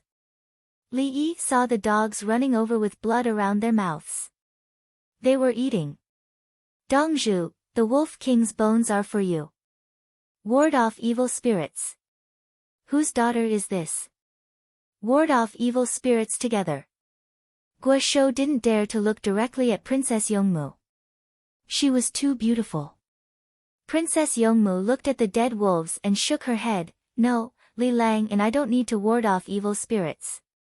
You can sell them for money. Everyone, split the money. Help me carry the heavy machine gun and aircraft to the village for dinner. When Tian and I came here on an empty stomach. Li Yi looked at the heavy machine gun and was worried. How to carry it? When he exchanged with the system, he was happy. The system didn't recycle it, and there was no storage space. Go back and get the poles.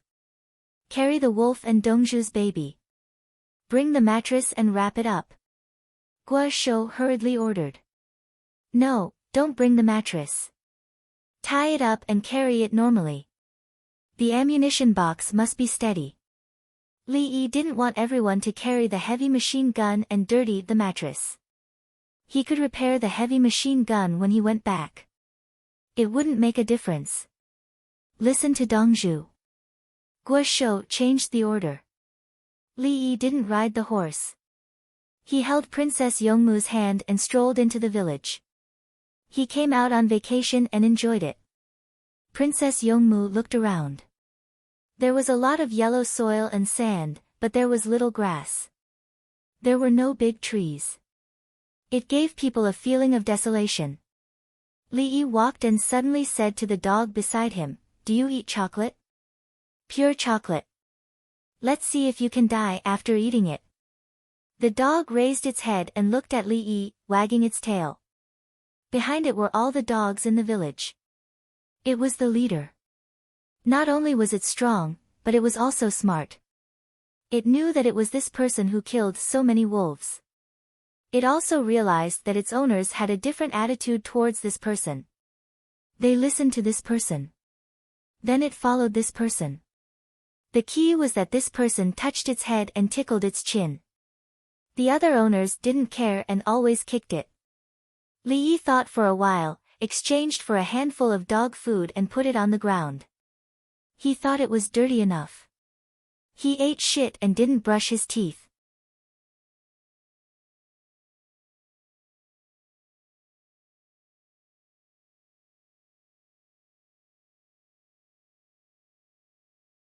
Chapter 11:16. Just now, you led the team to rush over to help me. This is your reward. Li Yi said to the big dog. He knew that more than 30 wolves were a deterrent to the dogs. The dogs were not hunting dogs. They were bought dogs to help watch the ground. If they were replaced with the same number of hunting dogs, the 34 wolves would be dealt with by the hunting dogs themselves. In terms of numbers, a wolf king was useless.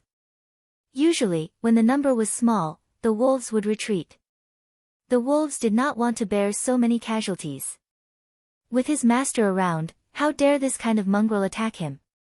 How dare a dog bully others with its master's backing? In the eyes of the dog, the owner was the king. It was very powerful. Even it did not dare to bite. The big dog looked at the things on the ground, sniffed, and stuck out its tongue to eat. After eating more than a dozen pills, it turned to a female dog in its team and barked. The female dog ran over and lowered its head to eat. After a few mouthfuls, the big dog pushed the female dog aside and barked again. The second female dog came forward to eat.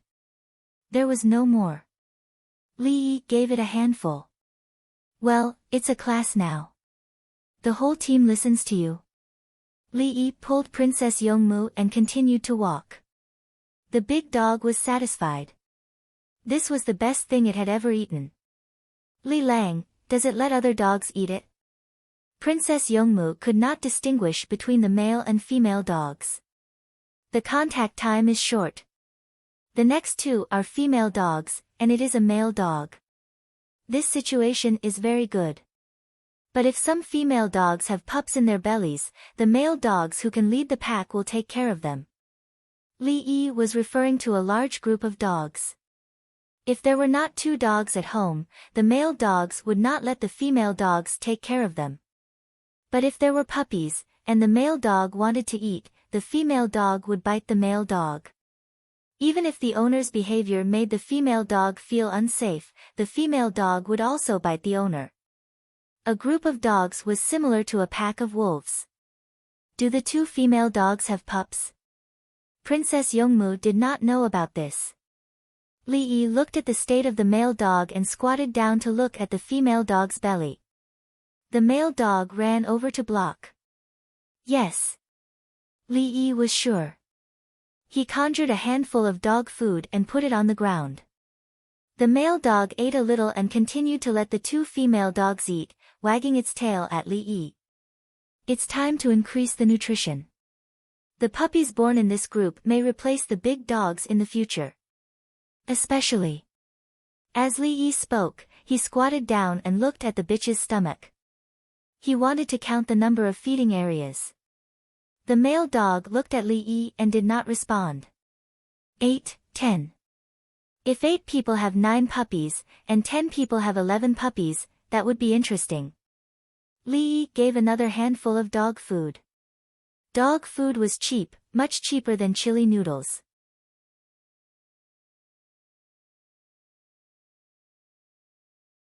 He wanted an odd number of dogs that exceeded the number of lactation positions, so it was best to have one more dog. A maidservant from the village who had followed them couldn't help but ask, Dongzhu, isn't it good to have one more? There are a total of 8 rice bowls for 9 people to eat. They can only fight for it. When they fight for it, they will determine who is the best among the 9. But if the puppy wanted to live, it had to fight. It had to fight before it opened its eyes. From birth, it started to fight. When it grew up, its status would change from one another. Whichever dog ate more, it might become stronger. For those who didn't eat, in order to live, it had to fight, regardless of whether the other dogs were strong or not. When the dogs that grew up like this could choose a leader, this leader could lead the other dogs to fight everywhere. Li Yi spoke of the natural law of survival, fight. After the fight, a dog king would appear. To defeat this dog king, it had to be a stronger dog. Dongzhu, can such a dog lead a pack of dogs to fight against a pack of wolves? The maidservants still had questions. Generally, it won't fight, unless the owner gives the order or it has been trained. The shepherd dogs that help herd the sheep will drive the sheep away when they encounter a pack of wolves. Remember, if you raise such a dog, don't allow it to enter the house or on the kong bed. You can give it better food and put more hay in the kennel. Li Yi was teaching the maidservant that there was a difference between raising a guard dog and raising a pet dog. A pet dog was a companion dog. It played with people and was taught specifically. The status of a guard dog could not be changed. If it was treated too well, it would become lazy and even want to change its status. The maidservant looked at the dog and nodded, indicating that she understood.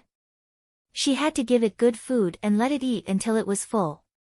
Then, in the winter, it had to build a kennel outside and not let it in. Li Yi continued, it's the same for people. There are 2 situations for people. One is when you are not capable enough, you have to maintain the status advantage with your subordinates and not get too close. The other is when you are capable enough to let others know that you can lead them to live a good life. It's not a problem for you to be close to the people. Li family Zhuangzi's situation is that there are many things that you can't learn. I am good to everyone, but no one looks down on me. Li Yi's words were said to Princess Yongmu. She had to maintain the status advantage or let others believe in her. Li Lang, I will study hard. Teach me more. Princess Yongmu had an epiphany. She wanted to learn skills. Locally, you still have to continue to make straw lattices. You can also lay straw mats and water the seedlings. To put it bluntly, it's a matter of money. How much money are you willing to invest?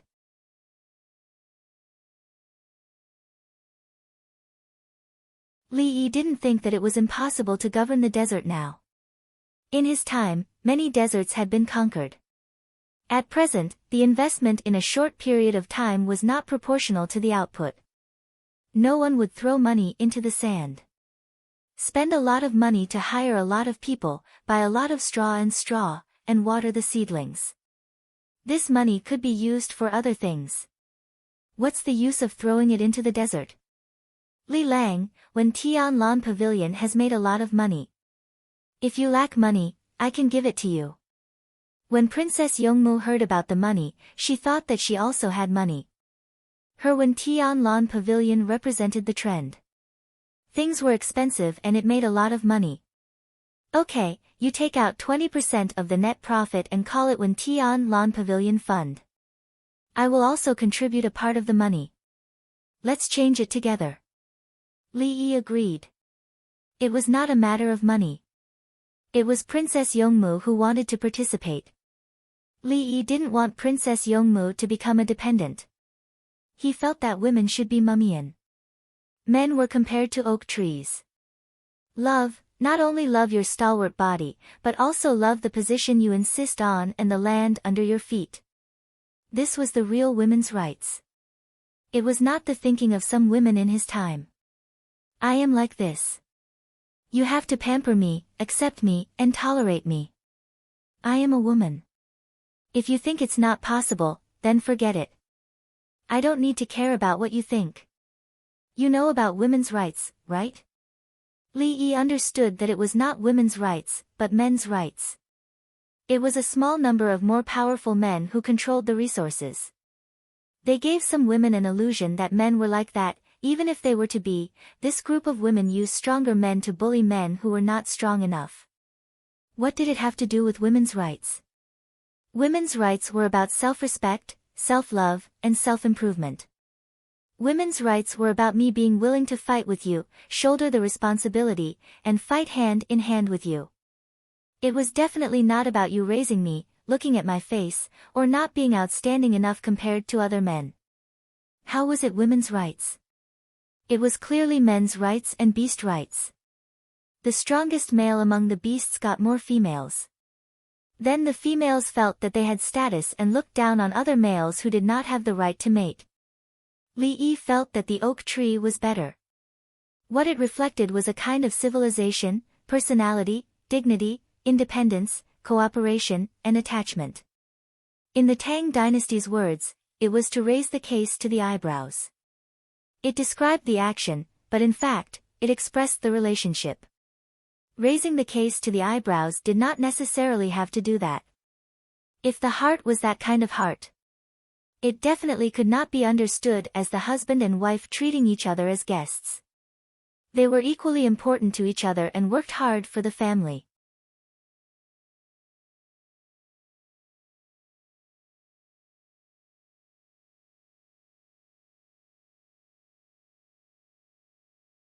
Chapter 11:17. Princess Yongmu didn't know that Li Yi had a lot of thoughts when she talked about money. She only cared about being happy. She could also do things for the people. Other princesses either caused trouble or wanted to cause trouble. She was walking a different path. Learn more, earn more money, help Li Lang more, and take care of the people more. Oh, and father. What should she bring back for father? Wolf King's bones. Li Lang, you said to bring the Wolf King's bones back for.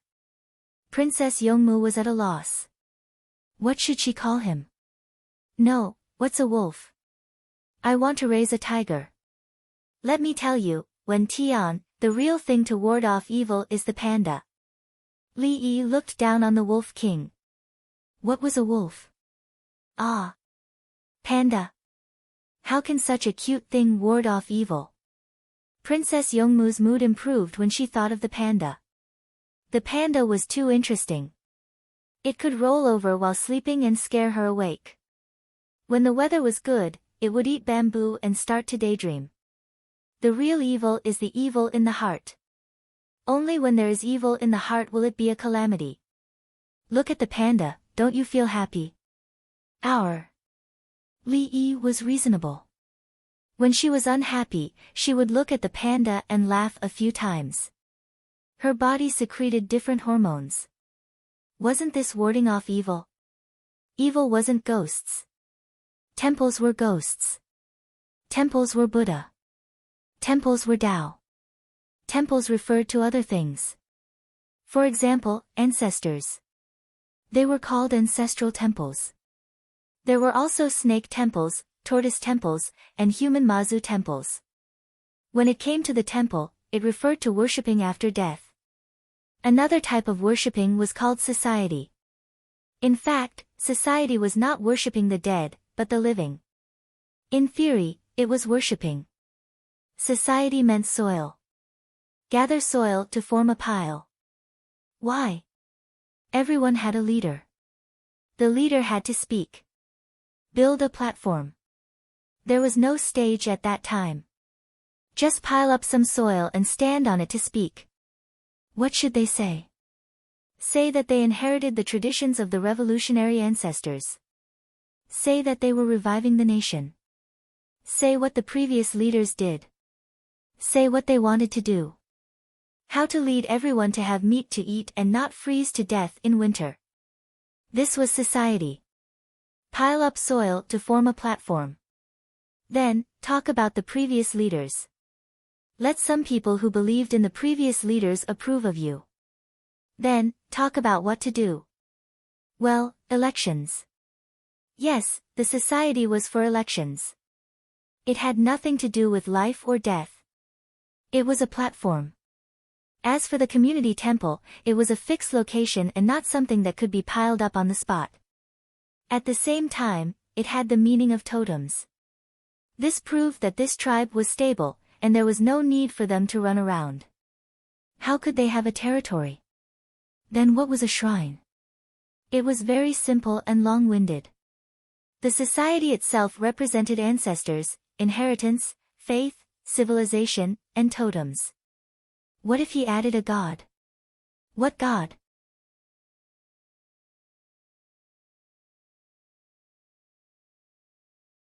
It was just a typo in the process of learning a culture. If you didn't understand it, then it would be passed down from generation to generation. The society and the temple itself already represented everything. There was no need to add a god. God was Taoist. In the history of China, God was a position, just like priests. At first, it was used to teach others how to do things. It evolved from the society. To put it bluntly, a shrine was a society. Continuing to explain that it was a mound of dirt would be a misnomer. If he wasn't wrong, it was referring to the position and the mound. The person with the highest position stood on the mound and talked to the living.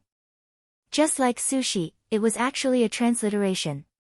It referred to the steamed rice eaten by Chinese fishermen in the past. After going out to sea for a long time, the taste changed. It was a little sour. The Japanese Empire came into contact with Chinese people. Everyone was a fisherman and learned it. In the beginning, they ate raw fish and steamed rice together. When they caught seaweed, kelp, and edible seaweed, they would eat it together. Li Yi was talking to Princess Yongmu. He talked about some situations that Princess Yongmu had never experienced, but Princess Yongmu understood. Li Lang, are you saying that people still bring steamed rice out to fish and eat whatever they see? Yes, but it's easy to get sick. So they bring dried vegetables with rice. There are bacteria in the dried vegetables that the locals can adapt to. Eating rice balls and some things from the sea will be fine. The dried vegetables sent by Zhang Jiuling are quite delicious. Don't the locals bring dried vegetables out to sea? Princess Yongmu had never seen the sea. She only understood it herself. That's right. Real sushi should be steamed rice with dried vegetables, not seaweed. At this moment, Li Yi felt that he had discovered some secrets in history. When the fishermen of the Japanese Empire learned from the Chinese fishermen ate dried vegetables and steamed rice and wheat. There were nitrites in the dried vegetables. Nitrites were considered carcinogens in Li Yi's time. However, it also had bactericidal properties.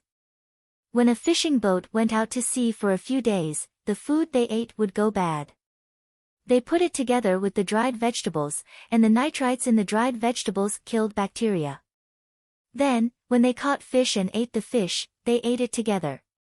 Li Yi was dumbfounded when he thought about it. Oh my God! Sushi should have been cooked rice with dried vegetables and fish, not seaweed and kelp in the beginning. Where can you find so much seaweed in the sea? Everyone is drifting. Is this the truth? Can I write a paper? I don't want it. I just want it to be published in 2 journals. One is science, and the other is nature.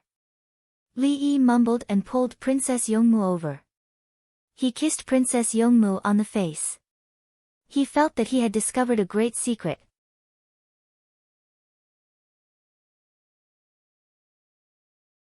The beginning of sushi was not seaweed and fish, but dried vegetables.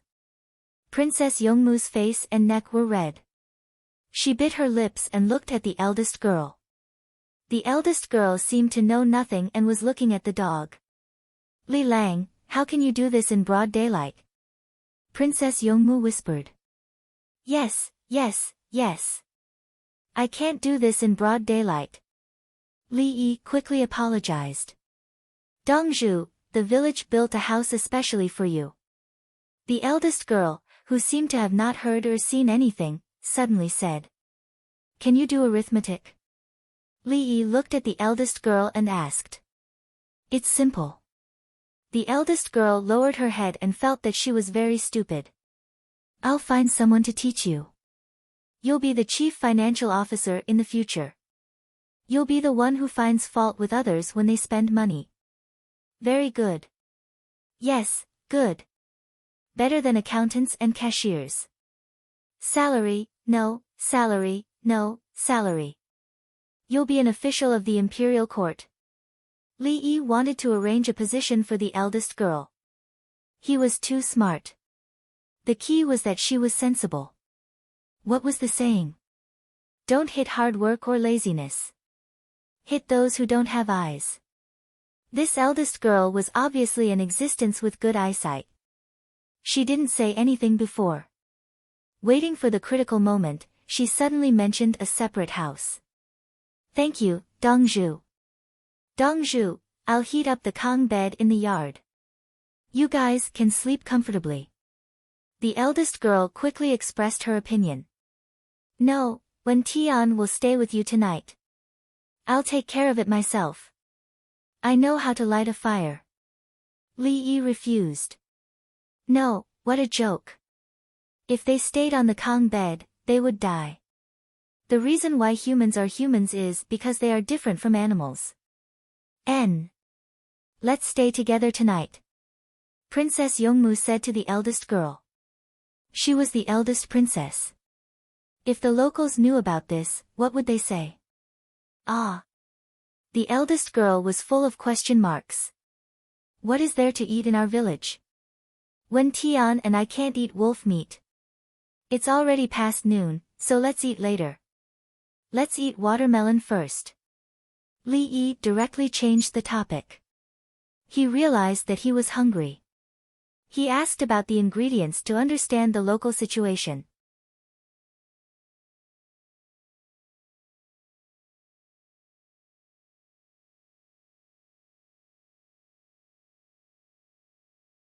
Chapter 11:18.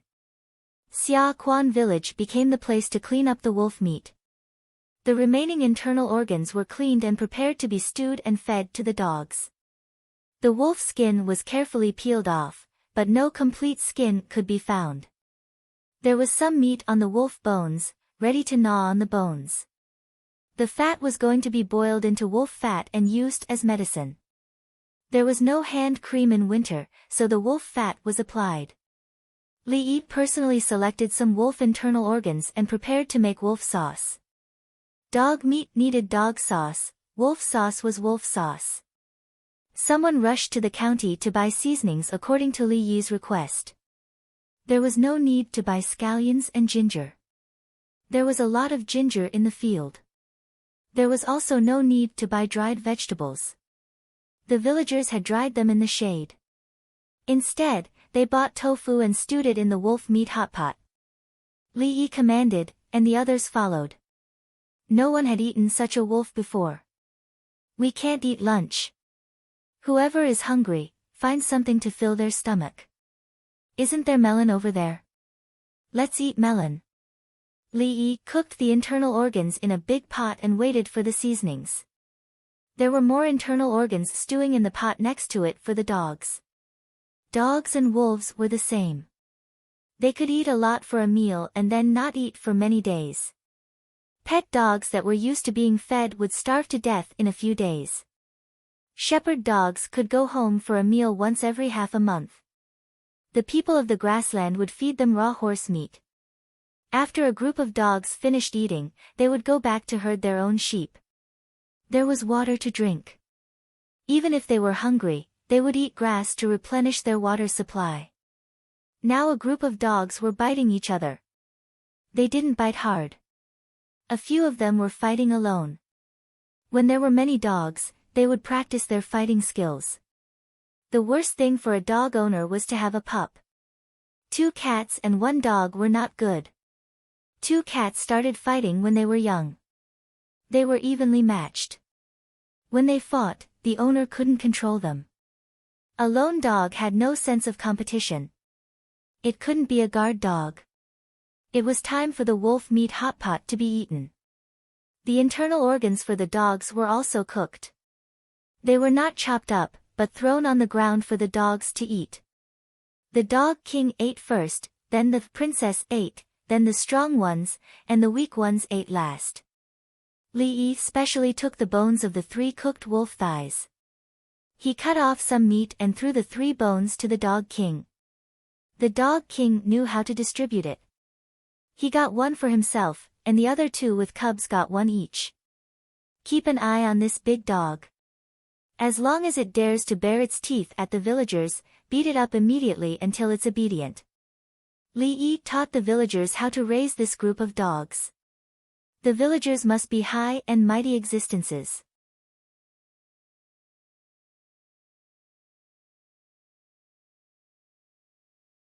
Otherwise, what if the Dog King felt that it was powerful and decided to eat people? We usually hit them. If they get in the way, the children will kick them, Guo said with a smile. He understood. I think our well should be dug in the highland, in the village on the slope. There are few plants around the village, such as wild spleen grass, sand whip, red willow, sand willow, and so on. There was no need to cut grass on the yellow soil. Just dig a small canal and plant the seeds. For fear that it would not be easy to plant them, they would weave other grass or straw into pieces and place them beside the red willow and sand willow saplings before watering them. These are used to fix the sand and soil. Next is to plant alfalfa, purple alfalfa, and in the future. Li Yi's plan was to come here once, kill the wolves, eat some meat, and then go back. He did not eat the wolf meat either. He ate a vegetarian diet, steamed tofu, shallot dipped in sauce, and scrambled eggs with cucumber. The villagers stopped what they were doing and gathered around to listen. Li Yi was giving suggestions, and the villagers treated them as orders. If they were told to plant, they would plant. They would not lose out if they listened to Dongzhu. Li Yi told them that the local area was not suitable for developing handicrafts. They could just make their own things. They could build a kiln and burn pottery, but not porcelain. They would mainly develop animal husbandry, and at the same time, prevent and control sand, and breed poultry and livestock. If they were willing to raise them, Li Yi would provide the cubs and feed for the initial stage. After they grew up and gave birth to cubs, they would be given the same number of cubs to Li Yi. Then, Li Yi would not give them money, and they would help Li Yi raise the animals that belonged to Li Yi. From next year onwards, there would be regular caravans coming and going on land, walking through the desert where the wells were dug. This place would become an important resting area, belonging to the service industry of the tertiary industry. The villagers nodded from time to time. Yes, Dongzhu said it so well. They continued. Let's eat first. After eating, everyone can listen to this. Not only Sichuan village. Li Yi stopped. After the meal, the sky was not dark yet. Everyone gathered around a tall mound and listened to Li Yi's shouting. No matter what kind of work it is, it will definitely need manpower. The helpers in the county are not paid well. In the future, when doing business, passing by, stopping, carrying, eating, and sleeping, more people can earn more money. Li Yi used the most common words to tell everyone that the development of the industry was not a problem. The problem was that there was no manpower. Then, there would be more work and more money. He knew what everyone wanted to hear. Something like, for a piece of green, a small bridge over flowing water, etc. It was meaningless.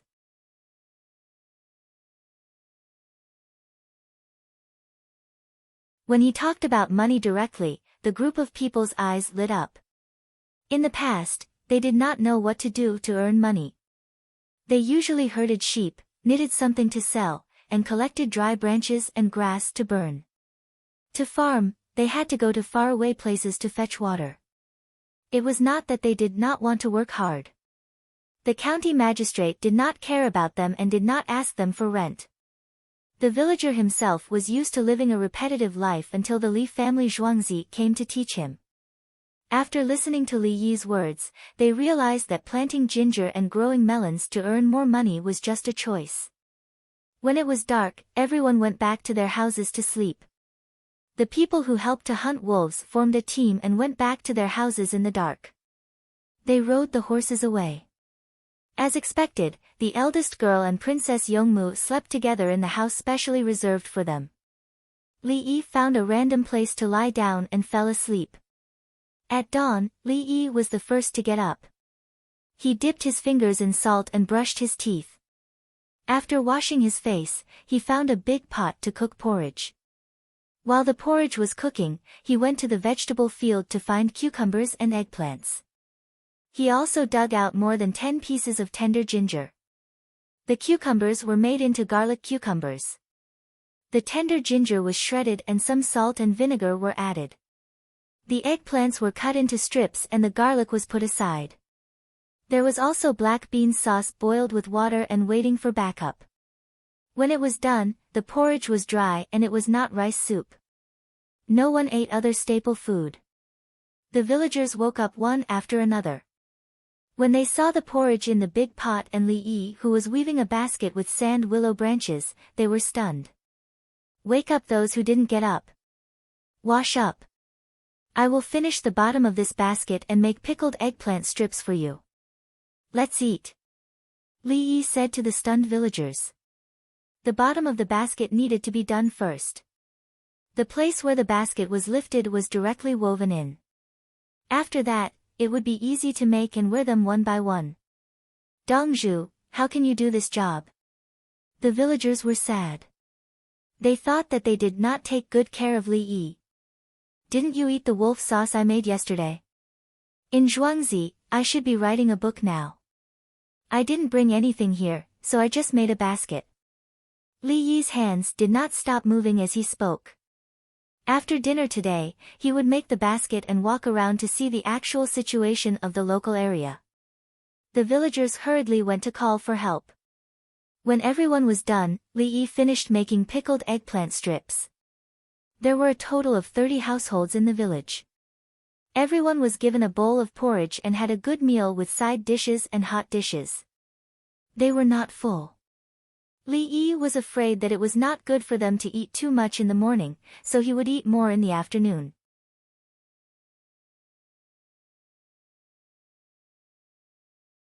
They still ate 2 meals a day, occasionally 3 meals, depending on whether they were busy or not.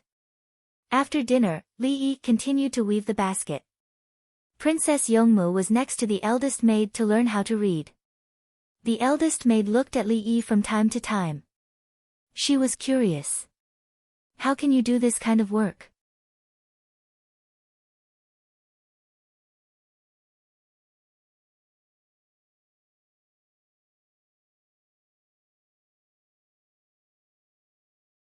Chapter 11:19.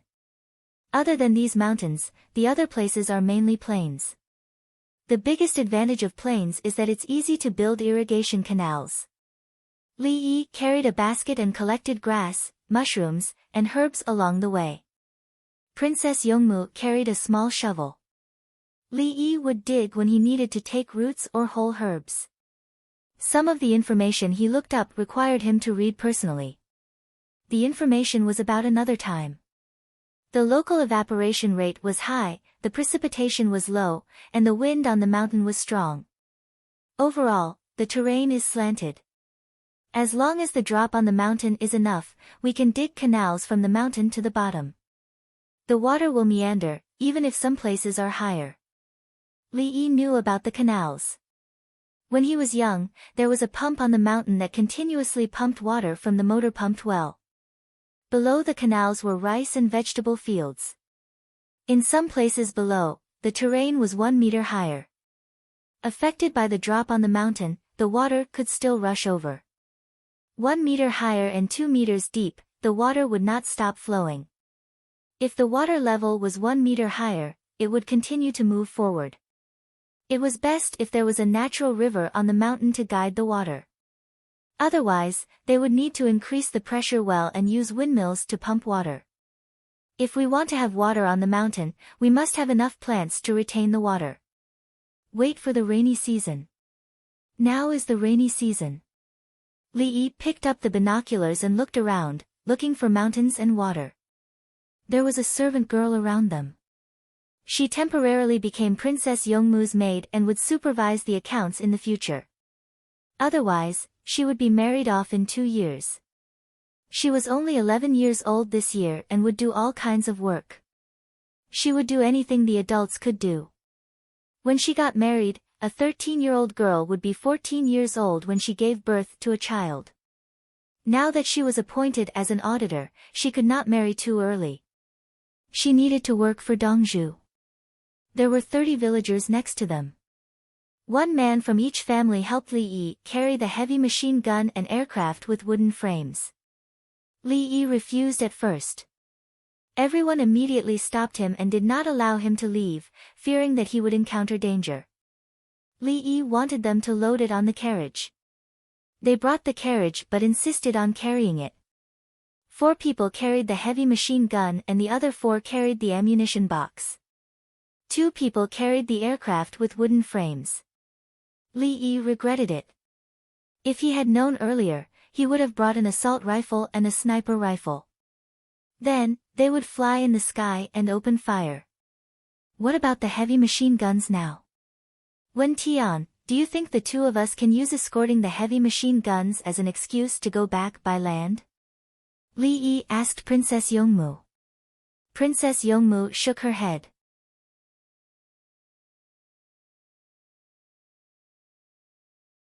They'll go crazy and send the winged knights over.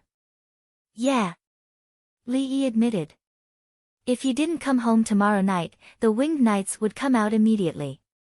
They had agreed to go back for dinner, but when it was time for dinner. Rabbit, there's a rabbit over there. A villager with good eyesight noticed a rabbit running on the ground from afar. As he shouted, he looked at Li Yi and then at the machine gun.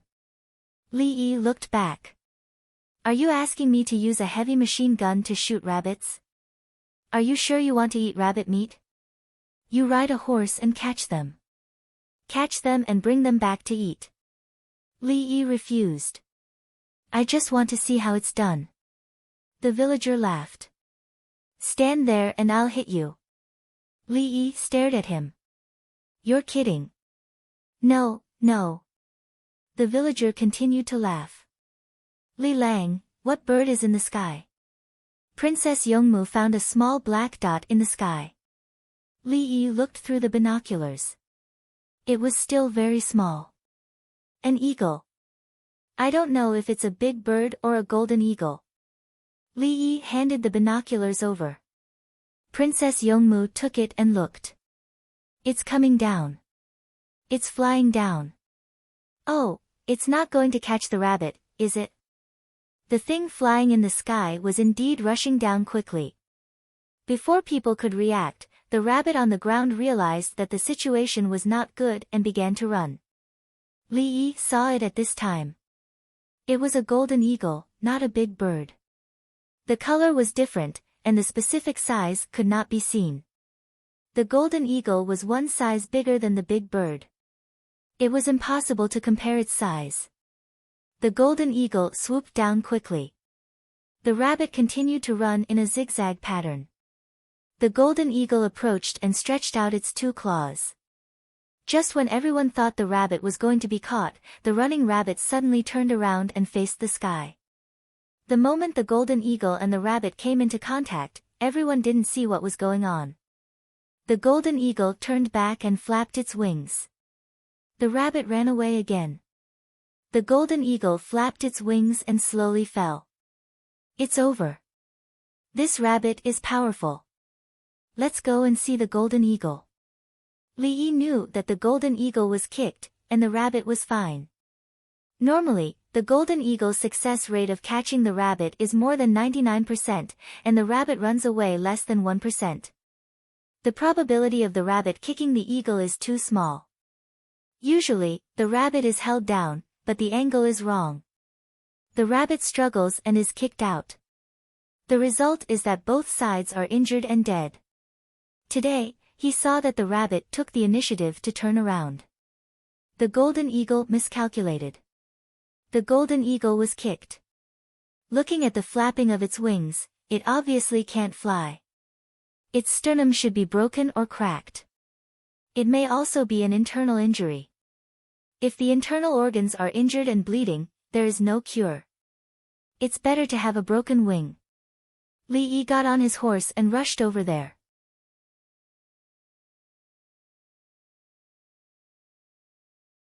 The villagers were finally willing to put the heavy machine gun and bullet box on the carriage, and the horse ran first. Princess Yongmu grabbed a horse and followed. It was the first time she had seen such a fierce rabbit and an unlucky golden eagle. No, it was the first time she saw a golden eagle catching a rabbit, and the result, Li Yi arrived at the place first, dozens of meters away from the horse, and observed the golden eagle standing on the ground. The golden eagle tried to fly several times, flapped its wings, and even tried to run up, but failed. What should we do? Li Yi approached slowly. The others followed and dismounted, holding knives and spears in their hands. The golden eagle was obviously afraid. It continued to flap its wings and turned to leave. Did you bring a net? Li Yi looked at the people around him. Everyone shook their heads.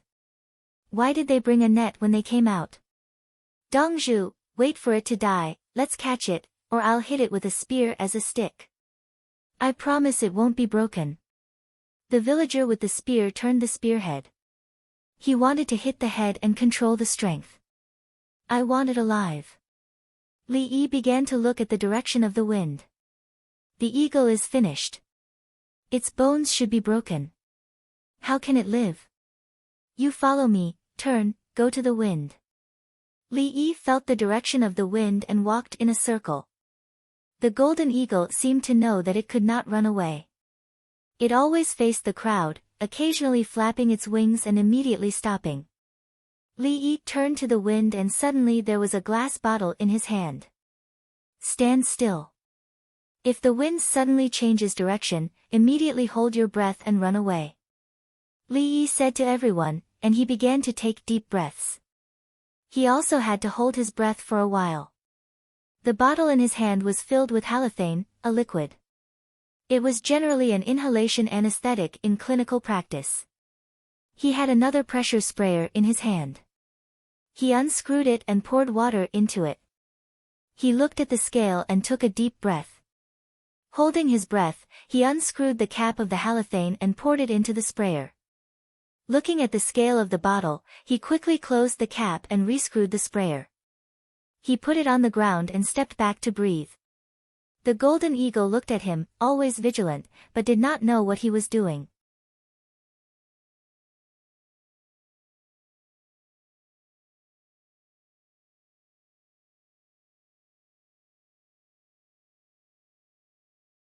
Chapter 11:20.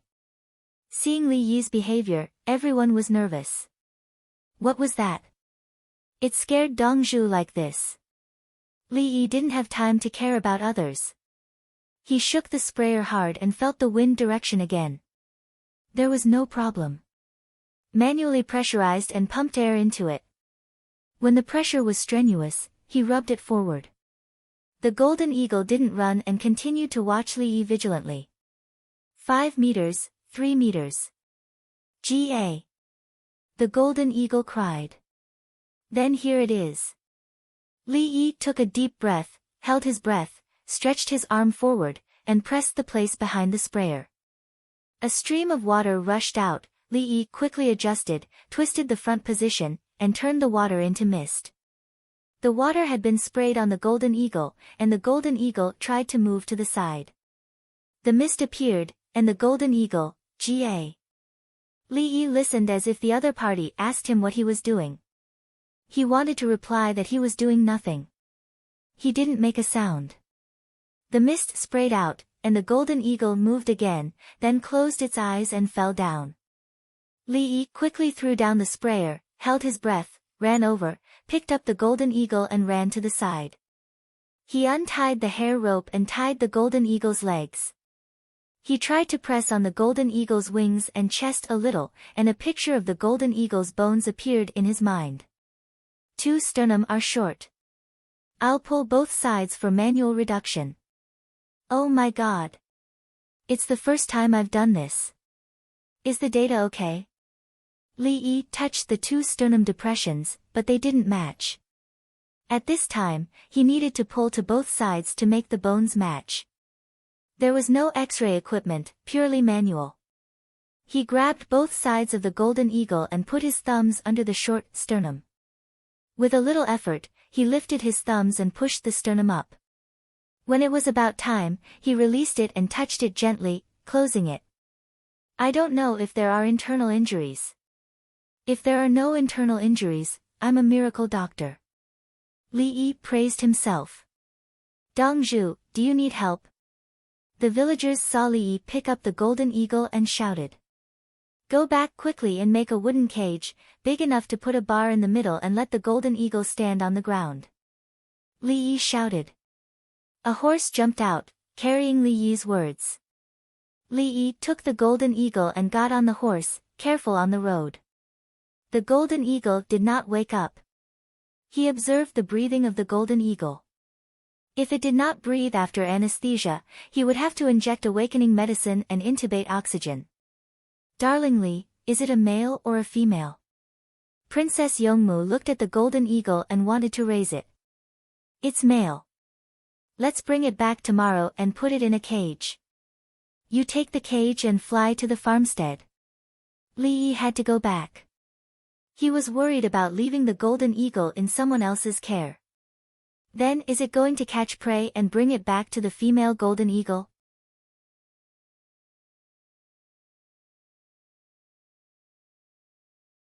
If we don't catch him, what about the female? Princess Yongmu was worried. Just now, she was worried about the golden eagle. If there is a little golden eagle, it can already fly. Don't worry about it. We can't find its nest. It can't fly. Li Yi calculated the time and thought that according to the current geographical location and weather, the golden eagle has a child and does not need the golden eagle to take care of it, unless it is bullied by other raptors in the air. But what can he do? He can't help. Can he use an anti-aircraft machine gun to shoot other raptors? Take the golden eagle back, the cage has been temporarily made, tied with wood, there is no mortise and tenon and nails at all. Okay, make do with it, it will stay honest. Li Yi said and injected the golden eagle with a little awakening medicine, put it in the cage and untied the rope. Prepare a bowl of water, kill a sheep, drink mutton soup today, leave the fresh meat for me to feed the golden eagle. Li Yi said to the villagers who came up to see the fun. The villagers happily went to kill the sheep. Li Yi did not mention money. If he mentioned it, the villagers would be sad. Li Yi took out the money, go and buy more seasonings. When I go back, you stay and cook. When I get to Zhuangzi, I will ask someone to send you a wind machine and 2 manual flour grinders. Guo Shou took the money and sent someone to buy a lot of seasonings. Not long after, the golden eagle woke up, stood up and wanted to move its wings. As soon as it opened and closed, it found that it hurt.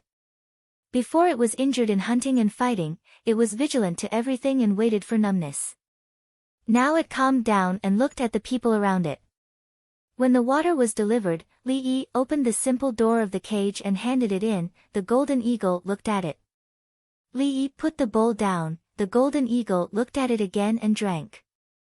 Li Lang, you don't look fierce. Princess Yongmu stared at the golden eagle's eyes and said. It knows that we didn't hurt it. It also found that the injured place is better than before.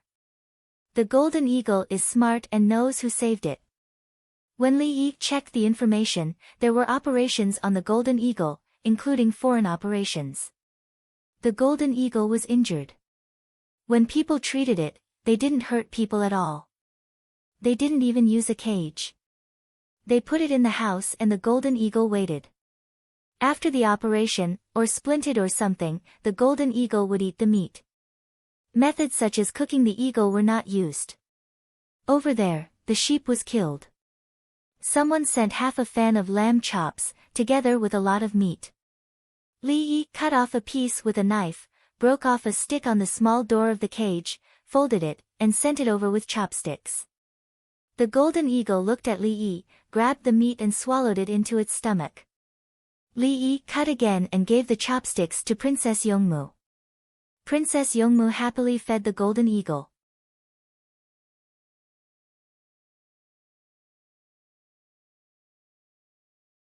The royal family had people who raised eagles and eagles, but she had never come into contact with them. She was a princess and didn't even know how to cook. Now she knows, there are many masters in Zhuangzi. The golden eagle couldn't fly, so Li Yi flew by himself, holding a telescope. He looked at the surrounding terrain, the mountains, and planned how to build. Some of the mountains have large pits, so the well water can be drilled and the wind can be used to pump the water out and flow into the pit. The pit can be made into a ditch with a gate, a wooden gate or a stone gate. Once there is a shortage of water, the gate will be opened. In this way, the planting of the whole place will be no problem. When he flew back, Princess Yongmu was feeding the golden eagle with a piece of meat in her hand. The golden eagle can eat very much and knows not to hurt other people's hands. Li Lang, do you think I'm good? I was afraid that it would bite me at first, so I tried to shorten the chopsticks and it knew. Princess Yongmu pinched another piece of meat to the golden eagle. Yes, it can help with hunting.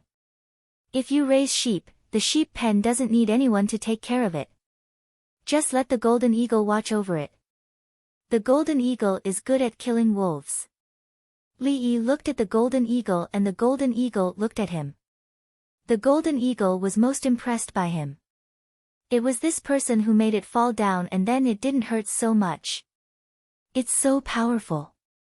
How could it be knocked down by a rabbit? Princess Yongmu was arguing. It shows that the rabbit is more powerful, not the golden eagle is weak. Do you want to catch the rabbit and ask? Li Yi wanted to laugh. This golden eagle's idea was really bad. You can kill wolves, but you were kicked by a rabbit and your bones were broken. The golden eagle didn't understand. It only cared about eating. Its survival instinct told it that it must eat more meat to get better quickly. After drinking mutton soup at noon, Li Yi told the villagers to help send the things back. The golden eagle was in a small cage. The aircraft took off. He held Princess Yongmu in his arms. Princess Yongmu put the cage on her chest. The golden eagle looked out through the gap of the cage with calm eyes. This height is a piece of cake for it. If it wasn't for the pain, it could also fly.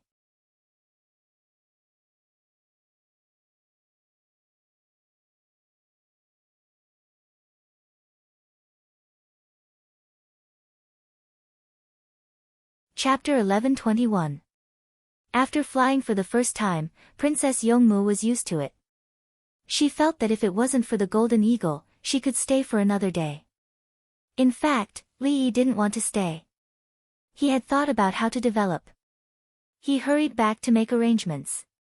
If there was internet, he could hold meetings and give orders. If there wasn't, he could only go home early.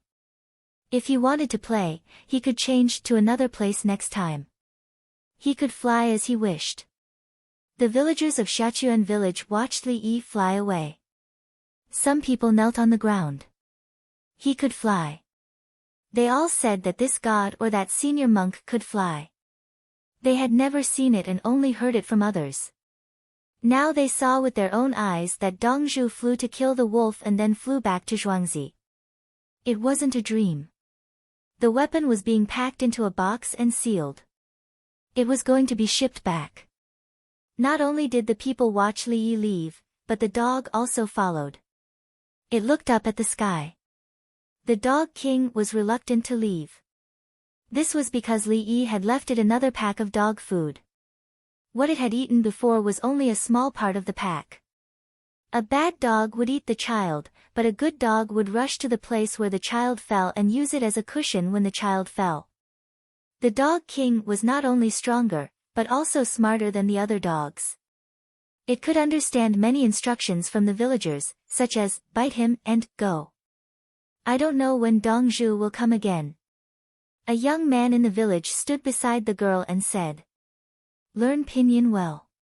When I reach Chang'an, I will write you a letter.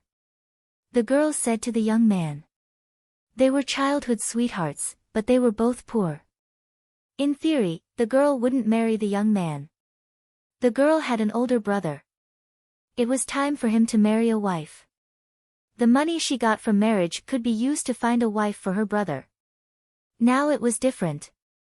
The girl would follow the team that delivered the heavy machine gun to Li family Zhuangzi to learn accounting. Then she could become an auditor. As for whether she would still be willing to marry the young man after she learned the skills, it depended on whether she wanted to continue to be the supervisor of Li family Zhuangzi here. If she felt that the young men in the outside world were more outstanding and chose those people, she would not be able to do auditing here after she finished her studies or before she finished her studies. If a person couldn't withstand that kind of temptation, how could they withstand the endless flow of money? When the teacher is sent over, I will definitely study hard. The young man's gaze was firm. He had no desire for power in his heart. He just wanted to marry the eldest girl as his wife. He was very simple and honest. When he was young, he believed that as long as the two of them were together, all problems would not be a problem. They would work together.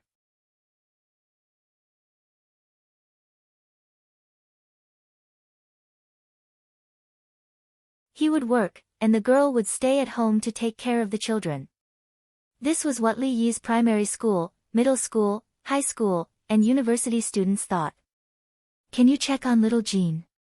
Li Yi, who was controlling the aircraft, slowed down and shouted to Princess Yongmu. It was too fast and the wind was too strong, so he couldn't speak. Princess Yongmu looks at the golden eagle in the cage and nods. It's okay. Continue to accelerate. I'm afraid that if the speed is too fast, it needs to adjust its breathing. Its sternum is not fully grown, so it needs to rest for a while. Li Yi was not worried about the golden eagle's altitude sickness. It used to fly high and fast. He was afraid of the golden eagle's physiological reaction after the altitude increased. He always controlled the altitude at 3,000 meters. He did not dare to go lower. If there was a problem, it would be too late to change the parachute. Fighter jets could parachute at low altitudes because there was ejection. The ejection process was an upward force. There was indeed no problem with the golden eagle. Whether it was speed or height, it was within the range of its daily life. It even turned sideways to avoid the wind and faced the wind head-on. Its chest hurt. At 2:00 in the morning, Li Yi flew over Zhuangzi. Li Longji looked up. Why are you back? Stay for another night. Did Yuanshu make Xiao Yi unhappy? He didn't care what the two of them did. It would be better if they had a child. What? Was it wrong to have a child before marriage? Which law said that? Were there not many royal princesses who secretly had children? The more things that could increase the population, the better. It didn't matter if you were married or not. Yuan Shu is holding a cage in her hand. There is a bird in the cage. Empress Wang looked with the binoculars, then squatted down and put the binoculars in front of the little girl. She helped to adjust it and asked, Did you see your brother? Ah, I saw him. The little girl knew how to use the binoculars. Her mother didn't adjust it correctly just now, so she found the position herself. The aircraft slowly landed, and Tao Hong and the others immediately surrounded it. Li Yi brought Princess Yongmu to Li Longji. A golden eagle was kicked by a rabbit. The rabbit is fine, but the golden eagle's sternum is broken. I fixed it. In addition, I understand the local situation clearly and have made arrangements. I came back early. Did Jean miss me? Li Yi finished talking to Li Longji and squatted down. The little girl came closer, a little, but I was too busy. Ha ha ha, Li Yi looked at the little girl's serious face and said that she was busy. He really couldn't help it. Busy playing, right? No problem. I brought back some dates for you. Here. Li Yi took out a handful of dates about the size of cherries from his pocket. The little girl stretched out her hands and closed them together to receive it.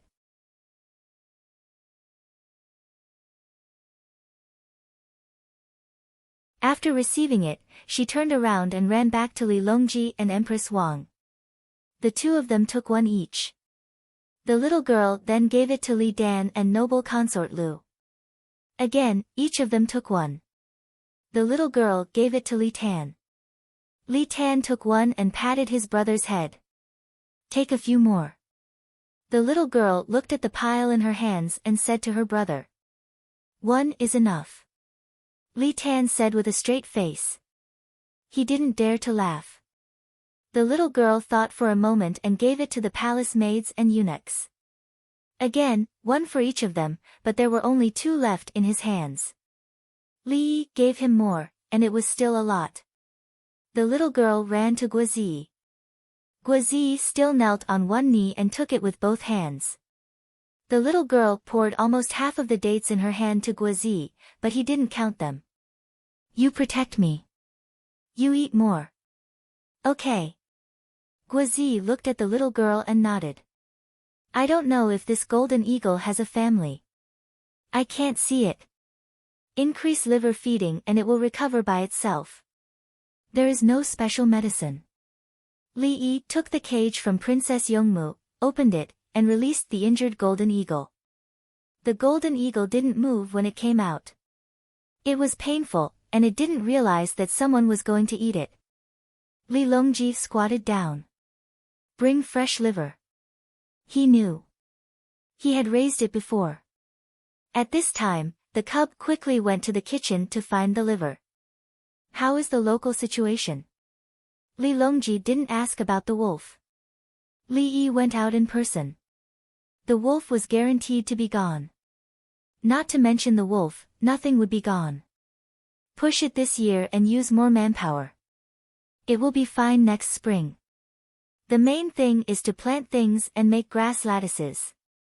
I've seen the local production and soil situation, and there is no problem. Animal husbandry is the mainstream, and the service industry is ancillary. The handicraft industry is not good, and there are few people. Li Yi also didn't mention the wolf and talked about the local economic development model. If he wanted, he could go to Qi Shi and catch Su Lu alive. What was the wolf?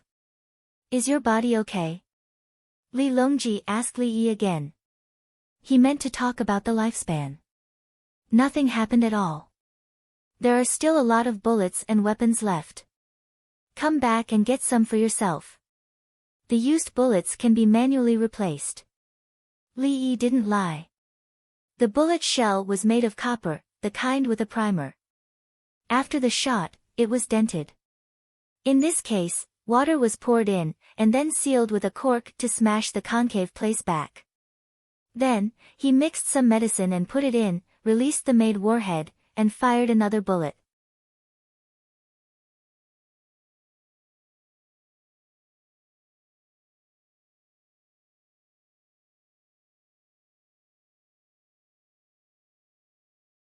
Chapter 1122. The source of the Yellow River already belongs to the Tang dynasty. Li Longji mentioned the battle report he received this morning. Li Yi narrowed his eyes and frowned. Zhang Shaosong attacked, Guo Zhiyun and the others attacked. How many casualties did our army suffer? No. Li Longji was happy. Finally, there was something you couldn't guess. They ambushed and captured Zesikuz. Li Yi thought of another situation. There was a person called Guan Lin. Li Longji didn't continue to ask Li Yi to guess. Instead, he told Li Yi the story like he was telling a story. As Li Yi listened, his expression kept changing. He felt that this kind of thing only existed in movies. Of course, sometimes reality was even more exaggerated than fiction.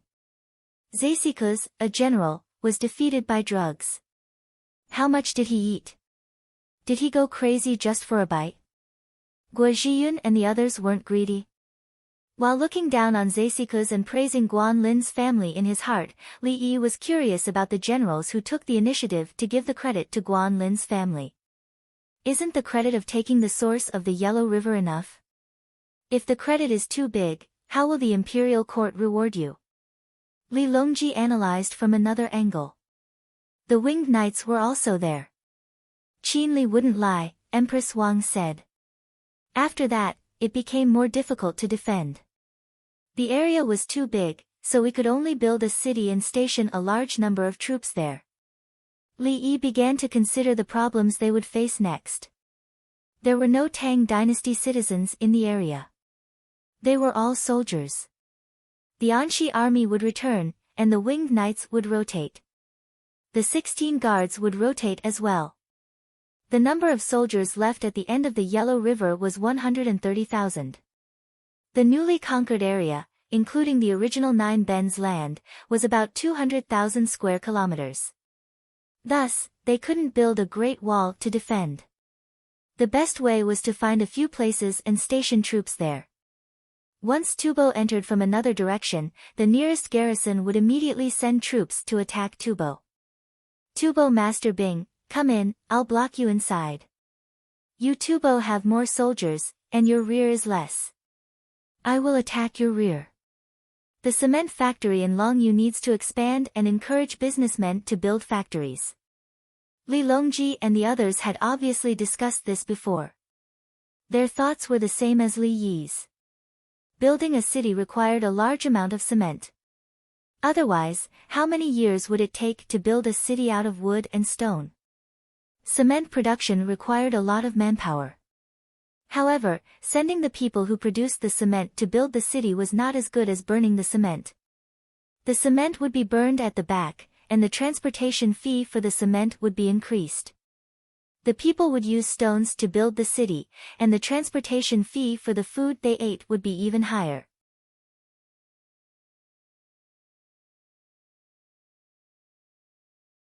When the liver was delivered, the golden eagle stood outside the cage and looked at everyone, mainly at Li Yi and Princess Yongmu.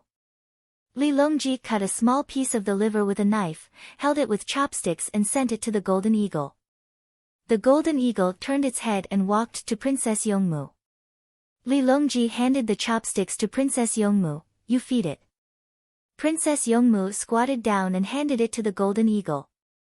The golden eagle grabbed it and swallowed it. Li Longji continued to cut and let Princess Yongmu feed it. After it was caught, Wen Tian fed it. When it came back, Wen Tian held the cage. Li Yi explained the reason for the golden eagle's behavior. One of the raptors was close to the people it thought were good to it, and the other worshipped the strong. It was probably the first time that the golden eagle saw such a creature that could fly, and it could fly with it. Raise it? Li Longji looked at his daughter. When the injury is healed, it can fly if it wants to, in case it has a family. Princess Yongmu considered the golden eagle itself. She didn't know if this golden eagle had a wife and children to raise. Li Yi said that if it had a child, it should be able to leave the nest and learn to fly. It can fly but can't hunt. It needs the golden eagle couple to feed it. It has a big appetite. The male was injured, leaving the female to hunt for the little golden eagle. It was very pitiful. They can only count on the local small animals, and the female can hunt easily. Feed it more, the bird bones grow fast. I'll take a look at it and see how the bones are connected. From its state, there should be no problem. Li Yi also hoped that the golden eagle would heal quickly. After the golden eagle refused to eat, Li Yi picked it up and went to the hospital. X-ray, no X-ray. The broken sternum was indeed connected, and it never broke again. Okay, as long as you keep it well, you can fly again in 10 days to half a month. You heal quickly. The golden eagle stood there and didn't understand. It was taken out and put in a bigger cage with a basin and a wooden shelf close to the ground. It could stand on the ground if it wanted to, and step on the shelf if it wanted to, without flapping its wings. The cage door was open, and it could come out if it wanted to. The rest is to continue to transport baggage to the front. Ships and propeller boats have a weakness. They are afraid of being entangled by a lot of ropes and grass. Li Yi knew how to deal with ships. He put a lot of grass from upstream. The grass was connected and rushed down densely. Then he attacked with fire. Li Longji put his hands behind his back. How many people do you need to put grass on the Yellow River? Use a sheepskin raft to attack with fire and add a long pole on the boat. He didn't care. The Yellow River had a large flow and was wide. Tubo didn't have a wooden boat to attack with fire.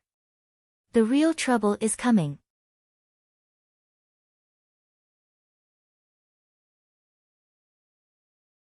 A large area of land belongs to the Tang dynasty. Defense, peace talks, logistics. In the political affairs hall, Bai Gu and the other two people were worried together. The land was occupied, but transportation was a big problem. Ordinary people couldn't withstand the altitude sickness. The manpower that could go was limited. After that, a lot of things were waiting, such as who to send to reinforce the rear and whether the local people could get enough money. How to deal with the relationship with Tubo. The land belonged to the Tang dynasty. Of course, peace was needed. Would Tubo agree? Li Yi mentioned that we should cooperate and give Tubo money.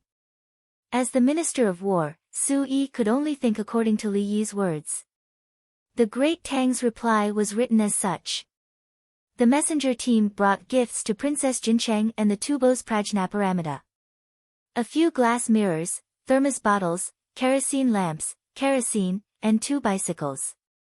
War was war, but Princess Jincheng had to take care of her face. When Tubo handed over the letter of credence, he brought gifts. Song Jing held the tea without drinking. After this defeat, Tubo's tribes that have left their territory are close to the Tang army. They have lost their fighting spirit. Tubo will transfer troops from other places. Baggage will be in a difficult position. Maybe in winter, they can force the tribes that lack food to attack. More hot air balloons and firearms. Bai Gu couldn't think of any other way. He counted on the Li family Zhuangzi to help. The winged knights had already begun to help build things. What's the Tubo envoys doing in the Honglu temple? Bai Gu mentioned Bo Zhu and the others. The news was not blocked. The whole capital government knew. The people cheered. They donated money. The Tubo envoys were probably in a bad mood. Would they think about making trouble in Chang'an? They'll be fine once they get used to it. Su Er said with uncertainty.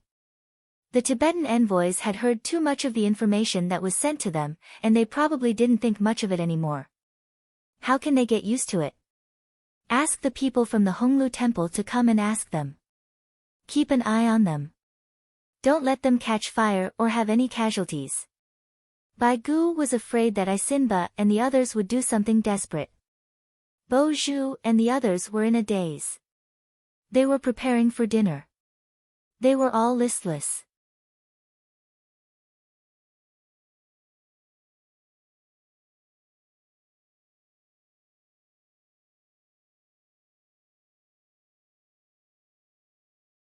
Chapter 11:23. What else can we do now? After a long silence, Buqiao glanced around. Everyone lowered their heads. They couldn't help in the war. Their greater role was to contact the officials of the Tang dynasty, bribe them, and lobby them. In the process of collecting intelligence, they would find ways to bribe technicians and assassinate them if possible. Now that they couldn't assassinate them, the people outside would all help the Tang dynasty after they were caught. There were technologies, but they were all obtained from newspapers. They could buy a stack of them with 2 coins. They could read stories, history, literature, general knowledge, simple first aid methods, children's education, food production. Advertisements were meaningless. Only the people of the Tang dynasty liked to read them. They felt that reading advertisements could also increase their knowledge and practice their literacy. The technologies that could be bought with a little money were not valuable, but the weapons that couldn't be bought could not be obtained by other means. There are many people in the team that sent the letter of credence. Why don't we find an opportunity? A Tubo envoy was concerned about the newly added manpower. After sending the letter of credence and gifts, a small number of people would go back. More than 300 people would be left behind to listen to the deployment and have valuable things to supplement the funds. What can 300 people do? They can't get a chance to cut off all means of retreat. Isinba rejected. Even if there were 3,000 people, would they dare to fight the Li family Zhuangzi, let alone 300 people? Another person said, make money. We'll make money together. We can buy things and send them back. We can't always ask Zampu to give us money. Isinba thought about it and agreed, okay, it's called self-reliance. We'll take advantage of our familiarity with cattle, horses, sheep, and other livestock to help people look after their livestock. He found that he could make a lot of money. Professional. The capital government made a lot of money. After increasing the manpower, it was better to do it himself than rely on the people behind him to send money. Write a letter to Li Yi and ask him what business he's doing. Ask the people of Honglu Temple to send it. We gave him a gift last time. Buqiao finally smiled. He thought that Li Yi would play with the night luminescent pearl every day for a few months and fall sick. You can help the Tang dynasty fight the Tubo. No matter how good your Li family Zhuangzi's defense is, he's still going to die. Buqiao, who was in a better mood, urged his colleagues to eat. After a few months or half a year, everything would be better. When it was dark, the golden eagle stayed in the cage and stood on the ground. There was hay on the ground and it didn't want to move. Even if it lifted its leg gently, it still hurt. It only moved its head. There were lights around it and people walking around.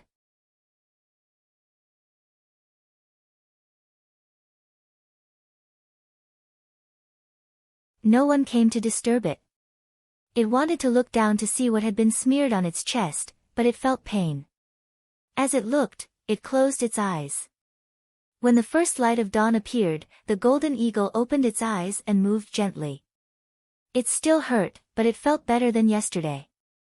Then, he saw a familiar face and a piece of meat that had been cut into strips. Li Yi reapplied the medicine for the golden eagle, which was a kind of herbal medicine that could speed up the healing process. Princess Yongmu feeds the golden eagle the meat on the plate one by one. The golden eagle eats very hard. It now knows that if it wants to recover, it must eat. While they were eating, 3 small black dots appeared in the sky. The golden eagle raised its head. Li Yi followed and quickly changed the medicine for the golden eagle. He took Princess Yongmu's plate and put it on the ground. He pulled Princess Yongmu back. Tao Hong opened the door behind her. Dongzhu, come in. A group of people ran in, closed the door, and looked out through the window. The golden eagle in the cage walked out of the cage. It raised its head and cried out in pain. The 3 small dots in the sky gradually descended. When they were less than 100 feet high, the 3 golden eagles, 1 big and 2 small, were clearly seen. They continued to fly down. The big golden eagle landed on the ground, and the 2 small ones stood on the cage, squawking at the golden eagle on the ground. The big golden eagle came to the front of the previous golden eagle. The 2 eagles looked at each other. After a dozen breaths, they cried out as if they were talking. The 2 small ones landed and were called to the plate. They bowed their heads and ate the meat. Outside, put on your armor and get the meat. The family of the injured golden eagle is here. Li Yi shouted, and the eunuchs followed. The 3 golden eagles who arrived later heard the movement and vigilantly looked at the people who were looking at them through the window. Soon, Guozi put on his armor and helmet. His left index and middle fingers were placed under a large wooden basin, and his thumb was on top. He carried it with one hand. There was a large piece of fresh mutton in the wooden basin, which looked to be 6 or 7 catties. He walked to the plate and put down the basin under the gaze of the golden eagle family. He took out a knife and cut the meat, throwing it into the plate. The golden eagles didn't eat it. The 2 small golden eagles hid behind their father, and the female golden eagle stood in front of the male golden eagle. As if thinking of something, the female golden eagle stepped on the ground, flapped her wings, and flew up, hovering in the sky. The two small ones followed and took off. They needed to run. Li Yi watched in the room. Suddenly, he pulled Princess Yongmu out. Give me the knife. You are responsible for guarding. Wen Tian, take the chopsticks and feed it.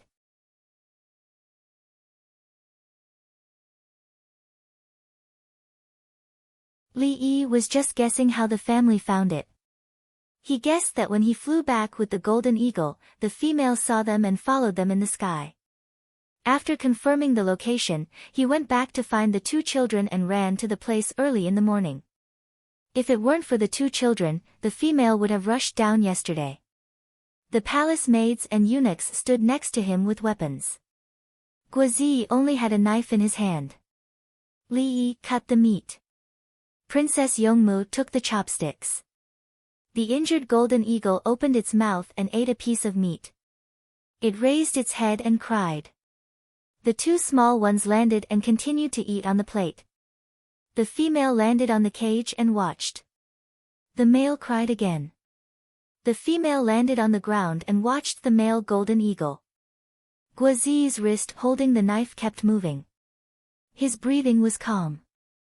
Wen Tian, feed the female golden eagle a piece of meat. Li Yi stopped cutting the meat. He squatted there and leaned forward slightly. Okay. Princess Yongmu took a deep breath. She picked up a piece of mutton and slowly handed it to the female golden eagle. The female golden eagle looked at her. At this time, the male golden eagle took the initiative to bite the meat and turned to the female golden eagle. The female golden eagle took the meat and swallowed it. Princess Yongmu fed it again. The female golden eagle took the initiative to open its mouth. Princess Yongmu fed it one by one. Li Yi cut the meat again and put it on the plate. The little golden eagle ate it. It was obviously hungry. Yesterday, the female golden eagle had a hard time taking care of the baby. She was worried about the baby. She also thought about her husband and wanted to hunt. There was ready-made food. Why not eat? When the whole family stopped eating, there was still 1/3 of the meat left. Feed it at noon and at night. Wild birds have a big appetite. Sometimes they are unlucky and can't eat for a whole day. Li Yi handed the basin to Guyen. He took the ladle in Cui Lu's hand and poured the water into the basin in the cage. He pulled Princess Yongmu and the group of people left, not caring about this anymore. The 4 golden eagles looked at each other. The male golden eagle went into the cage. There was grass in the cage, like a nest. It went in. The 3 golden eagles, 1 big and 2 small, looked at it and followed in. The 3 of them stood on the stick and held it comfortably. After digesting for a while, the female golden eagle took the 2 children out and flew to the sky to practice. The chickens, ducks, and geese on the ground were frightened. The parrots were also afraid. They said all kinds of things to ease their fear. The female golden eagle was smarter. When she saw that someone was taking care of the poultry, she knew that the food was not to be eaten. People would beat her. She had been beaten before. There was no shortage of food now.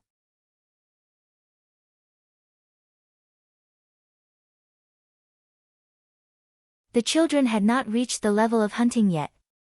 They continued to practice flying.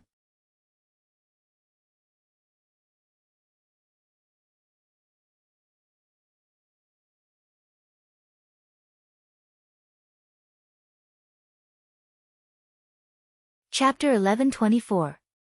Li Lang, let's raise them. Princess Yongmu said yesterday that she didn't want to raise them as she was worried about the eagle's family. Now that the whole family was here, she just had to feed them meat every day. She had seen people raising eagles. The royal family even brought dogs. For example, the dog in Zhuangzi almost rushed over just now but was stopped. She knew that birds of prey weren't easy to raise, but now she felt that a family of eagles was good. If you fed them, they would eat and even enter the cage voluntarily. It's not easy to raise them. Golden eagles have a territory and everything in their territory is their prey. It's okay to train them. Otherwise, when the little ones grow up, they will have to leave and find their own place. Pandas also have their own territory, unlike the big red-chested parrots, which belong to a family. If they are locked up for too long, the golden eagles will lose their freedom. If they are not locked up, they will go home by themselves. Li Yi reminded. If they were locked up, the golden eagles would be wronged. He admired the Kazakh people who raised golden eagles in his time. Their golden eagles could fly at any time. The golden eagles didn't lose their wild nature.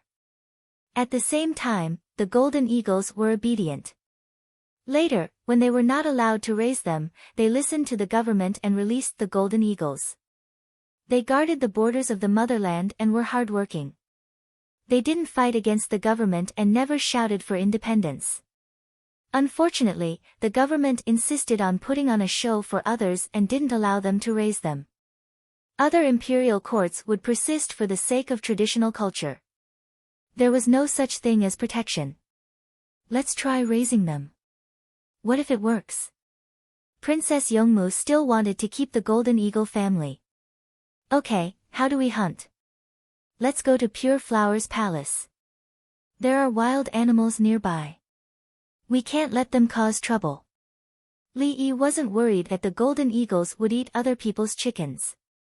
Even if it was a chicken that laid eggs, they would have to pay for it. If the goose guarding the courtyard and the dog guarding the house were killed, the other party wouldn't be in a good mood and would have feelings for them. How do we raise them? Should I ask someone else? I saw someone raising eagles.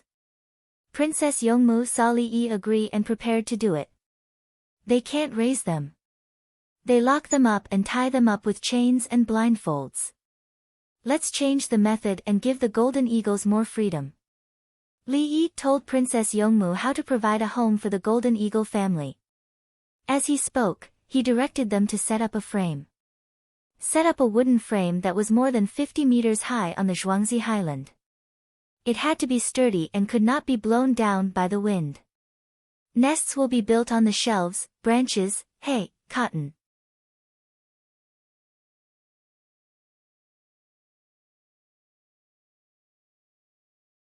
When the golden eagle is healed and the shelf is set up, I will observe its recovery.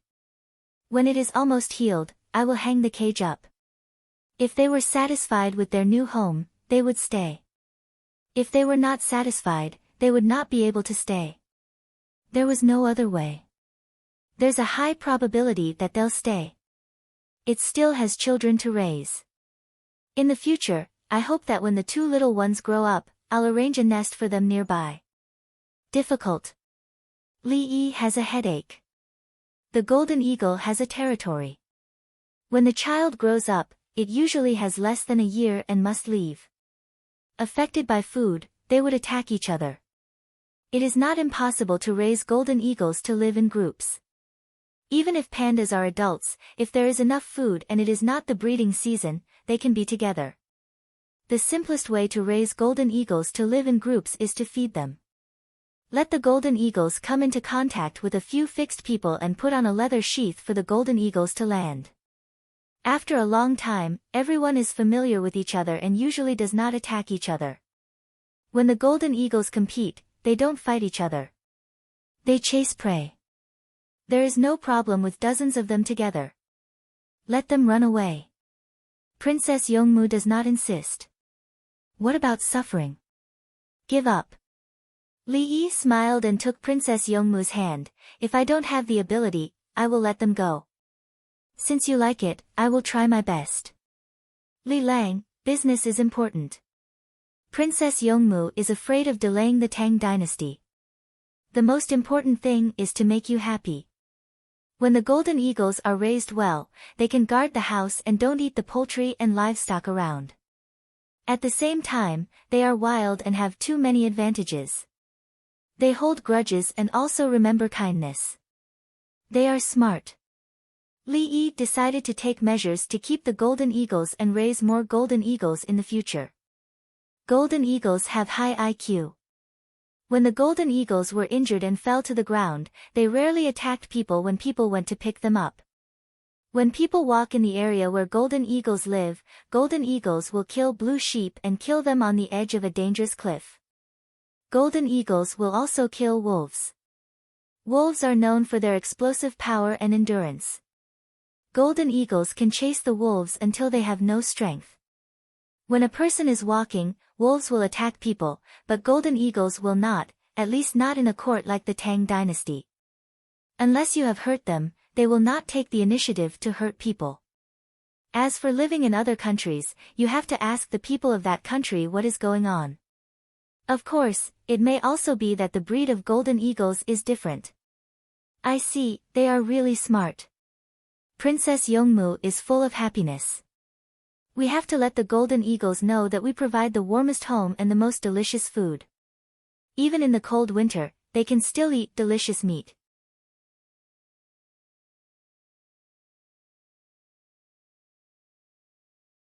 Give them fish meat. It is hard for golden eagles to find fish. They are not sea eagles. It is difficult to catch fish in the water. They are not familiar with it. Shave the fish bones and cut the fish meat into strips. It is a separate flavor and there are no parasites. Li Yi thought of Zeisiko's addiction to medicine. Golden eagles can't get fish by themselves. Will they be addicted to it? I will give you different kinds of food. Do you want to eat shrimp? Do you want to eat big earthworms? Do you want to eat bean worms? As long as you like to eat, except for human meat, I will prepare everything for you. If you want to eat human meat, drink golden eagle soup tomorrow. Well, Princess Yongmu has no opinion at all. She is trying to make the golden eagles feel that Zhuangzi is good and stay. The golden eagle family doesn't know that someone is thinking about them. At noon, the weather is hot, so they eat cold noodles. A table is placed next to the cage. Others don't come over, only Li Yi and Princess Yongmu. The little guy wants to get close. Li Tan hugs his brother. Don't go. If you are scratched, can you still be the crown prince? Li Tan doesn't know that Li Yi can perform meat and skin grafts. Li Yi has so many cadavers and videos. His medical skills are not ordinary. He takes the thinking and experience of an adult and practices, in a state of strong brain and hands-on ability to practice, learn, summarize and analyze. Reading books is also 10 lines at a glance and has a photographic memory. In general, it is best to let the patient eat more and exercise more and use their own flesh to make up for the surgery. When you are fat, it is not training to lose weight. If you change it to liposuction, there will be exfoliation. Take out this exfoliation for skin grafts and the damage will be small. Reverse the operation of skin grafts is complementary for meat and skin grafts. The reason why Li Yi didn't do this kind of surgery at that time was not because of technical factors, but because of money. For example, the scar on Li Tan's face was removed. If it was Li Yi's time, it would have been impossible without a few million yuan. Furthermore, the patient had to be of a certain age. Li Tan cherishes it and wants to protect his brother. He thought of his uncle, Li Qingqi. Li Qingqi is the oldest. The emperor is not his uncle, but his father. His uncle is now busy delivering things to the royal family and helping to protect the imperial family. Father and uncle get along very well. Li Tan has a dream. Since he can't be the crown prince, he wants to learn from his uncle. Does his uncle have little power? Does he have little power? The navy belongs to his uncle. There is also the Workers' Alliance, the Yi Alliance, Cheongzhou's plantation, and the breeding by the sea. Time to eat. Princess Yongmu has not eaten her cold noodles and began to feed them to the golden eagle family. The female golden eagle can hunt, but it found that it can't.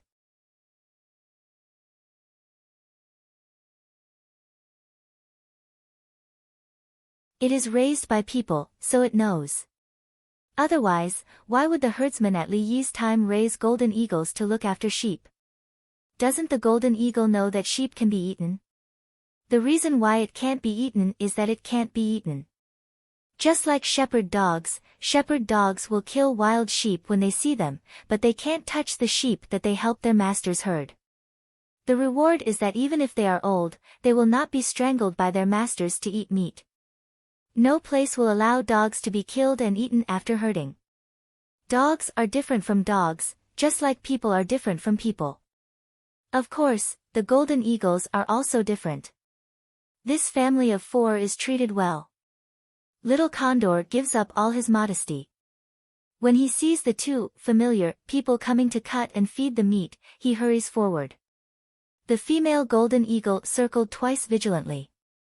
After scaring a group of livestock and poultry, she also landed and stood beside her man. Princess Yongmu happily feeds the golden eagle. Li Yi gets fish and feeds it at noon. The fish is more tender. Little Condor's eyes seem to change after eating it. Why is this meat different from what I eat?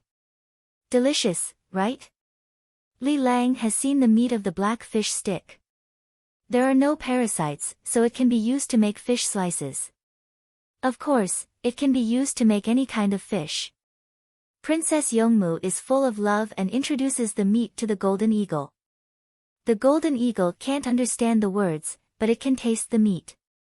Li Yi cuts the meat, enough for the golden eagle family to eat, and takes out a new herbal ointment. He goes to the male eagle and wets the medicinal alcohol on its chest to remove it, and reapplies the ointment. During the whole process, the male eagle is motionless and waiting.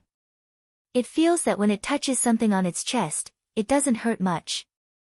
When Li Yi is dealing with it, the female eagle is watching, analyzing and understanding. They have a much higher IQ than sparrows, a big head and a long life. Even sparrows know that people in some places can be trusted, let alone golden eagles.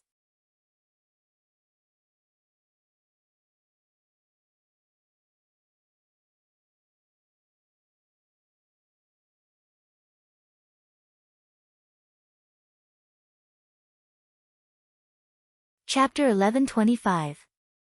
Bang! Bang, it's done. It's solid. It's no different from a big rock. In Shanzhou, where Longyujidushi was located, a tall man was swinging a sledgehammer at a wall. After smashing with all his might, he finally smashed out some dregs. It felt like smashing a big rock.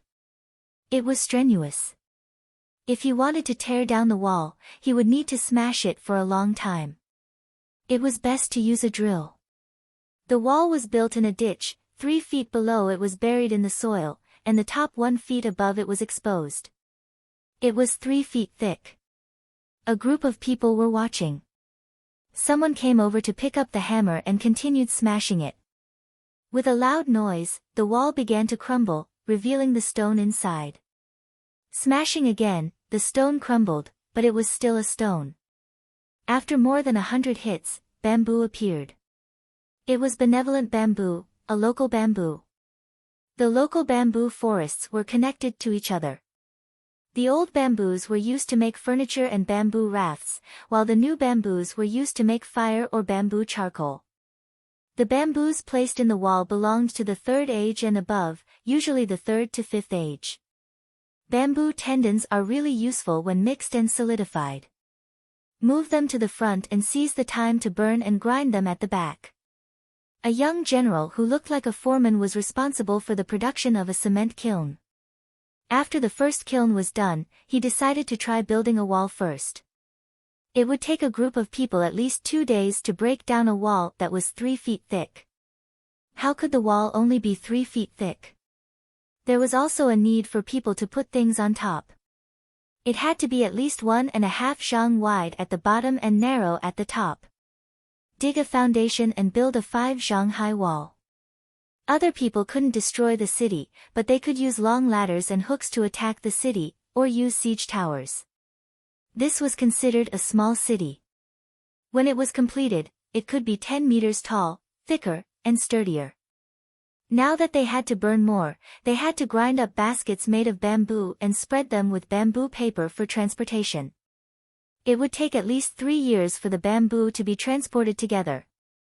When they arrived at the local area, there would be stone mines there to make crushed stones, and the bamboo-reinforced concrete would be produced. Everyone got busy again, picking, burning, and grinding day and night. The non-commissioned officer, who did not participate in the battle, was now a cement worker. Their wives helped wash their masks. It wasn't just one place. Cement kilns were being built everywhere in the vicinity, including Liangzhou, where the Hashijidushi resided. They were looking for help from the locals. It was not the busy season for farming. The commoners knew that there was a war going on in front of them and that they had already occupied the area. They only lacked defense.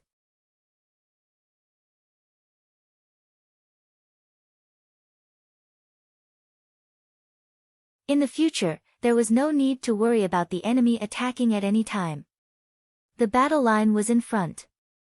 Wear a mask. Remember to wear a mask when you grind the cement and move it, or you will die. The military officer in charge of the records was worried, but the commoners didn't know any better and thought nothing of it. Those who were not wearing masks took out their masks and put them on. It was hot to wear masks in the summer. Take off the masks again, and we'll all go back. If we find out that no one is wearing it, we'll abandon the whole team. Join Army came up with the idea of being punished together. As soon as he finished speaking, the person who had just put away his mask felt the killing intent in his companion's eyes. Right now, they're working without pay. Our imperial court hasn't paid them. After they finished supporting the front lines, the cement kiln would continue to produce cement and sell it for money. Others would buy it and build houses. Those who helped with the work could be exchanged for money, or they could use the cost price to convert cement to build their own houses. In the future, he would continue to work at the cement factory and earn money. Everyone had made up their minds. If they wanted cement, they would sell it at cost price. If they sold it at a slightly higher price, they would make a profit. Those families who were preparing to get married and those whose houses were not sturdy enough would be able to build new houses. If he was chased away, where would he find such a good opportunity? At the front line, on the southern bank of the Yellow River, a large military camp appeared. 50 miles away from the military camp, there were two tribes that had settled down a few miles apart. One of the tribes had a Guanlin. The Qianhu had already left. A group of people escorted Zaisikus, who was tied up and wailing, back to the Tubo base camp to explain the situation. The members of the other tribe were neat. They had never participated in the battle. They withdrew directly because the Qianhu of the former tribe had requested them to help take care of it. Their scouts would run 20 miles away to scout back and forth. If they needed anything, they could go to the front of the military camp and discuss it with the Tang dynasty. The Qianhu was clear that the scouts were useless. If the Tang dynasty wanted to fight, they would send cavalry. The scouts would discover them and run back. No one would have time to retreat. It was nothing more than a show to prove that they had military functions and combat deployments for the Tubo ministers who would come later. There are more than 1,000 cement kilns at the back. Before winter, we can build dozens of cities. Build bastions according to the blueprint. Guo Zhiyun stood on a high ground and looked into the distance. Behind him was the Yellow River. He placed the military camp in front of him. He didn't want to confront the Tibetan army across the river.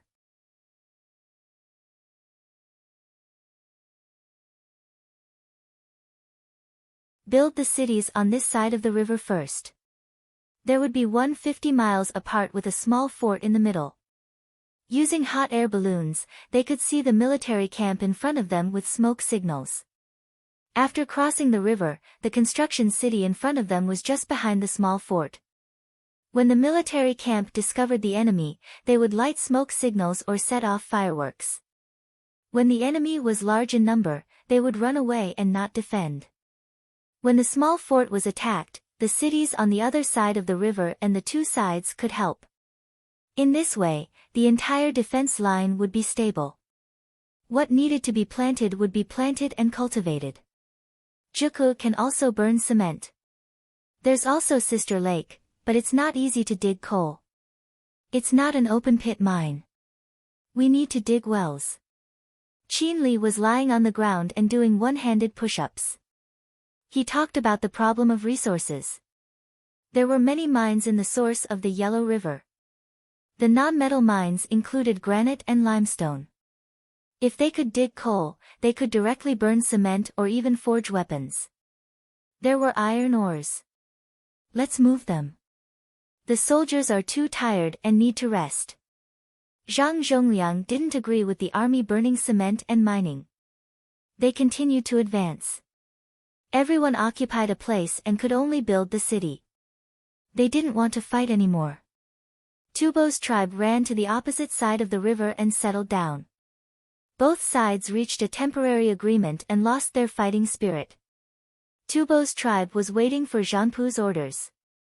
The Tang dynasty and other cities. Zhang Shaosong, who was sitting next to him painting, stopped and admired his painting. I heard that Dr. Li is proficient in painting. When can I ask for your advice? You're not going back to Anxi.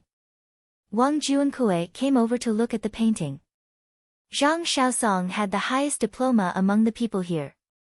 Su Lu was robbed. He can't take out anything to fight before next year's summer harvest. I'll go back and have nothing to do. Why don't I help guard the place? The 10,000 elite cavalry will be mine. Zhang Shaosong smiled. He wanted to repay the emperor's kindness. If he took the 10,000 elite cavalry with him, Tubo would have to think twice before fighting. Maybe he wouldn't directly fight the Tibetan army. Instead, he would take the things and attack Tubo from behind.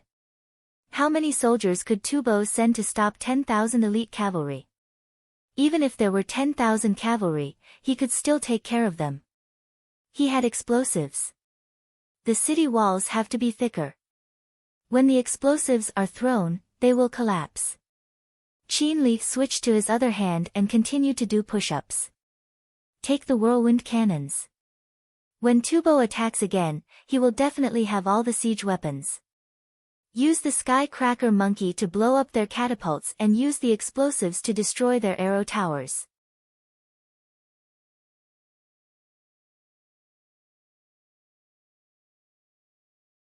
It's a bit difficult to deal with siege ladders. Prepare more axes. Cut the hooks and use the forks to topple them. Guo Zhiyun also came over to Zhang Shaosong's side to look at the painting. He couldn't understand it, but he knew that there were mountains and rivers. Report. A ship is coming. They said that they'll take a big detour. A messenger appeared at the door. It's better than crossing the mountains. Let's go and take a look. Zhang Zhongliang got up and went out.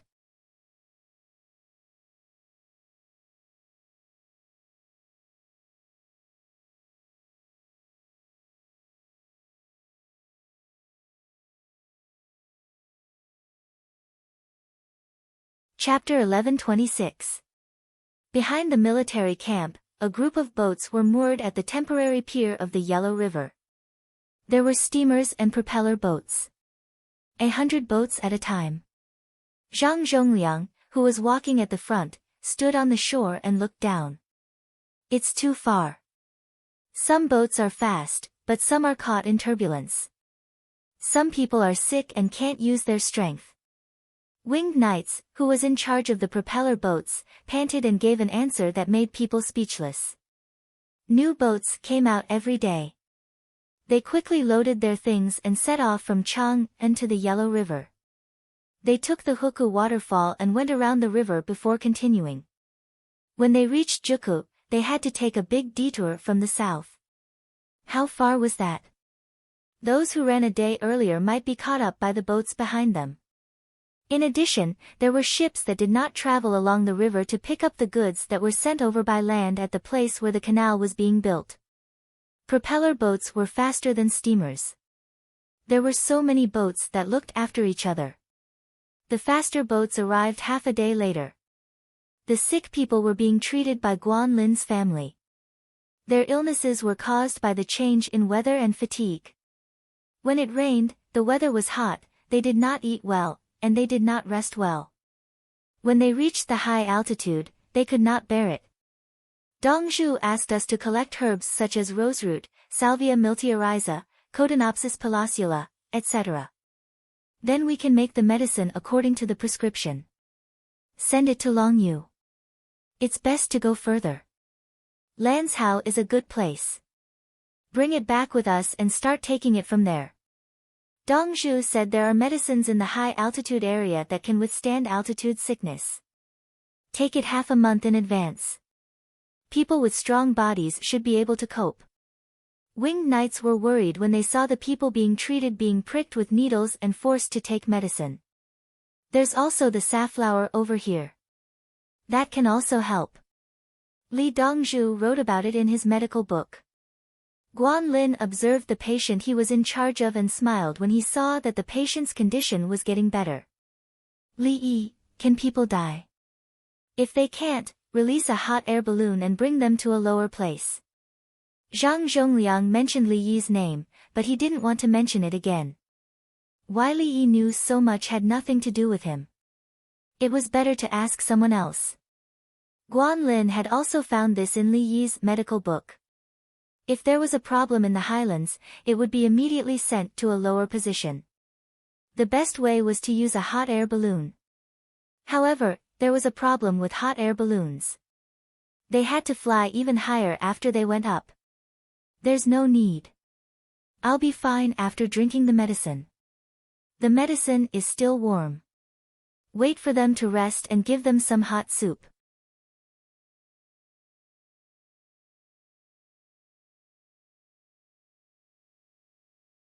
Guan Lin guaranteed that the hot soup he mentioned would be made in a pressure cooker. There were already 2,000 pressure cookers in the entire defensive zone. On average, there were 70 to 80 people per pressure cooker. A few more pots of it would be enough. It was mainly used to cook meat and steam Highland barley rice. Highland barley couldn't always be fried with oil, and dry fried barley was even worse. Of course, if it wasn't cooked well, it would be barely edible if it was cooked a little longer. Now that there was a pressure cooker, everyone thought of all sorts of ways to cook. They were afraid that the pressure cooker would spray foam when cooking. The idea they came up with was to remove the exhaust valve as soon as it sprayed foam. When the air pressure was low, they would put it on the stove. When the air pressure was high, they would remove it. Once the Highland barley was steamed, it would be best eaten with pickled vegetables. They would go to the Yellow River to fish and use the pressure cooker to make fish soup. They would catch wild game, soak it in the blood water, add sauce, and simmer it in the pressure cooker. When eaten, it would taste like braised meat. Guan Lin had 3 pressure cookers. One was for cooking, and the other 2 were for decocting medicine. Without the pressure cooker, it would take a long time to cook medicine. There would still be some dregs in the medicine that hadn't been cooked. We've brought the flask of a thermos. We'll give a portion to the military camp along the way. The rest is for you. The leader of the Winged Knights pointed at the things that were being carried and said. The flask was wrapped in leather clothes and military coats. If winter came and the non-commissioned officer didn't have warm clothes to wear, it would be given to them in advance. It would also be used as a protective layer to wrap the flask. There was no shell. The shell had to be made by the local people. Guo Zhiyun walked over and picked one up to take a look. You're not selling it? I heard that a thermos from the Li family Zhuangzi is worth more than 300 taels. You can break it, but you can't throw it away. If it's broken, collect the pieces and bring them back when the ship comes. The Winged Knights didn't explain the price. He knew that the production cost of this item was low and that no one else would make it. That was why he sold it at such a high price. Dr. Guan, take 3 of them. 1 for drinking water, and the other 2 for storing the decocted medicine. You don't have to cook medicine for the sick and injured every day. Wang Juankue thought of Guan Lin first. The military doctors in the team weren't good enough. They were all just coping with the situation. Guan Lin took 1 for himself. Just 1 for drinking water at home. Different conditions require different amounts of medicine. I can't just put it in a thermos and give it to them casually. Guan Lin cherished his current job.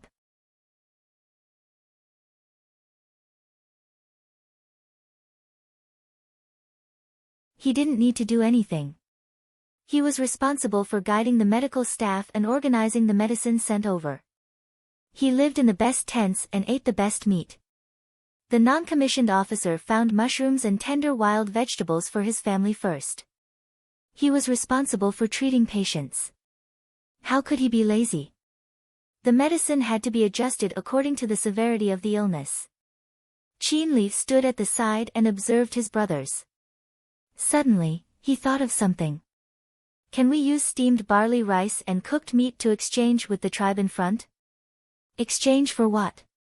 Zhang Xiaosong also had a thermos flask in his hand. He felt that this one was more exquisite than the one he used in Anxi. This meant that the Li family Zhuangzi's skills had improved. Perhaps the output was also higher. They have wild game there. They give us 20 caddies of raw rock sheep meat. We'll give them 2 caddies of braised rock sheep meat. Qin Li gave an example. Tubo couldn't be processed. It could only be fried and roasted. If they exchanged 10 caddies for 2 caddies, it wouldn't be worth it. They would have to provide manpower, firewood, and seasoning. The fresh meat would shrink. Under normal circumstances, the ratio of lean meat to braised meat was 2:1. There would also be fatty meat. A ratio of 10:1 was the best. No one would lose out. Let's give it a try. Zhang Xiaosong prepared to go personally with a large group of cavalry. If the other party tried to harm him, he would exterminate the tribe. In the future, he wouldn't have to go by himself. He could go and talk. I'll go with you. Fan Fan understood Zhang Xiaosong's intention. Give them 100 caddies first. It's free. The 2 tribes are only a few miles apart. We'll split the meat in the middle. Zhang Xiaosong decided to give it to them as a sign of goodwill. When the other party found it delicious, they would exchange. Give them 500 caddies of braised meat and 10,000 caddies of steamed highland barley rice. Let each of them have a taste. It'll be safer for us. Qin Li suggested. If there were too many people, they would be afraid. How could there be too few people? They wouldn't be able to move it. Okay, give it to them. Tell them what we eat here. Give each tribe a pressure cooker. They won't be able to replicate it. This air valve and the sealed buckle are high-tech. Guo Zhiyun agreed. He said it was a gift, but it was actually a demonstration. I'll show you Tubo what we eat and use in the Tang dynasty. If we can think of such things when we eat and drink, what do you think of our weapons? Wang Juankue laughed. Ha ha ha. Yes, scare them. Tell them that we have countless skyscraping monkeys and explosives. Everyone discussed and began to make steamed rice and braised meat. When noon came, Zhang Xiaosong and Fan Fan brought 2 jugs of wine and led 1,000 winged knights and 1,000 Anxi elite cavalry out.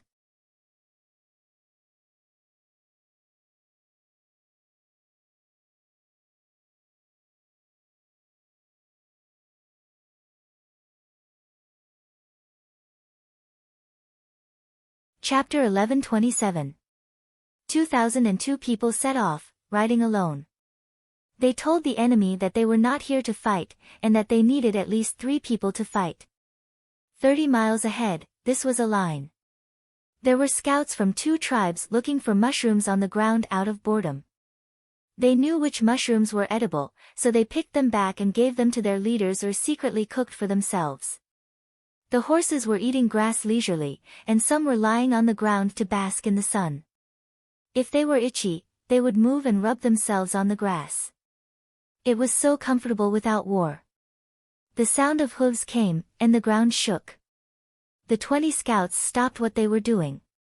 When they saw the group running towards them from afar, they hurriedly found their horses and rode back.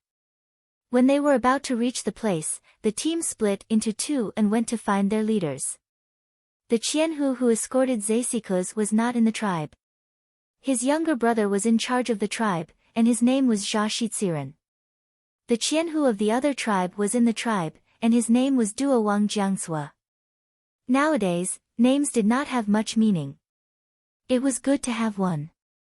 Most people did not have one, including the people of the Tang dynasty. They only had surnames and no names. Women did not even remember their surnames. After they got married, they would follow their husband's surname. The two teams of scouts ran back to their respective tribes, and the two tribes became nervous. They thought that the Tang dynasty went back on their words and came to attack again. In a panic, the two leaders took the initiative to lead their men and horses to meet them. If they wanted to fight, they would fight. When they saw the cavalry of the Tang dynasty, they were a little relieved. They rode alone. They estimated that half of the cavalry did not have bows on their backs, but they were carrying things tied with straw ropes in their hands. Obviously, they were not explosives. Zhang Xiaosong and Fan Fan urged their horses forward and saluted together. "I'm Zhang Xiaosong. I'm Fan Fan." Hearing the name Zhang Xiaosong, Duo Wang Jiangsua and Jia Shiziren could not help but have goosebumps. They had heard of him. He was too good at fighting. This time, he even ran behind them. Thanks to Zasikus who took the initiative to attack and then everyone ran, they did not chase after them. He had never heard of anyone called Fan Fan, but this person was wearing the clothes of the winged knights. Half of the team were winged knights. Presumably, they were not inferior to Zhang Xiaosong. At least, Zhang Xiaosong could not manage the private army of the Tang emperors. Duo Wang Jiangso, Tashiziren, the two of them signed up at the same time, so their names were known by the military forces of the Tang dynasty. "I'm here to give you something. We can exchange it in the future. Pressure cookers won't do. One for each tribe. This is my gift to you."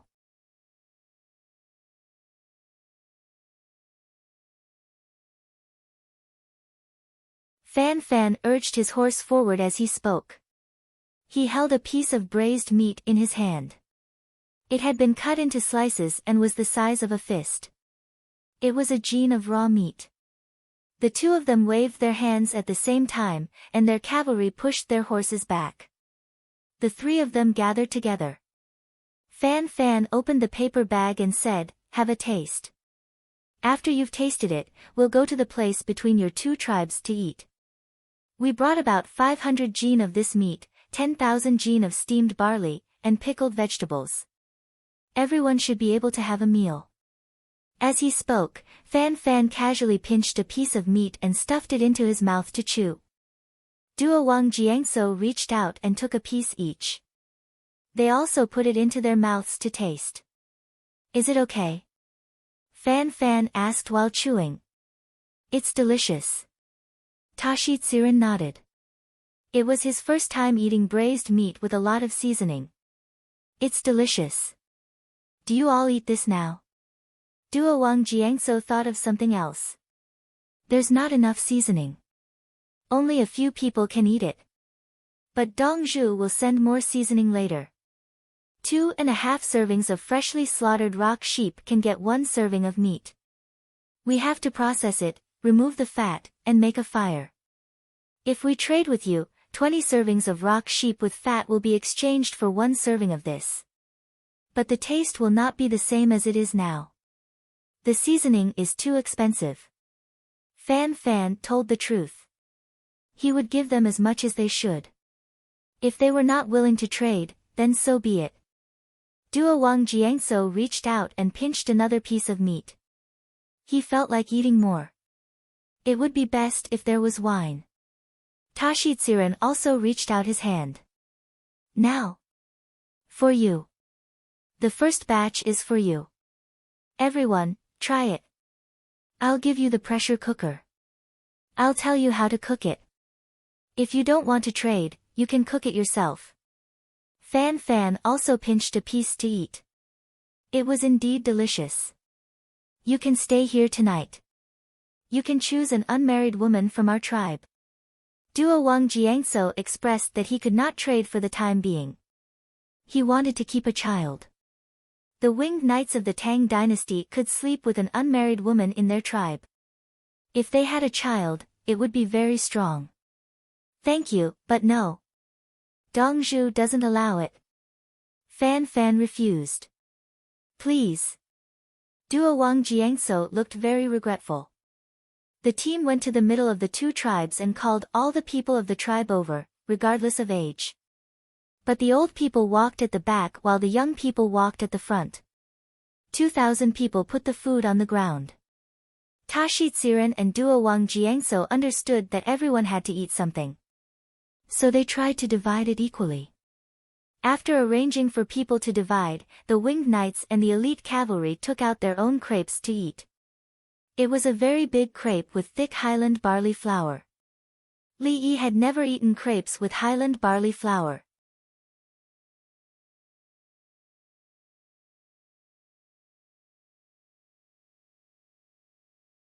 He had only eaten mung bean flour, corn flour, sorghum flour, rice flour, and normal wheat flour.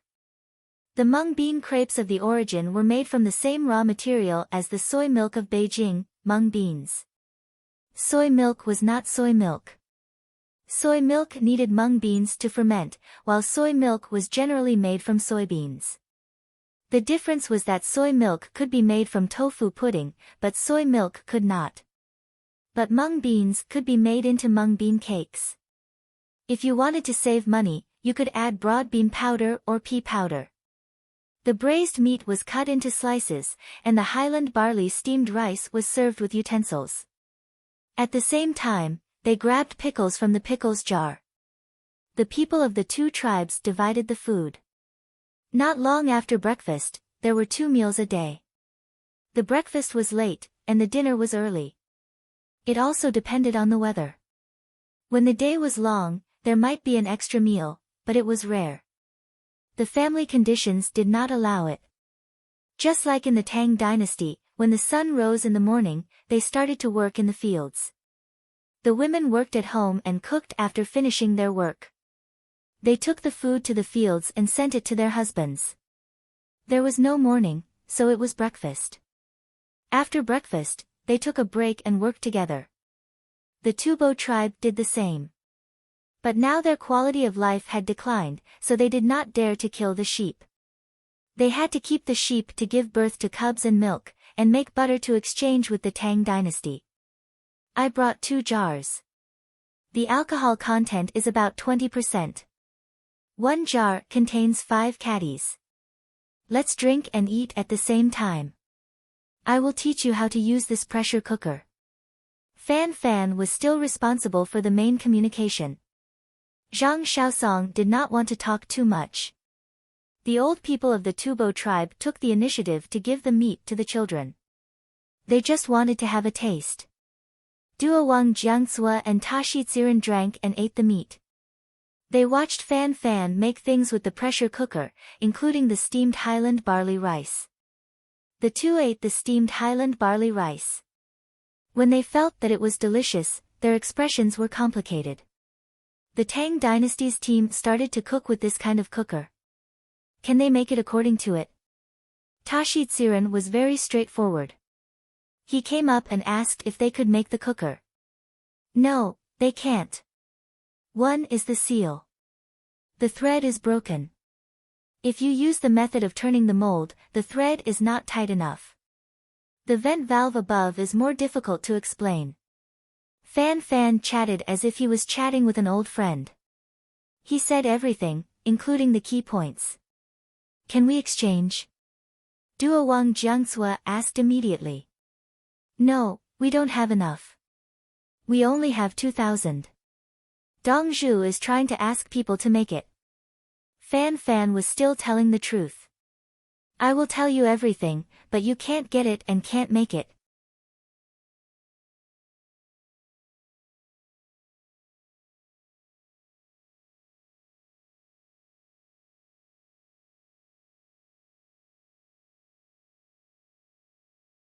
Chapter 1128. Your people told us that they would give us an atlas in the future and let us pick the herbs according to it. Tashitsiran had not drunk for a long time. The highland barley wine in the tribe had been drunk long ago and they had lost the place to grow highland barley. It was not suitable to grow highland barley now as the season was not right. If they planted it next year, they would not be able to stop the Tang dynasty when they were about to harvest. The news has already been sent back. I reckon that it won't be long before fast riders deliver the booklet to the leaders of the various clans. Fan Fan helped Tashitsiran pour more wine. He was not greedy for wine. We want doctors and herbs. Did you bring a lot of skyscraping monkeys and explosives? Tashitsiran was still as straightforward as before. Yes. The Tang dynasty will also use cement to build a city here. The method of making cement has been made public. Fan Fan was also frank. Will you beat us in the future? Tashitsiran probably had not drunk wine for a long time.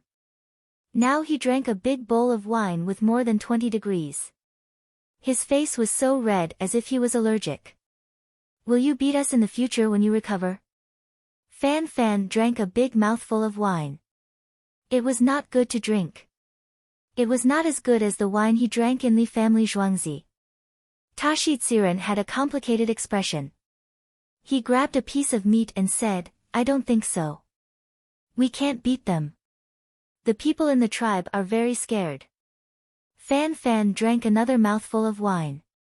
He smacked his lips and refilled their glasses. Dongzhu said that the reason for the war is very simple. You have something and I don't. I am stronger than you, so I will take what you have. But then I realized that I can choose not to fight, but the people in my tribe want me to fight. If I don't fight, they will take care of me. There are two kinds of survival. One is survival by eating, and the other is survival by willpower. Now Tubo is fighting for the survival of willpower.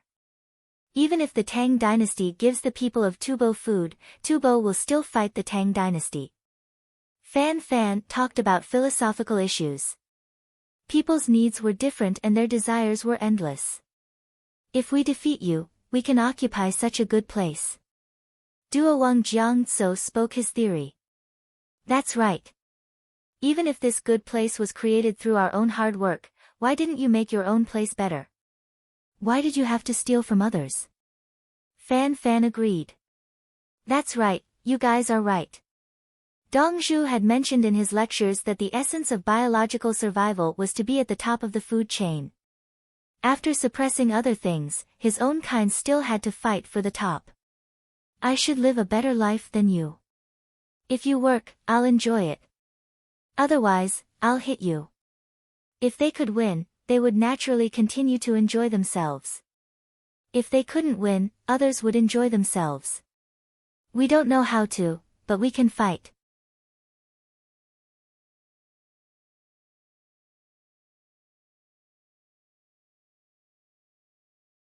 Duo Wang Jiangtso said confidently. There's nothing wrong with that. Dongzhu also said that. Dongzhu, you're too powerful. Unfortunately, you're not vicious enough. Fan Fan shook his head. Then, he turned to the two of them and said, the Tang dynasty is different from what you think. The Tang dynasty wants you to live a good life, but the premise is that you have to be with the Tang dynasty. Is it submission? No. Duo Wang Jiangtso shook his head. Tashitsiran nodded. Yes, no. Do you think you don't submit to others? Do you dare to not listen to Zhanpu? It's different. According to Zhanpu. Duo Wang Jiangtso wanted to refute, but he suddenly stopped. He remembered that Zhanpu was not Zhanpu from the beginning. He fought. According to his father's father's father. At that time, there was no Zhanpu. Everyone fought. Later on, it became what it was now. For a moment, Duo Wang Jiangtso was at a loss. He was also wondering why. Why should he stop Zhanpu?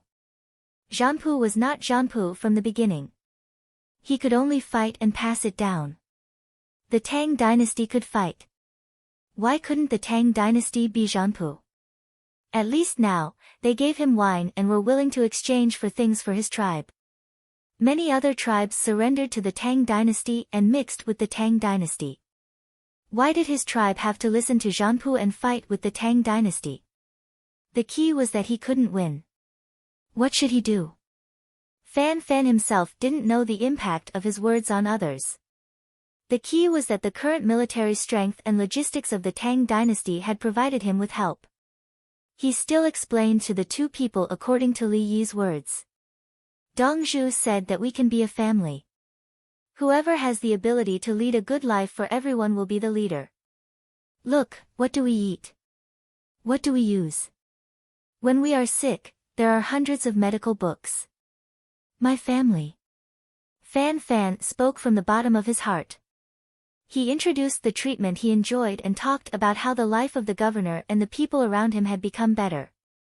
In the future, how would Dongzhu help more people live a better life? What plans did he have for Tubo? Duo Wang Jiangtso and Tashitsiren were stunned. It turned out that the people of the governor's office of the Tang dynasty could eat 4 meals a day. At night, they worked and had an extra meal. If they wanted meat, they would have meat and vegetables. When it snowed, they could eat cucumbers. If they took out a little of the money they earned from a day's work, they could eat their fill. We know Li Dongzhu. He has a lot of slaves. Duo Wang Jiangtso was envious, but not jealous. The gap was too big. Jealousy couldn't come. Fan Fan shook his head. There is no such thing as slaves in Li family Zhuangzi. Dongzhu is too rich. Dongzhu is not only good to his own people in Zhuangzi, but also to the soldiers. He is willing to spend money. In Tubo's eyes, there is only the Tang dynasty.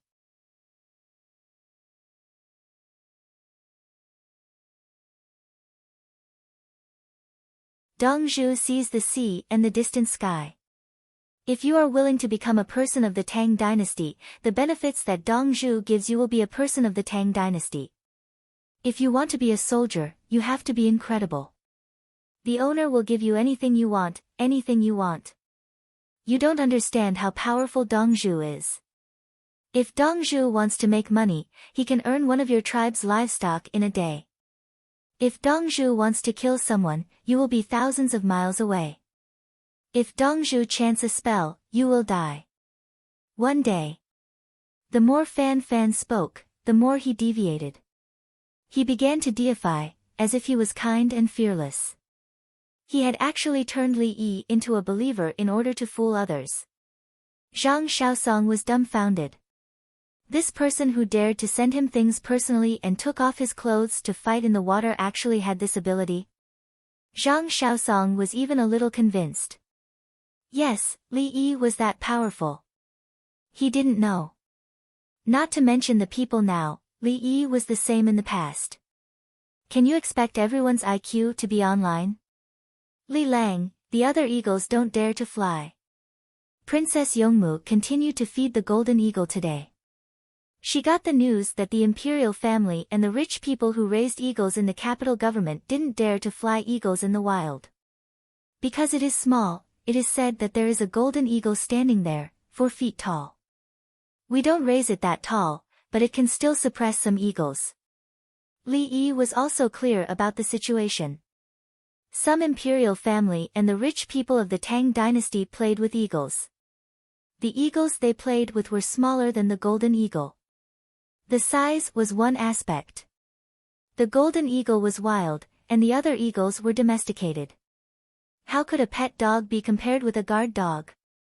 The Tibetan Mastiff, which was a pet dog, couldn't beat a larger guard dog, let alone a mountain guard dog.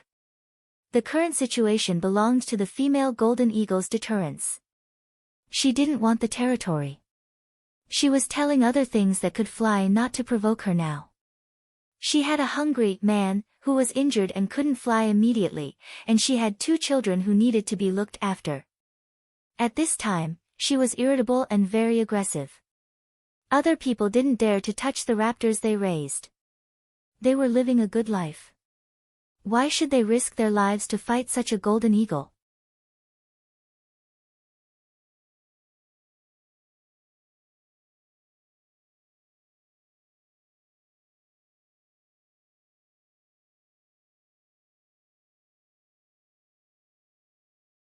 Chapter 1129. A few days later, it rained heavily for a whole night and the river rose. The sun came out, but the people in the capital couldn't feel the coolness after the rain. It was a hot day. The farmers went to check if there was any water in the fields, and the people who raised bean worms observed how many worms had been washed away by the rain last night. The soybeans would mature in half a month.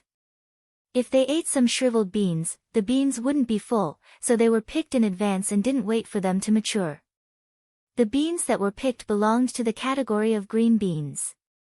They were cooked for the children and sent to the restaurant if there were a lot. The restaurant liked to buy green beans, but they didn't want shriveled beans.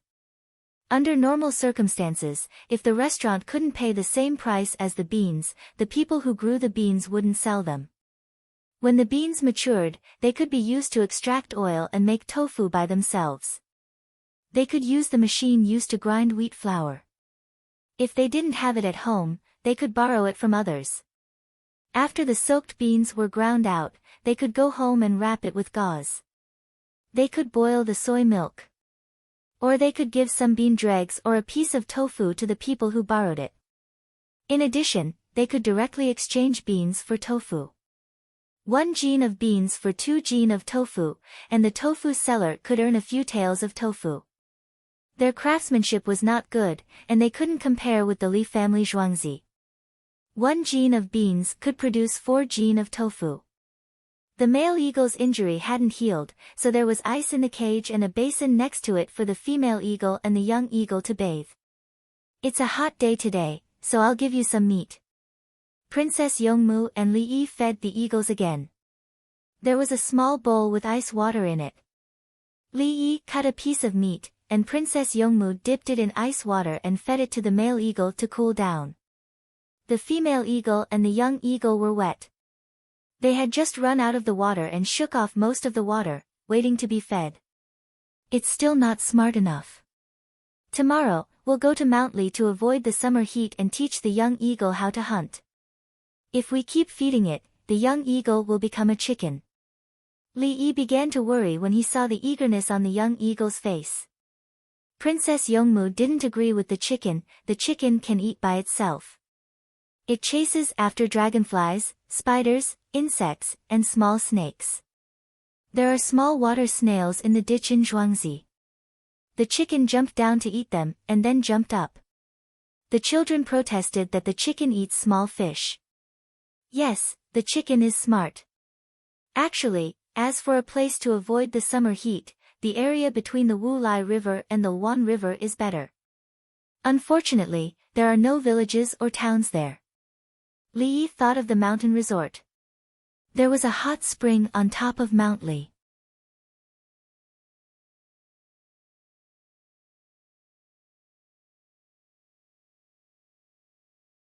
It was a big lake.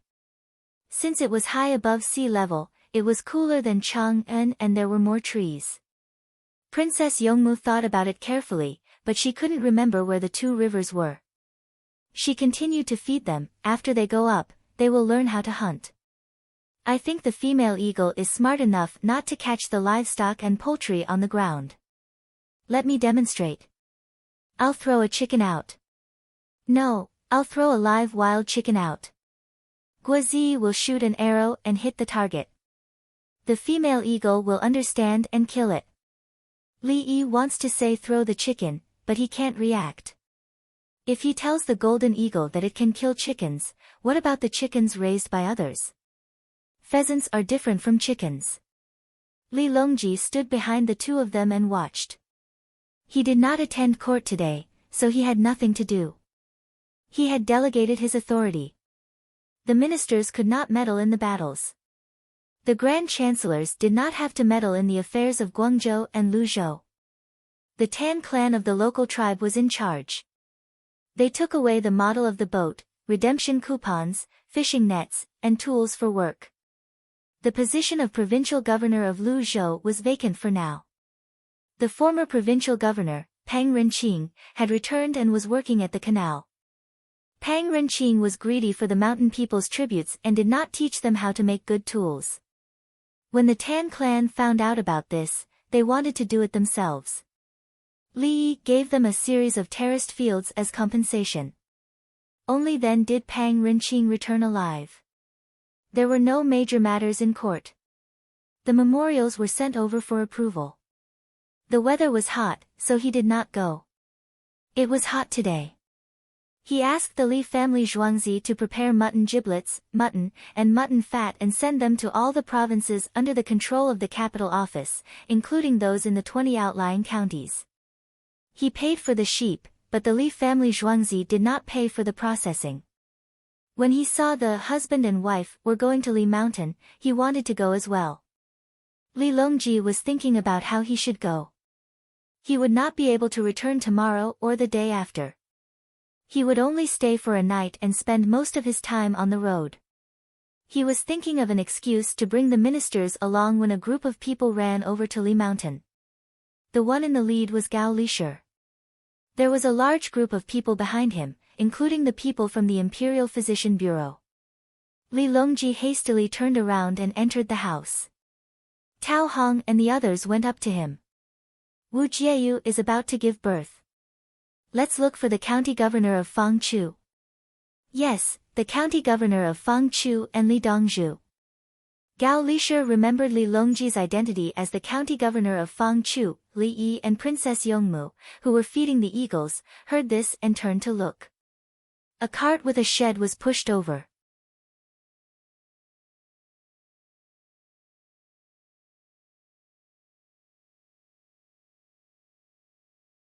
A person was lying on it, moaning softly. Li Lang, they said it's Wu Jieyu.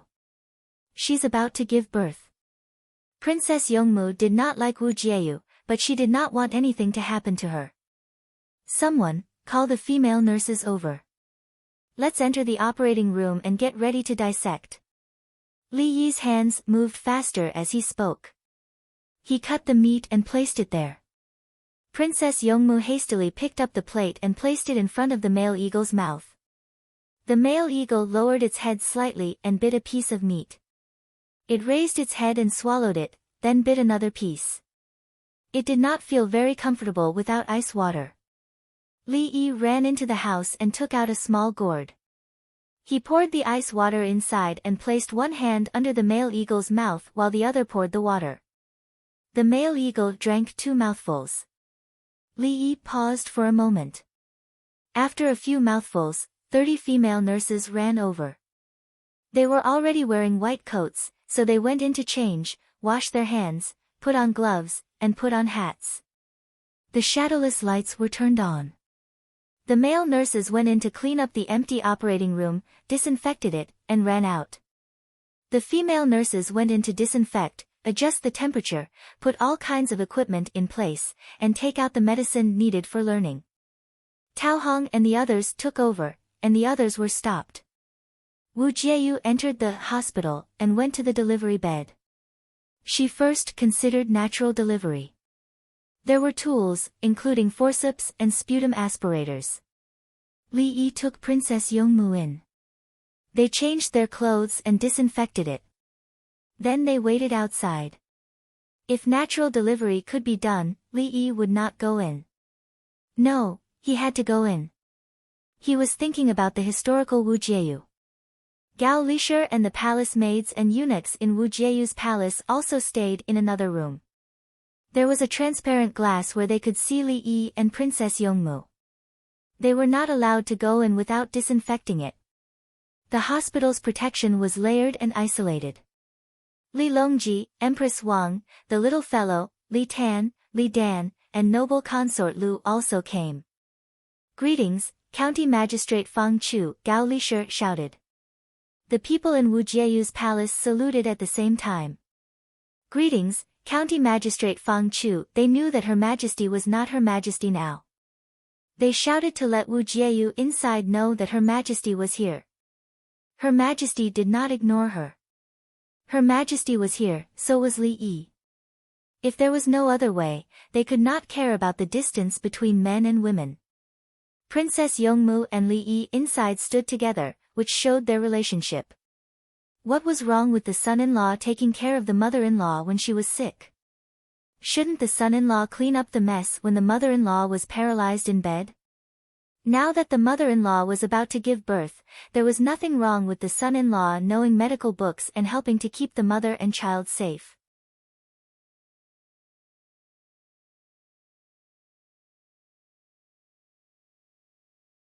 The people from the Zongjing temple and the imperial astronomer had arrived and were waiting anxiously outside.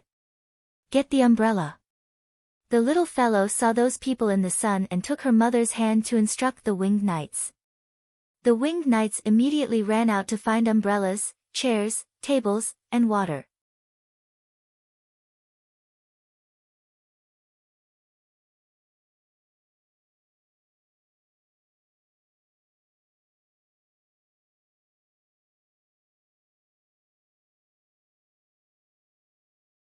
Chapter 1130. The people of the Zongjing temple had not seen the little guy for a long time. Now that they saw that the little guy was strong and sensible, they all exchanged glances. It meant that they were satisfied.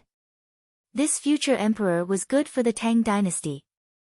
How old was he? He knew how to take care of people, was not afraid of strangers, and did not make trouble. A wet cotton towel was wrapped around his little wrist. He asked Empress Wang to pick it up and wipe the sweat off Empress Wang. Then, he asked Empress Wang to pass it to Li Longji to wipe the sweat off Li Longji. The winged knights brought a basin of water. He squatted on the ground and washed it carefully. When he felt that it was clean, he twisted his little hand and wrapped it around his wrist again. This was the kind of child that other people wanted to bring back to their own home. The other eldest son, Li Tan, stood beside the retired emperor and held his arm. There was no hostility in his eyes. Instead, he had the temperament of a scholar. The people of the Zongjing temple looked at each other again. Prince Qing had changed. He looked like he could be the crown prince.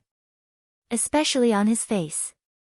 The small scar was very shallow, and the big one was not so hideous. It was pink. It seemed that he could return to normal. The others were also looking at the two children. Li Tan seemed to have noticed. He turned his head to look at the others and nodded with a smile. The scar on his face was still there, but it made people feel that it was not a big deal.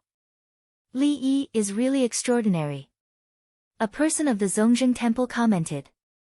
At this time, the delivery room was very quiet. Wu Jieyu did not make a sound. She moaned before because she wanted Li Longji to hear it. She was indeed uncomfortable. Now that she was uncomfortable, she could endure it. Li Longji was outside, looking at many instruments that she had never seen before in the room. She understood that she and the children would not be in danger. She heard that Empress Wang gave birth very smoothly. She could not embarrass herself. The female nurses began to observe and guide her in a low voice. They had given birth to the woman on Zhuangzi and even dissected her once to assist Dongzhu. They remembered the process well. The children could actually be directly cut open and taken out. Less than half an hour later, everyone heaved a sigh of relief when they heard the baby crying. Someone shouted from inside, "Mother and child are safe, we are weighing the child. It's 4 caddies, 7 taels, 6 chien.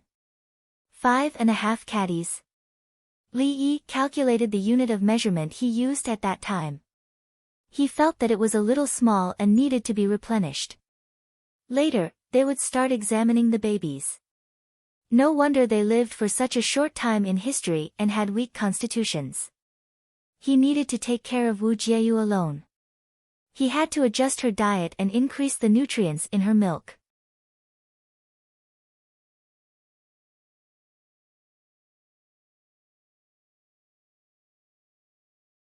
Otherwise, she could ask the people who hadn't finished feeding her in the Zhuangzi to help feed her. The Zhuangzi ate well. The nurse took out the things that needed to be checked on the baby and handed them to Li Yi. Li Yi took them to another laboratory. Once the results were out, the child could also be brought over for a checkup. Then, based on his condition, he would need to be sent to the incubator. Li Yi cursed in his heart as he examined her. Look at the date you picked. How are you going to sit during the confinement period? It was probably Zhuangzi's turn now. Li Yi still wanted to go to Mount Li to teach eagles, but he couldn't go now. Not to mention Wu Jieyu, any woman in the Zhuangzi or the palace who gave birth would make him stay. Especially in the first few days of the baby's birth. He had to check on the baby every day and treat any illness. At the same time, he had to deal with the umbilical cord blood. He was collecting umbilical cord blood, mainly from pregnant women in the Zhuangzi. Then, he would store it. If one day there was a problem with a child, and the match was successful, he could use the umbilical cord blood of the previous child to treat it. Li Yi had a long lifespan and was beginning to learn about this technology. He mainly looked at it over and over again and then used animals to operate it. When the little guy was born, he didn't collect it. Now that Wu Jieyu's child was born, the nurse was in charge of collecting it and handling it. This included the blood donated by the villagers. He would collect all kinds of blood, including stem cells, proteins, whole blood, red blood cells and so on, and then put them in the blood bank. It seemed that he was at a disadvantage, but as long as he treated a patient with this method, all the lost lifespan would be replenished, and there would be more.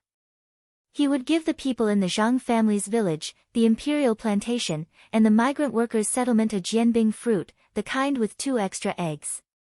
Then, he would collect 200 milliliters of blood and come back to deal with it. The southwestern barbarians didn't need to give him a jianbing fruit. If he said he would take it, he would take it. Moreover, he also found special blood types, including Rh and Yang blood types. In the entire capital government, he had found 5 people.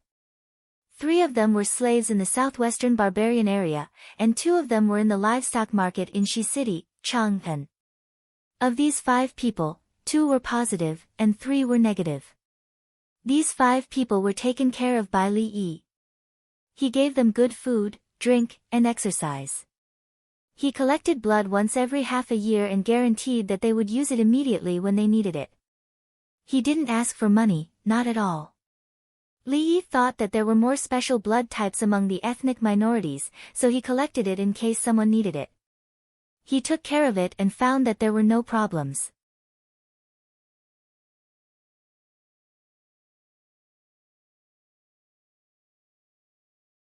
The nutrition was very balanced.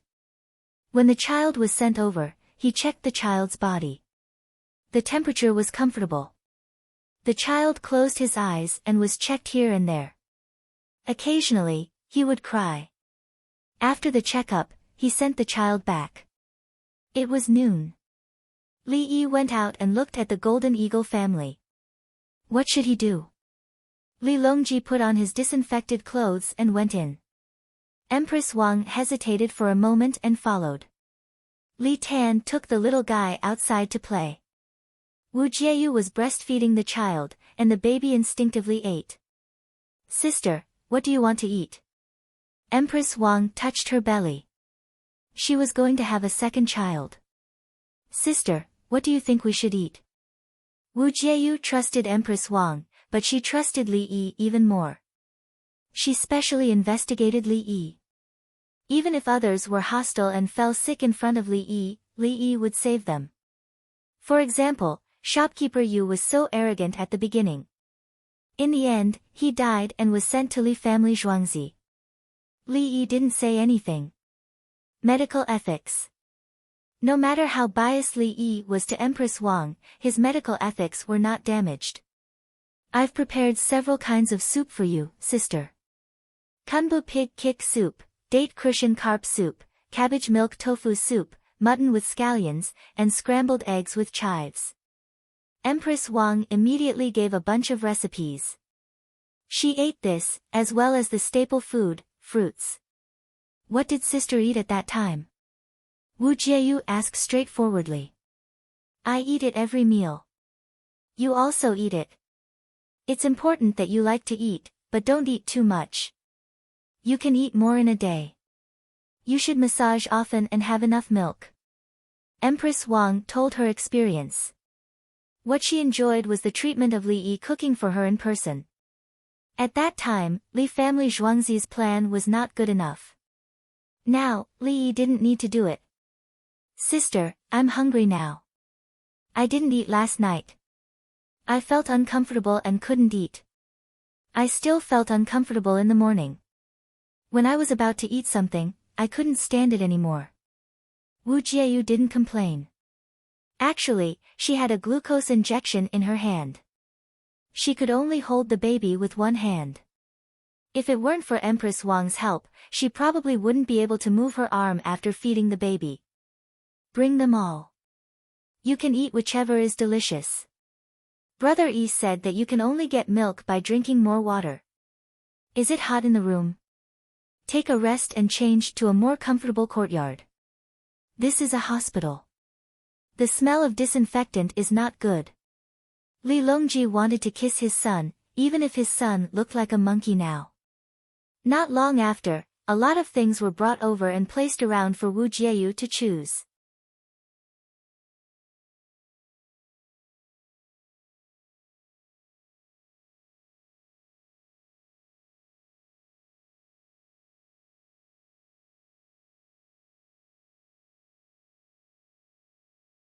Chapter 1131. Ask Guozi to take the whole family. They know Guozi. We'll stay with the baby. You come with me to make things. Li Yi didn't care about what was going on over there. There was all the food in the Zhuangzi. He wanted to make something else. It would be a snack for breastfeeding women. It could also be said to be a staple food. Princess Yongmu followed Li Yi. Li Yi went to the small kitchen to make water chestnut powder. The water chestnut powder was available now. The child could eat it as a snack. It could be boiled in salt water and eaten salty and sweet. Or it could be boiled directly and eaten sweet. There was a lot of starch in it. After making the powder, he added sesame paste. It depended on Wu Jieyu's physical condition. If she drank soup with milk or drank too much water, he would add some garlic juice. If she drank too little, he wouldn't add garlic juice. Eating at the Li family Zhuangzi was like seeing a doctor. He ate what he shouldn't eat. If she had diarrhea from eating seafood, the Li family Zhuangzi had popsicles. She could eat 8 or 10 popsicles in one go. If she had diarrhea from eating popsicles, she couldn't eat popsicles anymore. She could drink a bowl of hot ginger water or eat a few ginger sugar chips. If it didn't work, she could quickly find Dongzhu. Diarrhea could also kill her. The two of them made water chestnut powder. Princess Yongmu said happily. She felt that it was meaningful to work hard for a baby to eat, even though the baby wouldn't eat it directly. The main thing is that we don't know her constitution. We'll see. Breastfeeding women need more protein and sugar. Too much sugar will cause problems. Honey is good. Eating too much will affect the metabolism. Garlic is the same, so put more sesame paste. There's sesame oil in the sesame paste. Coriander is hot, but cucumbers quench thirst. Let's also have some watermelon rind. Cut it into shreds and put it together with the cucumber shreds. Chili oil is a spicy food. Breastfeeding women shouldn't eat it, but chili oil can stimulate appetite. So let's add cheese to neutralize the chili oil. Li Yi muttered as he prepared the seasoning. He needed to know what to add and what not to add. Li Yi didn't match the rest, such as fatty big C, luohan fruit, and lady ku. What we're making now is considered cold food. If you want to eat it hot, add chicken soup and yam pot and put this in. Li Yi had thought of many ways to breastfeed Wu Jieyu. He didn't like Wu Jieyu because according to historical records, Wu Jieyu didn't have the grace to be the mother of the world. However, they couldn't hurt their children because of the mother's problems in history. If the child didn't have enough nutrition from breast milk and died, it wasn't something that could be expressed with the word regret. After making the things, Li Yi said to Princess Yongmu, "You send it over. If she breastfeeds the baby, it'll be inconvenient for me." All right.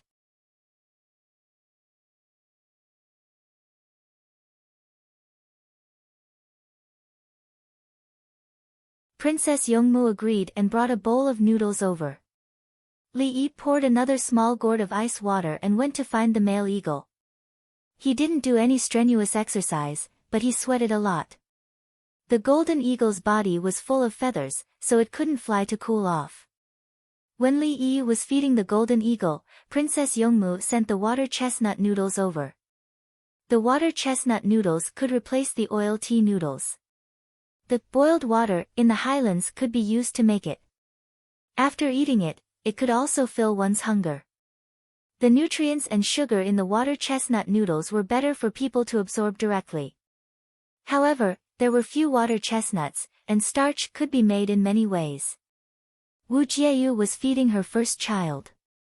She was in a particularly good mood. She was a mother. Then she saw a lot of things in front of her. Smelling the smell, she felt like eating everything. Princess Yongmu came, Auntie, Li Lang and I made a staple food for you, water chestnut noodles. Bring it over quickly. Yuan Shu has troubled you. Wu Jieyu answered as soon as Princess Yongmu's voice fell. At the same time, she stretched out her hand. The child was in Empress Wang's arms. He would sleep after eating. Wu Jieyu had never held a child before. Empress Wang took care of him carefully. Now that there was food, she took it, smelled it first, and tasted it. It's really Li Yi's ability. I've never eaten this taste in the palace. Wu Jieyu tasted it carefully and gave a pertinent evaluation.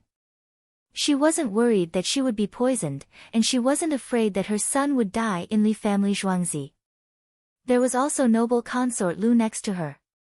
She didn't have any biological children and liked every baby. If she and her child died in Li family Zhuangzi, would anyone believe it? Wu Jieyu thought and took a bite. Then she couldn't help but smack her lips. Why did it taste so good? Auntie, do you still want to eat? There's also some mutton. Li Lang said that Auntie should drink more water and eat less salt. However, you must control it, otherwise it will affect your health. Princess Yongmu took out a small jar. Inside was warm mutton that could be eaten with the water chestnut noodles. Can there be too much salt? Li Longji also wanted to hold his son, but this son was in the Empress' arms. If there's too much salt and sugar, the milk will contain too much salt. Too much salt will increase the burden on the baby's kidneys, especially the salt. Too much sugar will affect the baby's taste. Princess Yongmu began to explain what Li Yi said when making the water chestnut noodles. Zhuangzi had always required this, and now it was a theoretical support. Your Majesty, I want to stay here for 10 days to half a month. Wu Jieyu begged Li Longji. She was afraid that there would be problems with the child. There were too many children who died prematurely. Any small illness would cause death.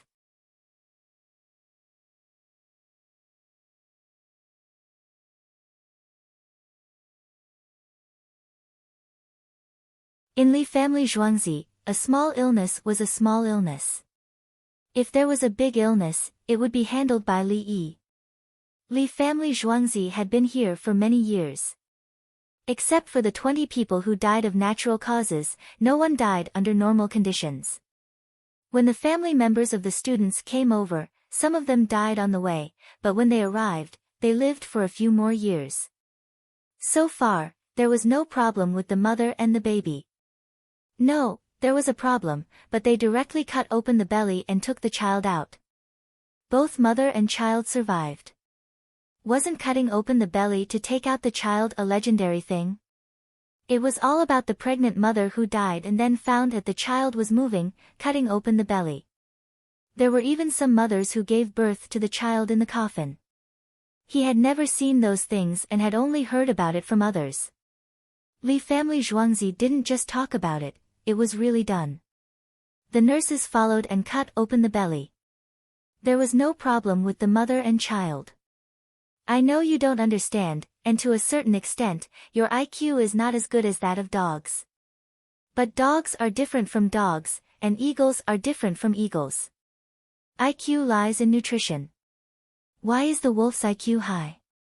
The goose that looks after the house can never be compared to the dog that guards the house. The goose bullies the dog, but in fact, the dog is tolerant. Li Yi muttered and fed the golden eagles water. He fed them ice water. His eyes never avoided the gaze of the golden eagles. Of course, his pupils didn't shrink because he didn't have the intention to kill. He muttered that there were some dogs that didn't belong to the house dogs. The owners were stupid and thought that the dogs they raised in the yard were all house dogs. The house dogs had nothing to do with the yard, and the house geese had nothing to do with the yard. In the real situation, Li Yi's geese didn't dare to fight with dogs. The dogs were chased by geese, and it was better to say that they were restrained by their owners. Could geese peck a dog to death? The attack power of geese was not as good as that of chickens. Whether it was pecking or scratching, there were wounds. What was the use of geese? If you gave them an arm, you could twist it. Wasn't it just a bruise? One hand would grab your neck. An old hen that protected its chicks was different. A swipe of its claws would leave several wounds, and a bite would leave a hole. Li Yi didn't care about the ducks and geese. He valued the family of golden eagles that Princess Yongmu wanted to keep. The 4 golden eagles were close to Li Yi. Because they were afraid of Li Yi. Li Yi's eyes were different. If a normal eagle attacked a person, the person would be very scared and would dodge and run away. This was not a human instinct, but a violent gene that was restricted in society, especially for the people of Li Yi's country. Li Yi was not.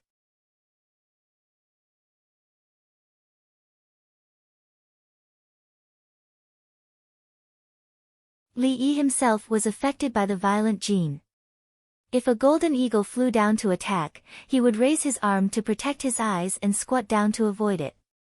But when his arm was caught, he used his other hand to swing his fist and hit. Whether it was an eagle or an eagle, they couldn't withstand a human fist. Would a special forces soldier be afraid of a one-on-one wolf? Under normal circumstances, it was impossible for a human to lose in a one-on-one fight with a wolf. The weight of the body was 80 kilograms for a wolf, and 120 kilograms for a human. How could a wolf kill? One-on-one, bite the throat, bite the thigh. A wolf's bite force was stronger than a human's. If you were given an arm to bite, the other arm would strangle your neck when you bite. We humans are different from you. We can't propagate violence, or there will be more human killing each other. Li Yi fed and muttered.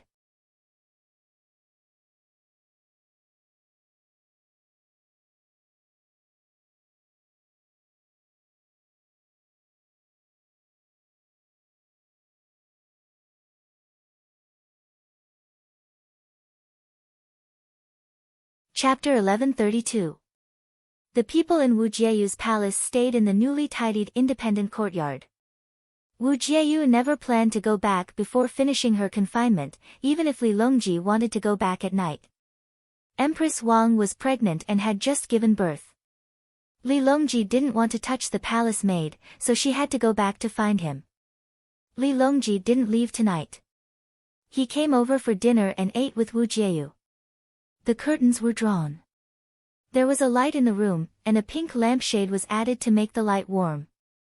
The weather was hot, so cold light was generally better. However, considering the baby, warm light was used to avoid stimulation, even if the baby hadn't opened his eyes yet. The baby was sleeping like a monkey. He was lucky. Wu Jieyu was breastfeeding early. He drank the first mouthful of breast milk after the examination, and it wasn't from the wet nurse. At this moment, the baby's task was to sleep, unlike herbivores who needed to stand up quickly after birth to avoid being killed. Come, eat bean sprouts. Li Longji put something on Wu Jieyu's plate. The palace maid and eunuch stood still in the corner. Like Empress Wang, the rooms were rotated. There were a total of 3 rooms, and the layout was the same. In the dog days of summer, they didn't put ice in the room directly, and they didn't fan the room. They just went back and forth. For dinner, the cushion carp pot was stewed first, and then vegetables and meat were boiled in it. Your Majesty, eat too. Wu Jieyu was in a good mood. She gave birth to a son. What if there was a chance in the future? In addition, it was more comfortable to live in Li family Zhuangzi. It was better than living in her palace. The people in the palace weren't lively enough. Even if there were people, it still felt cold and cheerless. Li family Zhuangzi was lively. There were people walking around and children playing. Even at night, Zhuangzi was still lively. Empress Wang, retired emperor, noble consort Lu, Li Tan, and Shang looked so good. Of course, the harem was not bad now. Since Empress Wang went back to tidy up the harem, there were fewer messy things in the harem. Wu Jieyu enjoyed the warmth of home and ate her food in small bites. From time to time, she would look at the baby sleeping next to her. Everything was prepared. As soon as the baby started excreting, she would immediately take it to Li Yi. Li Yi wanted to check it. She even squeezed out some milk for Li Yi to check. If there was anything missing, he would make adjustments with the food. Everything that could be checked had been checked. Currently, the baby sleeping next to her was healthy and did not have any other problems. Li family Zhuangzi's medical skills are really good. Wu Jieyu sighed with a little jealousy. When she was lying in the delivery room, she was surrounded by equipment that she had never seen before. It was said that those equipment should not appear in the human world.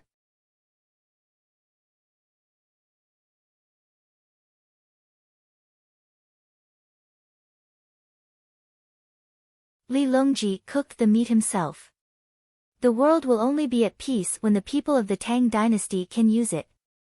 He knew that even though there were many medical books, advertisements in the newspapers, and forceps provided, there were still people in the capital who died during childbirth. The Li family Zhuangzi didn't have one. There was one who had a difficult birth. Li Yi cut open her belly to take the child. Both mother and child were safe. There were also children outside who were directly dealt with when they were born with disabilities. He couldn't ask all the families to send pregnant women to Li family Zhuangzi. Li Yi would be too busy to take care of them. Your Majesty, someone in the imperial family said that they want Li Yi to treat them. Wu Jieyu observed Li Longji's expression and said, "That's fine. Send those who are not in good health here first.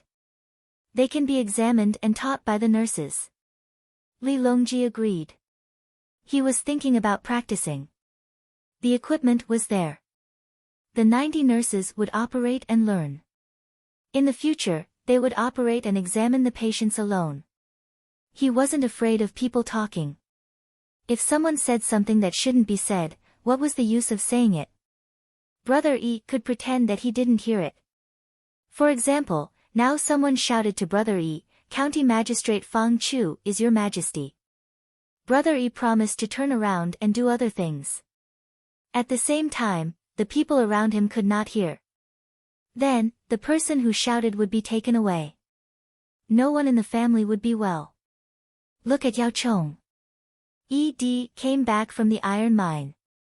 How did Brother Yi deal with it? Tell them to keep their mouths shut. Don't say things that shouldn't be said. I'll have to trouble Brother Yi to pretend to be deaf and dumb, Li Longji added. Wu Jieyu smiled. Previously, she thought of sabotaging and exposing Li Longji's identity. She wanted Li Yi and Li Longji to treat each other like monarchs and ministers. She didn't dare. If she was found out, it would be impossible to leave a complete corpse. Now, it was meaningless. It was good for everyone to pretend to be each other. Bao, doesn't have to be afraid of falling sick now. Wu Jieyu glanced at the baby. Bao, was a nickname. His real name hadn't been given yet.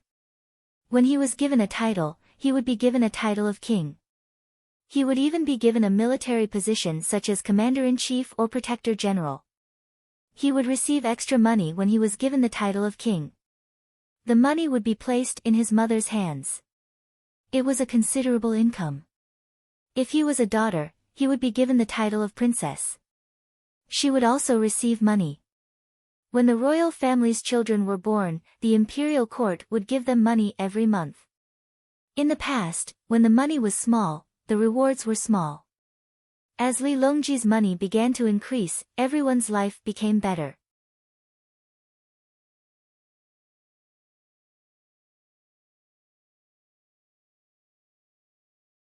When you grow up, learn from Li Yi and help your elder brother do things. Li Longji was also in a good mood when he saw his son. The crown prince's people had made their decision. Unless Bao didn't learn well and went astray. Wu Jieyu's expression didn't change. She still had a smile on her face. That's not a small business. It can support many people by the sea. Brother Yi is thinking about the steam engine ship. There are many places overseas. We need people to help educate the local people. The journey isn't very far. At that time, the railway will be built. The ship will reach the sea and the train will reach Chang'an. Now, it won't take more than a month to go to a place that only travels once every half a year. Li Longji was thinking about occupying territory. When the children grew up, they shouldn't fight in the Tang dynasty. There were places outside. When they went there, they would be the most powerful people in the local area. If they wanted to come back and stay for a few days, there were steam engine ships and trains. The steam engine ships didn't look at the direction of the wind. If the wind wasn't good now, it would take more than a month to travel from the Japanese Empire to the Tang dynasty. After that, it would only take a few days. Then, they would reach the port of the Tang dynasty. It would also take a day or two to return by train. As for Xinlua, it was closer. Or they could occupy Xinlua first. No, they should let the people of Xinlua live a good life first. The train would be built there. Then, from Xinlua to the Japanese Empire, the ship would be closer. Wu Jieyu still didn't have any other reaction. I heard that the barbarians overseas are like wild beasts. You have to be careful. There are guns. When the children grow up, they will have cannons. Li Longji still insisted that the children go out. He didn't want them to wait for the throne in the capital. Why don't we wait for a while? When the male eagle's body recovers, the small eagle can learn to hunt. Princess Yongmu and Li Yi were eating. The golden eagle family was taken away by Guozi to Mount Li. There were many wild animals in Mount Li. It was the most suitable place for the small eagles to train. Then they will fly away. There are no eagles on Mount Li. They will go over and take a look.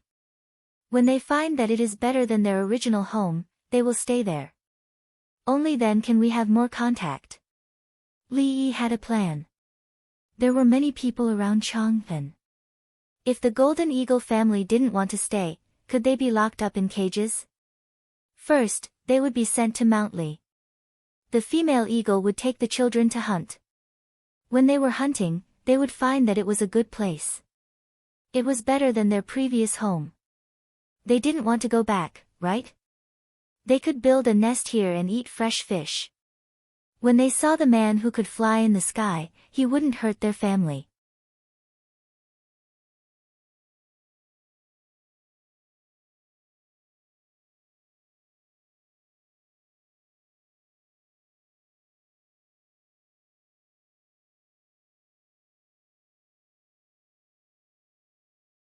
Chapter 1133.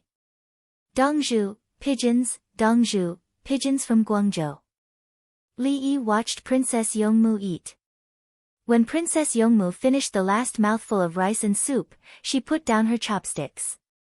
Songda ran over. Princess Yongmu put down her chopsticks as well. She now followed the rules of eating. When Li Yi put down his chopsticks, she put down her chopsticks. Li Yi said a few times. She agreed, but still put down her chopsticks. So Li Yi could only wait for her to eat. When he finished eating, he picked up his chopsticks and drank his soup. Zhang Jiuling's letter. Let me see. Li Yi got up and went to rest. Songda handed over 2 small bamboo tubes. The tubes were sealed with lacquer and oil paper. The lacquer and oil paper of one of the tubes had fallen off. The pigeons had probably ground it when they landed to find food. Li Yi opened the bamboo tube and took out an envelope. There was a small lacquer seal on the envelope. There were more than 20 words written on it. A large number of merchants need toilet water. 5 times the amount in the capital. Deliver within a month. The deposit has been paid. It's not about the imperial court. It's about business. Li Yi showed the letter to Princess Yongmu. Did Li Lang deliver it? Princess Yongmu already knew what the toilet water was made of. It was difficult. It was just that little. If it was easy, no one else could make it. The price of toilet water was always high. It was stored in porcelain bottles. When it was wholesale, it was a small bottle of 100 milliliters. It was cheaper than the beginning. In summer, a bottle was gone with a wipe. However, it was usually placed in water. It was more economical to use that water to bathe and wipe the body. There were also people who dripped a drop on a wet handkerchief and wrapped it around their wrists to go out. She had her own, but it was not toilet water. She used perfume. She had a small glass bottle with a tube. When she used it, she sprayed it. She liked the smell of orchids, so she used orchid perfume. It was very light and was made of natural orchid essential oil. Send someone to deliver 100,000 bottles. I got 500,000. Also, send 2 pigeons back. Tell Zhang Jiling to collect the taxes from the merchants. If you sell things, the merchants pay taxes. If you buy things, the merchants pay taxes. But they only collected tax from the Tang dynasty, which was an export tax. Also, send a few more cages of pigeons to them. I guess they will frequently communicate with Chang and in the future. I hope Zhang Jiling will also send some pigeons over. Li Yi decided to sell it. Zhuangzi had produced a lot of it, so it was overstocked and stored in large glass bottles. There was a large pile of small porcelain bottles, which could be filled at any time, sealed and sold. He also knew that barbarian merchants would be able to earn at least double the profit if they bought the goods at 5 times the original price, or even more.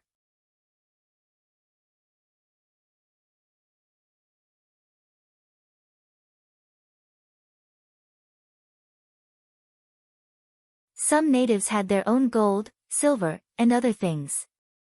Barbarian merchants would buy them and exchange them with novel things. The leaders or chiefs of the natives would change things for their own enjoyment. Songda accepted the order and left. Li Yi had Princess Yongmu deliver the 2 bamboo tubes to Li Longji. Princess Yongmu went to Wu Jieyu's place. Wu Jieiyu was breastfeeding her baby. The baby was hungry, so he opened his mouth and cried. Before he could cry a second time, he was picked up and fed instinctively. Li Longji watched from the side. Looking at his son's wrinkled face, he estimated that he would look very good in a few days. Princess Yongmu greeted him first and handed over the things. The city shipping department sent a letter by messenger pigeons. Li Lang has already agreed to send 100,000 bottles. There are also pigeons. He also requested to collect import and export taxes from barbarian merchants and Tang dynasty merchants. It's all here. After she finished speaking, she looked at her new brother. The baby was eating very seriously, unlike some older children who needed others to coax them to eat. At this time, the baby didn't need to be coaxed. He was very hardworking and probably knew that he would starve to death if he didn't eat. Concubine, is there enough milk? Princess Yongmu asked Wu Jieiyu. Yes, there's enough on one side. We've followed Li Lang's method of eating and massaging. Sure enough, after the baby was born, it didn't take long for milk to start, and there was enough milk. Li Lang also taught people how to knead in the newspaper. Many women who gave birth but didn't breastfeed were kneaded out. Wu Jieyu's voice was very soft, for fear of startling the baby. The baby didn't care at all. As long as he ate, everything else could stand aside. Princess Yongmu said, I heard that there were some who needed too much and started breastfeeding in advance. If the intestines are cleared tomorrow, we'll have to check. It's ready. If it's not cleared, we'll have to trouble your Li Lang. Wu Jieyu looked very easy to talk to. In fact, she was very conflicted. At first, she hoped that Li Yi would suddenly die and that Li Yi would protect Empress Wang. Empress Wang, who clearly didn't have a child, took the medicine prescribed by Li Yi and became pregnant. She even gave birth to a boy. A few years had passed, and she didn't want Li Yi to die. She knew how much Li Longji valued Li Yi. If Li Yi died, the first thing Li Longji would do was to make Li Jianyao the crown prince. If Li Jianyao died, Empress Wang's child would still be the crown prince. The position of crown prince didn't seem to have anything to do with her son. The people of the capital office also knew that Li Dongzhu supported Empress Wang. If Li Dongzhu was no longer around, Empress Wang's child must be the crown prince. That was Li Dongzhu's will. Li Yi's death didn't seem to be beneficial to him. His expansion was affected.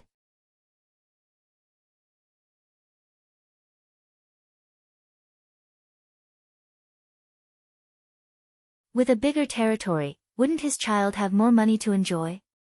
He could even go to a faraway place and call himself king. Li Longji opened the other bamboo tube. The contents of the two letters were the same. Sigh. It's still my fault for not dealing with the Prime Minister directly and not writing to me. Li Longji was resentful. He thought that Zhang Jiuling would at least ask about him, but he only wrote to Li Yi about the business deal. Zhang Jiuling resigned because the Ministry of Personnel had created a group of county magistrates who couldn't write during the assessment. It was just a letter to persuade the people. Many county magistrates couldn't write it. What kind of joke was that? Li Longji thought that Zhang Jiuling was angry and didn't want to talk to the emperor. Father, Ambassador Zhang probably thinks that the business deal doesn't involve the imperial court and has nothing to do with you. Princess Yongmu spoke up for Zhang Jiuling. Why did he have to mention His Majesty when he was just asking for toilet water? What did it have to do with the imperial court if he just wanted something? That makes sense. Li Longji was in a good mood again. There was nothing wrong with following his eldest daughter's words. The baby leaned back and pushed with his little hands. He didn't want to drink anymore. He was full. Wu Jieyu began to check if her son choked or vomited milk. When everything was fine, she held her son and looked at the contents of the letter.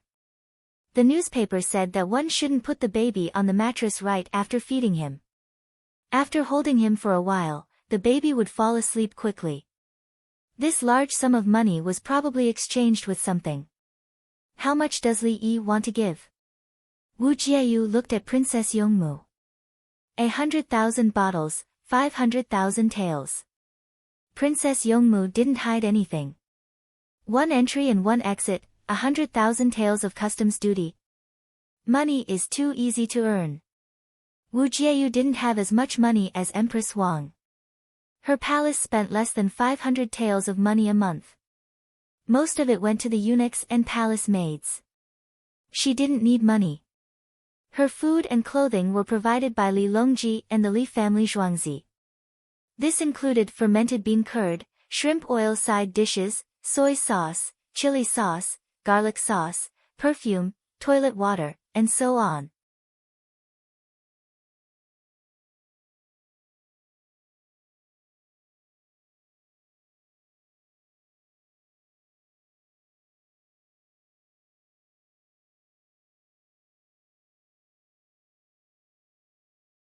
Chapter 1134. Wu Jieyu knew the purchasing power of the capital's currency, so the price of food rose a little. There were too many foreigners, more than 3 million in total. The price of salt dropped a lot, and Shu County began to produce salt in large quantities. In order to reduce the impact of the price of salt, Shu County began to produce a large number of pickled mustard and preserved vegetables. When the mustard was transported to Chang'an, the price was not low. The mustard in Chang'an was different from that in Shu County, so it was impossible to make the same taste. Other mustard could be made into pickled vegetables. The clothes, handicrafts, porcelain, and vegetables produced by the capital's government were not only consumed by the people themselves, but also taken away by the merchants to be sold elsewhere. The merchants sent the goods to the capital's government and left with the goods or exchange coupons. The exchange coupons were money. Even if the merchants did not buy the goods back, they could still exchange the coupons for goods elsewhere. The key was that the exchange coupons did not depreciate, but appreciated. The more remote the area was, the harder it was to receive the exchange coupons. In the past, the princesses sold their official positions for 30 coins for a small official. Those who did not have a real position were considered officials. They could get a real position and spend some money to get it. Now, the purchasing power of 30 coins was greater than before, and the people of the capital's government enjoyed the benefits of paper money. To be precise, they enjoyed the benefits of the Li family Zhuangzi's technology. When one could live a good life in the capital's government with a handful of coins, this handful of coins was more valuable outside. Zhang Jiuling's messenger pigeon could earn the imperial court 100,000 coins. Your Majesty, if Bai Zaifu knew, he would be happy. Wu Jieyu thought of so much money and said sincerely. Quick, put the bag down and go to sleep. Li Longji took care of his baby first, and the baby fell asleep. When the bag was put on the cotton mattress, his mouth moved, and his expression looked good. The cotton mattress was filled with cotton, neither soft nor hard. If it was replaced with duck down or cashmere, it would be too soft. There was a shed above the crib. When the baby slept, the shed would be put down to block the direct light, and the scattered warm light would pass over. When the adults went to sleep, the light would be turned off, and a small light would be left in the distance to provide dim light when the baby woke up. After 2 hours, they would need to see if the baby wanted to drink milk. This was the most torturous time, especially for breastfeeding mothers. In fact, it was also fine to use a milk bottle to fill the breast milk in advance. When the time came, it would be slightly warmed up for the baby to drink while the mother slept.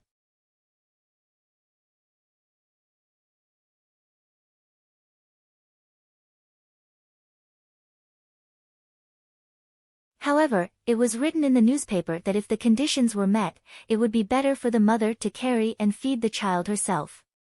Wu Jieyu chose to do it herself. Today was the first day, so she put on an eye mask. Actually, she couldn't sleep because she kept thinking about her child. Li Longji looked at his son and brought up the issue of taxation. That sum of money will be directly transferred to road construction. The Ministry of Revenue won't be able to get it. This tax would be used to build roads from Guangzhou to the east and west. The roads to the north of Guangzhou would be built by the Li family Zhuangzi and the imperial court.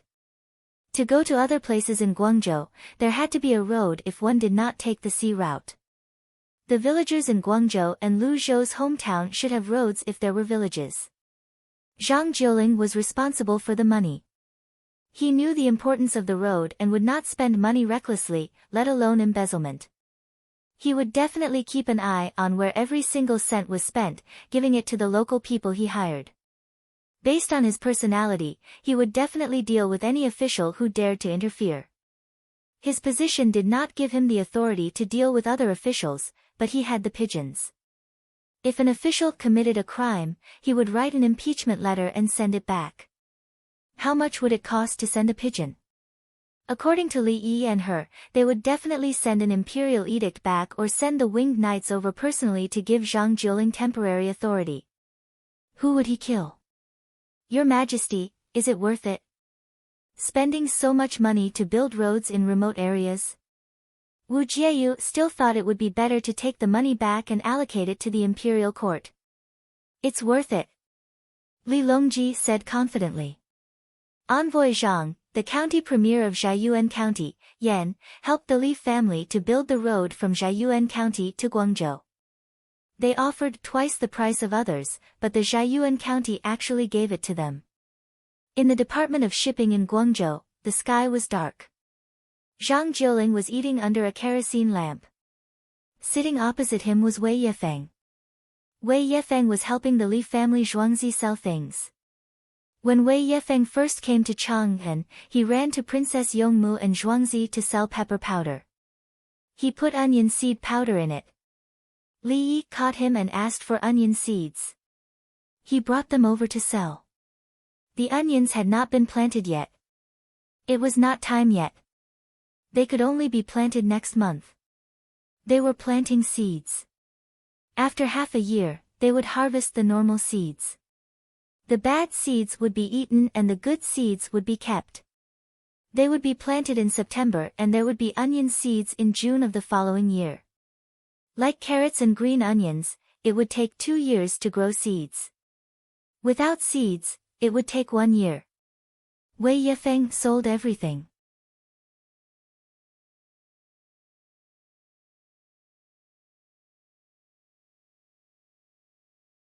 The person who cheated him was also arrested and compensated with a lot of money. Otherwise, he would be threatened and beheaded. He did not send the goods back to Li Yi. He was temporarily in charge of intelligence work. Zhang Jiuling had already collected a lot of taxes, mainly on the goods. The merchants did not have money.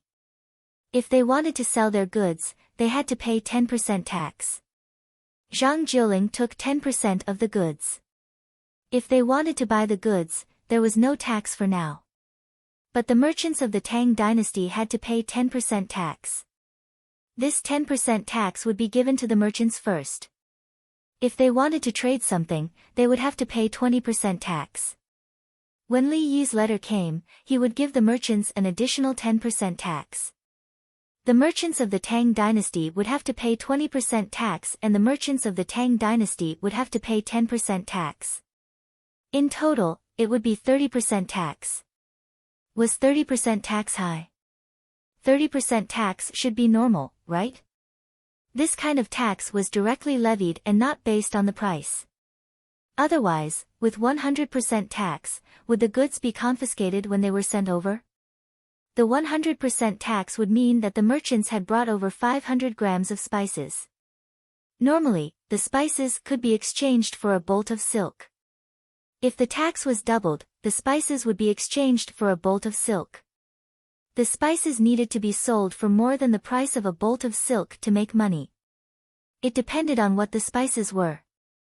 Food, 0 tax. The Tang dynasty lacked food. Come and sell it. If it was gold, 30% tax. Why would the people of the Tang dynasty need so much gold? If it was a necessity and irreplaceable product in the Tang dynasty, the tax could be reduced.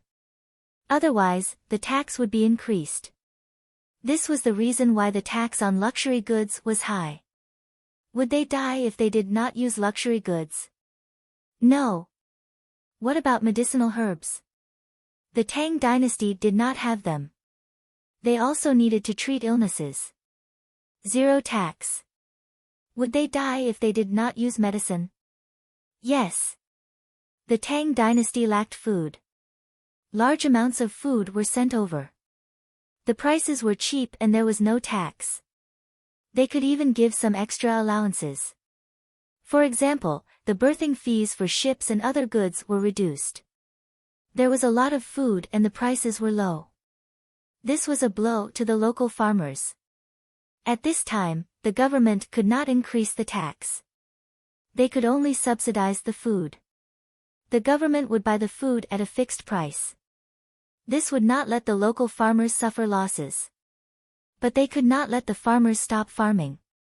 Otherwise, if the people who sent the food did not send the food, how many people would starve to death?